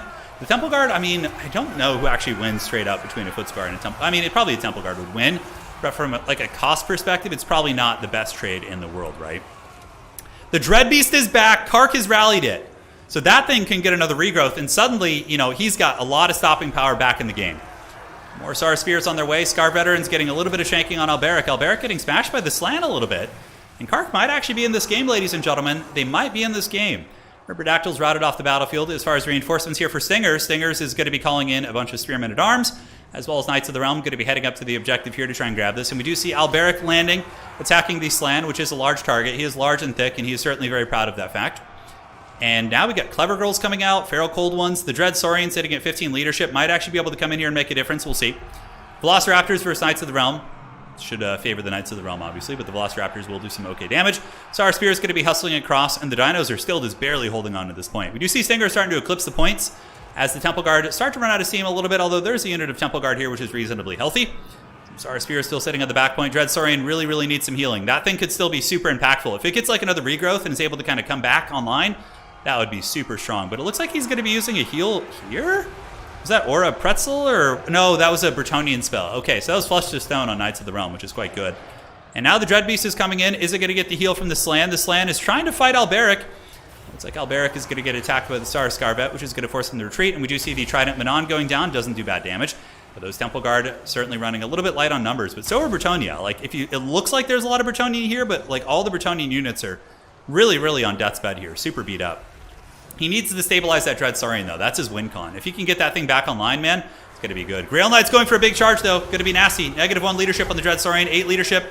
He drops the heal a little bit late. I think the Dread Beast is just going to break again. He uses a ton of magic for a fat shield, but now the Dread Beast is broken once again. At -35 leadership, it might even shatter here as a really nice surround by Stingers. Stingers comes in with those Knights of the Realm and is able to sandwich into the Dreadsaurian here. Hard to say.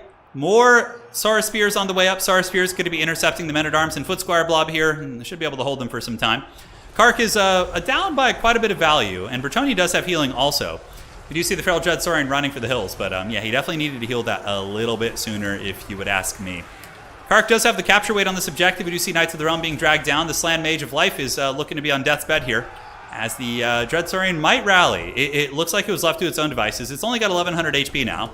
And if Alberic is able to get the kill on this land with all the Peasant Archer fire, which has been very, very good, I think that's going to be GG for the Dinos, which was a really, really nice attempt. But it seemed like Stingers played a very clean game, some good Alberic micro, and the Slan is sent back to the Star Chamber, ladies and gentlemen.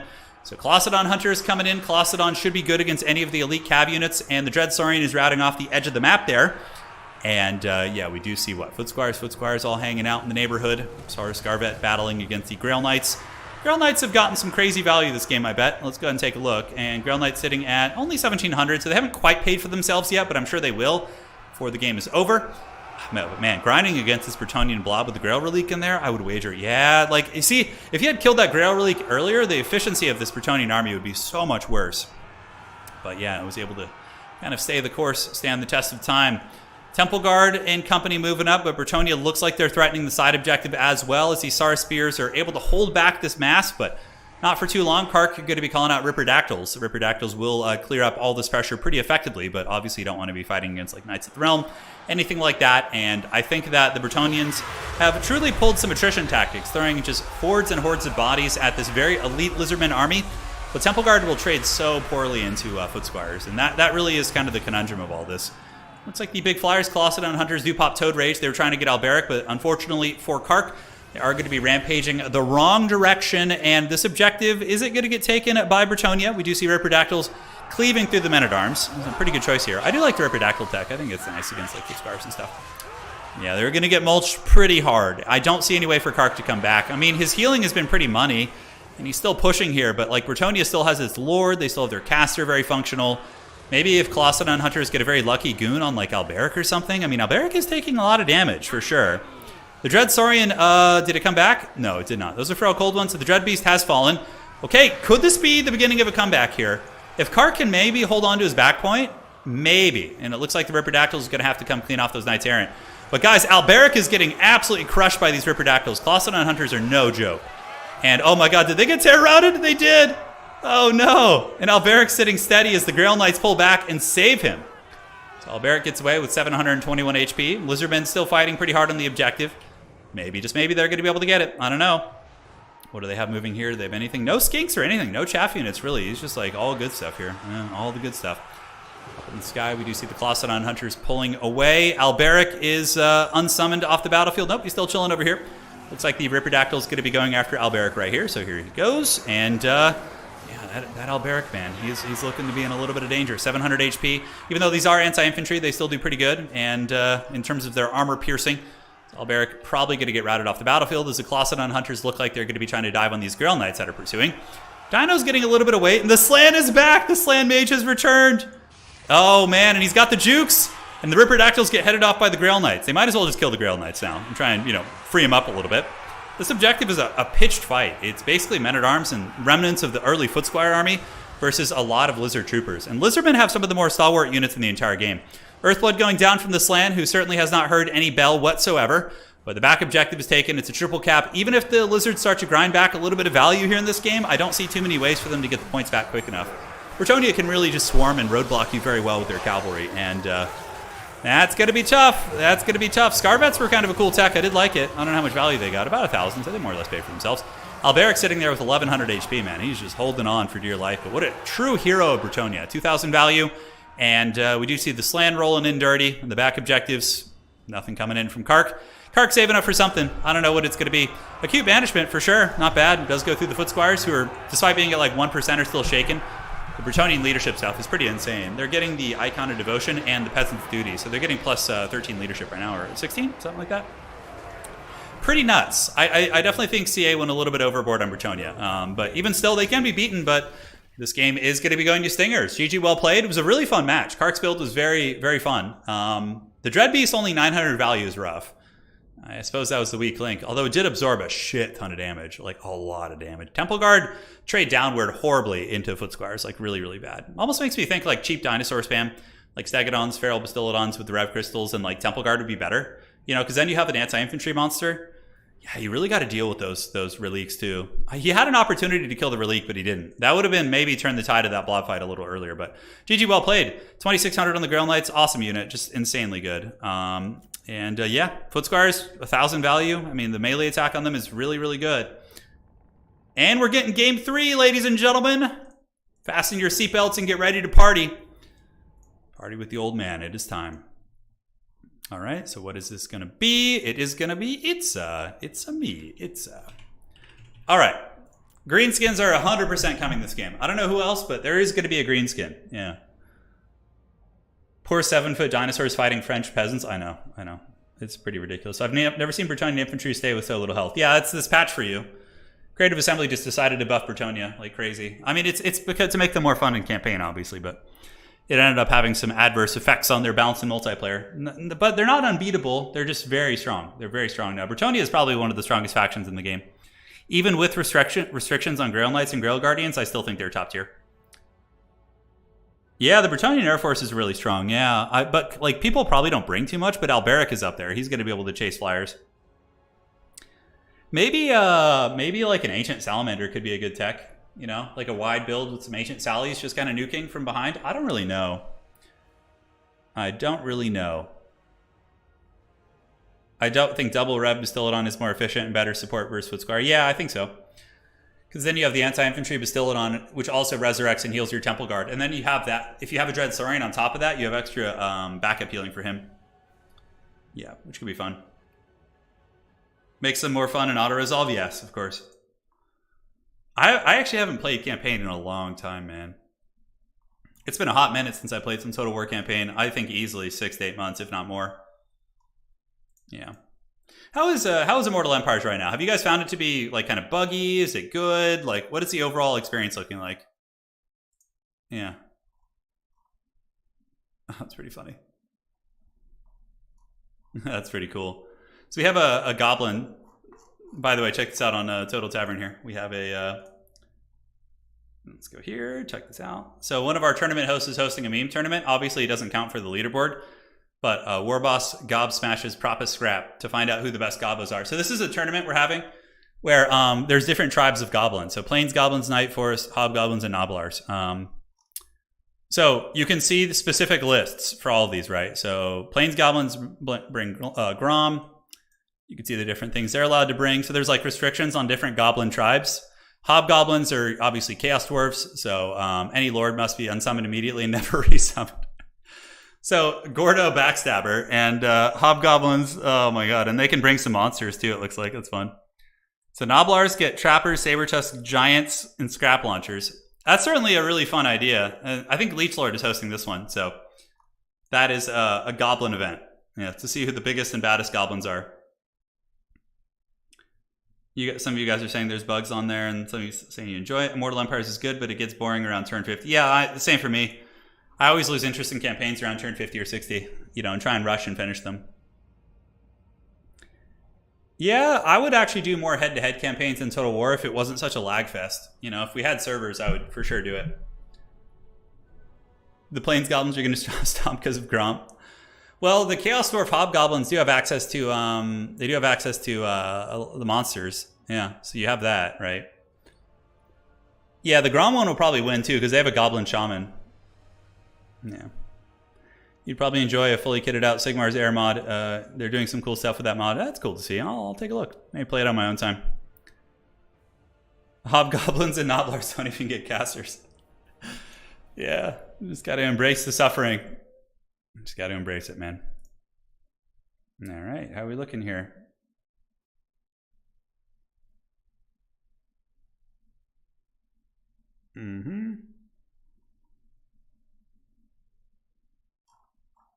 And looking good. Alrighty. Why can't Alberic kill with his massive passive anti-large buff? He did. I mean, Alberic did great. He took a ton of HP off that off the Dread Saurian and also put a bit of a dent in the Slan as well. So it was very respectable. Very respectable. I would love it. Yeah, man. Total War head-to-head campaign has so much potential. It has a ton, but it's just a bit of a buggy mess. Yeah, and laggy too. Head-to-head campaigns aren't obviously really a supported format of the game, so hopefully when they eventually do Total War Warhammer 40k, they just kind of start from the ground up and just like have a less like haggard client, you know? That would be the dream. They probably learned a lot from Total War Warhammer 2, which is good. So We believe. We believe in a thing called love. We do. Chaos Dwarves versus Kislev. Fun matchup. Excited for this one. With Chaos Dwarves, what are they going to bring? We talked about this matchup earlier, didn't we? Death Streaks are probably really good on this map because of how close quarters it is, so they can start shooting little Groms right away. If you go like double Death Streak, that could be pretty decent for sure. Yeah. All right, looks good. Outstanding. Okay, so Chaos Dwarves, Infernal Guard Fireglaves, Bull Centaur Renders, Deathstreak Rocket Launcher. I might even, on Itza, I might even go for the dreaded Forbidden Double Deathstreak. Maybe. Who are the good lords too? Like, I think Foghorn Leghorn is still really good in this matchup. He's a good armor-piercing fighter. Good lords, his magic is pretty good. Hellhammer is good against Kislev Infantry. Dragons on Thursday? Yeah, probably. I have a Dragon Tamer build that I made that's really, really fun. Yeah, I love it. I have the image of Brad Pitt and 12 Monkeys as a CA balance guy, yeah. They can't really do a 40k RTS. Closest was Dawn of War, and they... No. Well, they're 100% gonna do Total War Warhammer 40k. Like, 100%. Games Workshop and CA, that's just asking to make money. Like, if Creative Assembly makes another Total War game, like, at least on par with the quality of Total War Warhammer in 40k, dude, it's gonna happen. It's gonna happen. I really just hope that it's the offices in Horsham who end up working on it. How would 40k work for Total War with full auto? Oh, easy. Have you seen Rattling Gunners shoot? Those things are pretty much full auto. They just have like a small second to reload or whatever. Yeah, like Total War Warhammer 40k would be so easy to do, I think. I think it'd be really easy to do. The only complicated thing, I guess, is doing like the campaign map, but I think you would just do like a system, like a solar system. I don't know. Yeah, you could do that, or you could do like a planet. It could take place like planet side instead. But yeah, I think you would just do a solar system. Like it's totally doable. Yeah, I'd love to see a head-to-head campaign with somewhat random objectives, like how you gain victory points. Yeah, it could be fun. Zachary, oh my god. Yeah, they're gonna do a 40k game. It's gonna happen. Dude, 40k could be such a good RTS game. Imagine if like the people who made Stormgate just like worked through Games Workshop and just like had all those 40k factions in like a proper base building RTS. Understandably, it's way smarter for companies like Frost Giant to have their own IP, right? Like to have, because then they can brand their characters. They don't have to run everything past Games Workshop, but it's a power fantasy, really. It's power fantasy. A chill theme of Stellaris. I don't know. I've never played Stellaris. I really, really like Age of Wonders. I love Age of Wonders. It's so fun. Yeah. I don't know. Maybe I would think about it, but I would need to be introduced to it.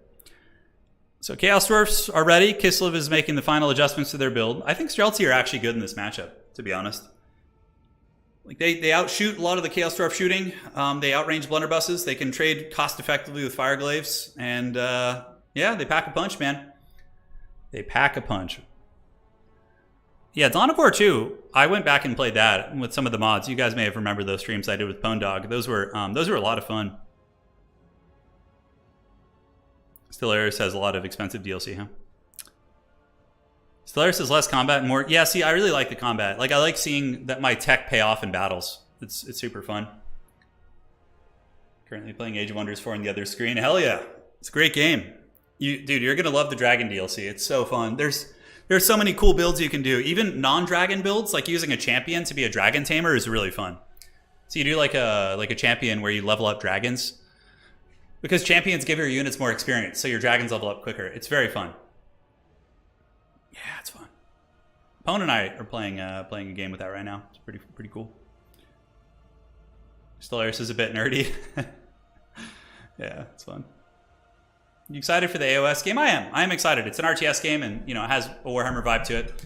I don't really care for like the character, the Stormcast, or the factions in it. Like if they had just put Warriors of Chaos versus like Cities of Sigmar or something, I'd be more interested. But yeah, I'm still gonna play it.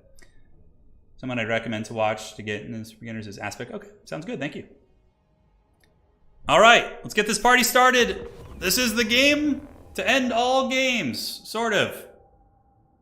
Yeah, so you do a Dragon Tamer build. You go with a champion, and you go with the Dragon Tomes, but the champion is focused on leveling up your dragons. Instead of because the dragons themselves are best used as kind of these greedy, characters, whereas champions in Age of Wonders 4 give all your units more experience. So having a champion is probably really good for dragon leveling up. Yeah, it's super fun. All right, guys, it is time. Little Grom, double sleds to mow down Chaos Dwarf infantry, double Streltsy, and a pretty heavy bow line, actually, which is very interesting. Probably going to be calling out cavalry to mow down the chaff. And for the Chaos Dwarves, we have a Metal Sorcerer Prophet, probably going to be on the Bale Taurus, and Infernal Guard. Look at that. We have the Infernal Guard, the big boys, with the Magma Cannon. Magma Cannon obviously very good at killing Kislev infantry, but it's going to get wrecked by that Little Grom if it's not careful. So, yeah, this is going to be cool. Hell yeah, dude. Let's get this party started. Let's see how this goes. Let's get this party started. So it says it's going to be the map. It does have some weird hills if you guys are a little bit newer to it. Sometimes if you have a gun unit parked right here, you're like, why can't I shoot them in the middle? It's because there's these kind of hills, which a lot of people play from outer space or like kind of angles like this, and it's really hard to tell. But yeah, you got to watch out for line of sight on this map, especially with the shooting and whatnot. So yes, yes. Should be great. Should be great. Templar Knight, thank you for the donation. I got to make Emmerich for the Dragon DLC for Age of Wonders 4. I will use only dragons and travel the world taming every dragon I see. Sounds great. Yeah, no, it's great. You're gonna be leveling up all the dragons and be conquering, and you can totally make Emmerich. Just do like a high culture. Yeah, should be fun. Cheers, man. Appreciate the support. So Magma Cannon, yes, counters most Kislev infantry, but Magma Cannon gets countered hard by Little Grom. Up in the sky, we have a Sorcerer Prophet of Final Transmutation, which he's ready with his Chalice of Blood and Darkness to get some fat heals as Kislev cast spells. And we have a lot of Infernal Ironsword into the Blasting Charges. Now, these Blasting Charges in the previous patch had just 1,000,000 armor piercing, and they would basically just annihilate any infantry unit they came across.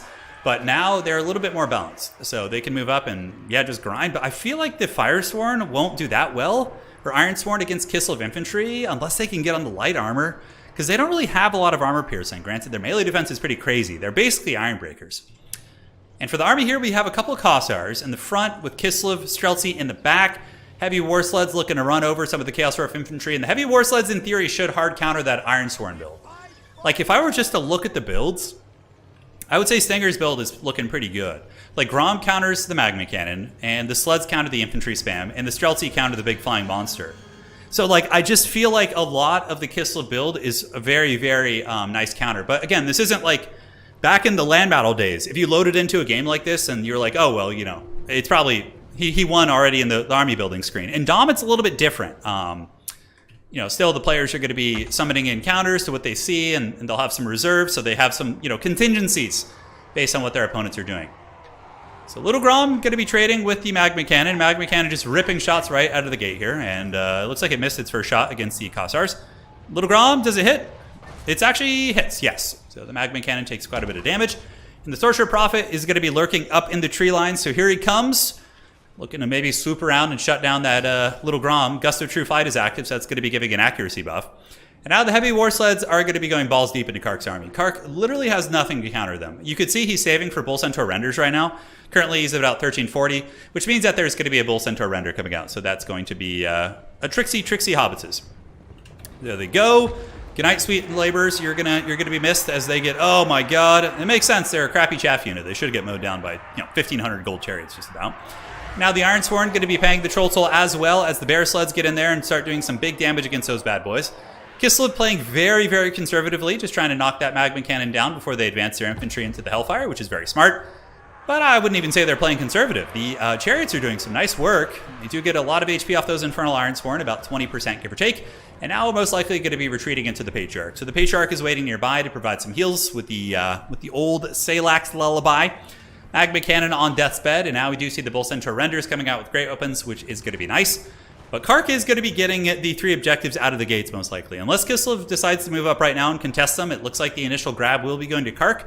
So perhaps his forbidden playstyle of rushing the objectives will pay off for him. We'll have to see. But honestly, I feel like Stingers has got a really, really clean build, and it seems to be, firing off on all cylinders, as my football coach used to say. Shots going into the Infernal Ironsworn. They do have silver shields, but Streltsy still pack a bit of a punch. In the front, we do see the Goblin Laborers being shot by the Kossars. They are 0 armor with no shield, so they're pretty much going to take full damage here. We see sleds coming across. Bull Centaur Renders going to be chasing them down. Bull Centaur Renders are a bit of a pain. But I would imagine the Kossar is going to be putting a little bit of firepower into them, so we'll see what kind of damage we can expect here. As another nice charge coming in, it looks like there's going to be some Witchcraft getting cast. The Metal Caster, I think, with the final transmutation. Looks like that's what it's going to be. Nice cast there by Kark. It does nail both heavy war sleds. I think, no, just one. No, it gets the other one, as well as the Patriarch. But we do see a Tempest or a Blizzard coming down as well. So Blizzard is a great spell that Kislev has access to in the Lore of Tempest. It's basically like Pit of Shades. Super expensive, but if your opponent brings 1,300 gold infantry, it's going to pay for itself. It's going to do well. But yeah, Kark does a nice job trading there, forces back the sleds, but Stinger's still cackling with a beautiful Blizzard, and now we do get the Winged Lancers coming in. Winged Lancers actually perform okay against Bull Centaur Renders if they can get the charge off. They hit pretty hard against light armor, and Bull Centaur Renders don't really have the most armor. You can see they're actually losing models in droves, and Kislev is keeping that sweet pushing going as the sleds pull back. We do see the old Sorcerer Prophet getting dacked pretty hard. Streltsy with the Gust of True Flight. I love that combo. And in the back, we do see the Sorcerer Prophet trying to juke, trying to dodge, but man, he is getting gatted down by those Streltsy right there. Beautiful damage. And looks like Chaos Dwarfs might be in a little bit of trouble as we see another Bull Centaur Render coming out. Chaos Dwarves obviously do have some capture weight. They are going to be grabbing the high ground point. Side point does go to the Chaos Dwarves as well. But that Lord getting pounded like that is very rough. And I believe there still is one unit of War Sleds online. It looks like it. So is Kark going to be able to scrap back here? His Bull Centaur Renders getting surrounded by the Winged Lancers of Kislev. And yeah, they're not going to hold up super long against multiples of those. Bull Centaur Renders are on their way in. And they're still a very good unit, but they're slow and a little bit pricier than they once were. You can see that Bull Centaur Render, despite going down, does drag down one of the Winged Lancers with them. So a testament to how stalwart of a unit they are. Nice blasting charges. Beautiful blasting charge salvo coming in from the Infernal Ironsworn. The Hand Grenades of Doom nuke the remnants of those Winged Lancers, and the Bull Centaurs have returned. They certainly have, and the pressure is on once again, but the healing of Kislev is going to be a big variable. Patriarch back here should pop a Salex Lullaby soon. If he has it, definitely get them in combat because he has the Brazier, which is going to be healing those sleds as they fight melee combat. So big heals going down to the War Sleds. Chaos Dwarf certainly not going to like the way that one tastes, as we do see the Kossars battling against the Noblars here. And the Infernal Ironsworn a little bit beat up, but the Bull Centaur Render certainly been one of the big backbones here of the Kislev build so far. Here we do see the Ice Witch getting hunted. That would be a pretty big blunder to lose the Ice Witch to the Bull Centaurs, but she is faster on her horse with 78 speed. And Kislev is going to be calling in more Winged Lancers, which should get a very good charge. Little Grom does miss that shot. The dreaded Bull Centaur hitbox is still here, and here they come. So big, nice enveloping charge as the Bull Centaur Renders drop down to 13 models. Brutal stuff. Kislev Winged Lancers, a great unit, and the middle objective looks like it's going to be held by Kislev. Chaos Dwarves holding objective 3 and also holding objective 1, although I should hesitate when I say holding. I mean, they own it, but there's not anything guarding that objective right there. So we will see. Streltsy on their way in, going to be putting some firepower into the Bull Centaur Renders. I'm actually very curious to see the damage output on these guys. Bull Centaur Renders should be good against Streltsy in melee combat. And here comes the Gust of True Flight. Let's see what kind of damage they can do. All right, so we got the last Samurai charge. They're firing, and okay, pretty respectable damage. It's not bad. Streltsy aren't like the hardest hitting shooting unit in the world, but they do have 90 models, and the Bull Centaur Renders are taking a bit of HP damage. They do have, I believe, some missile resist of 25%, which helps them against these type of targets.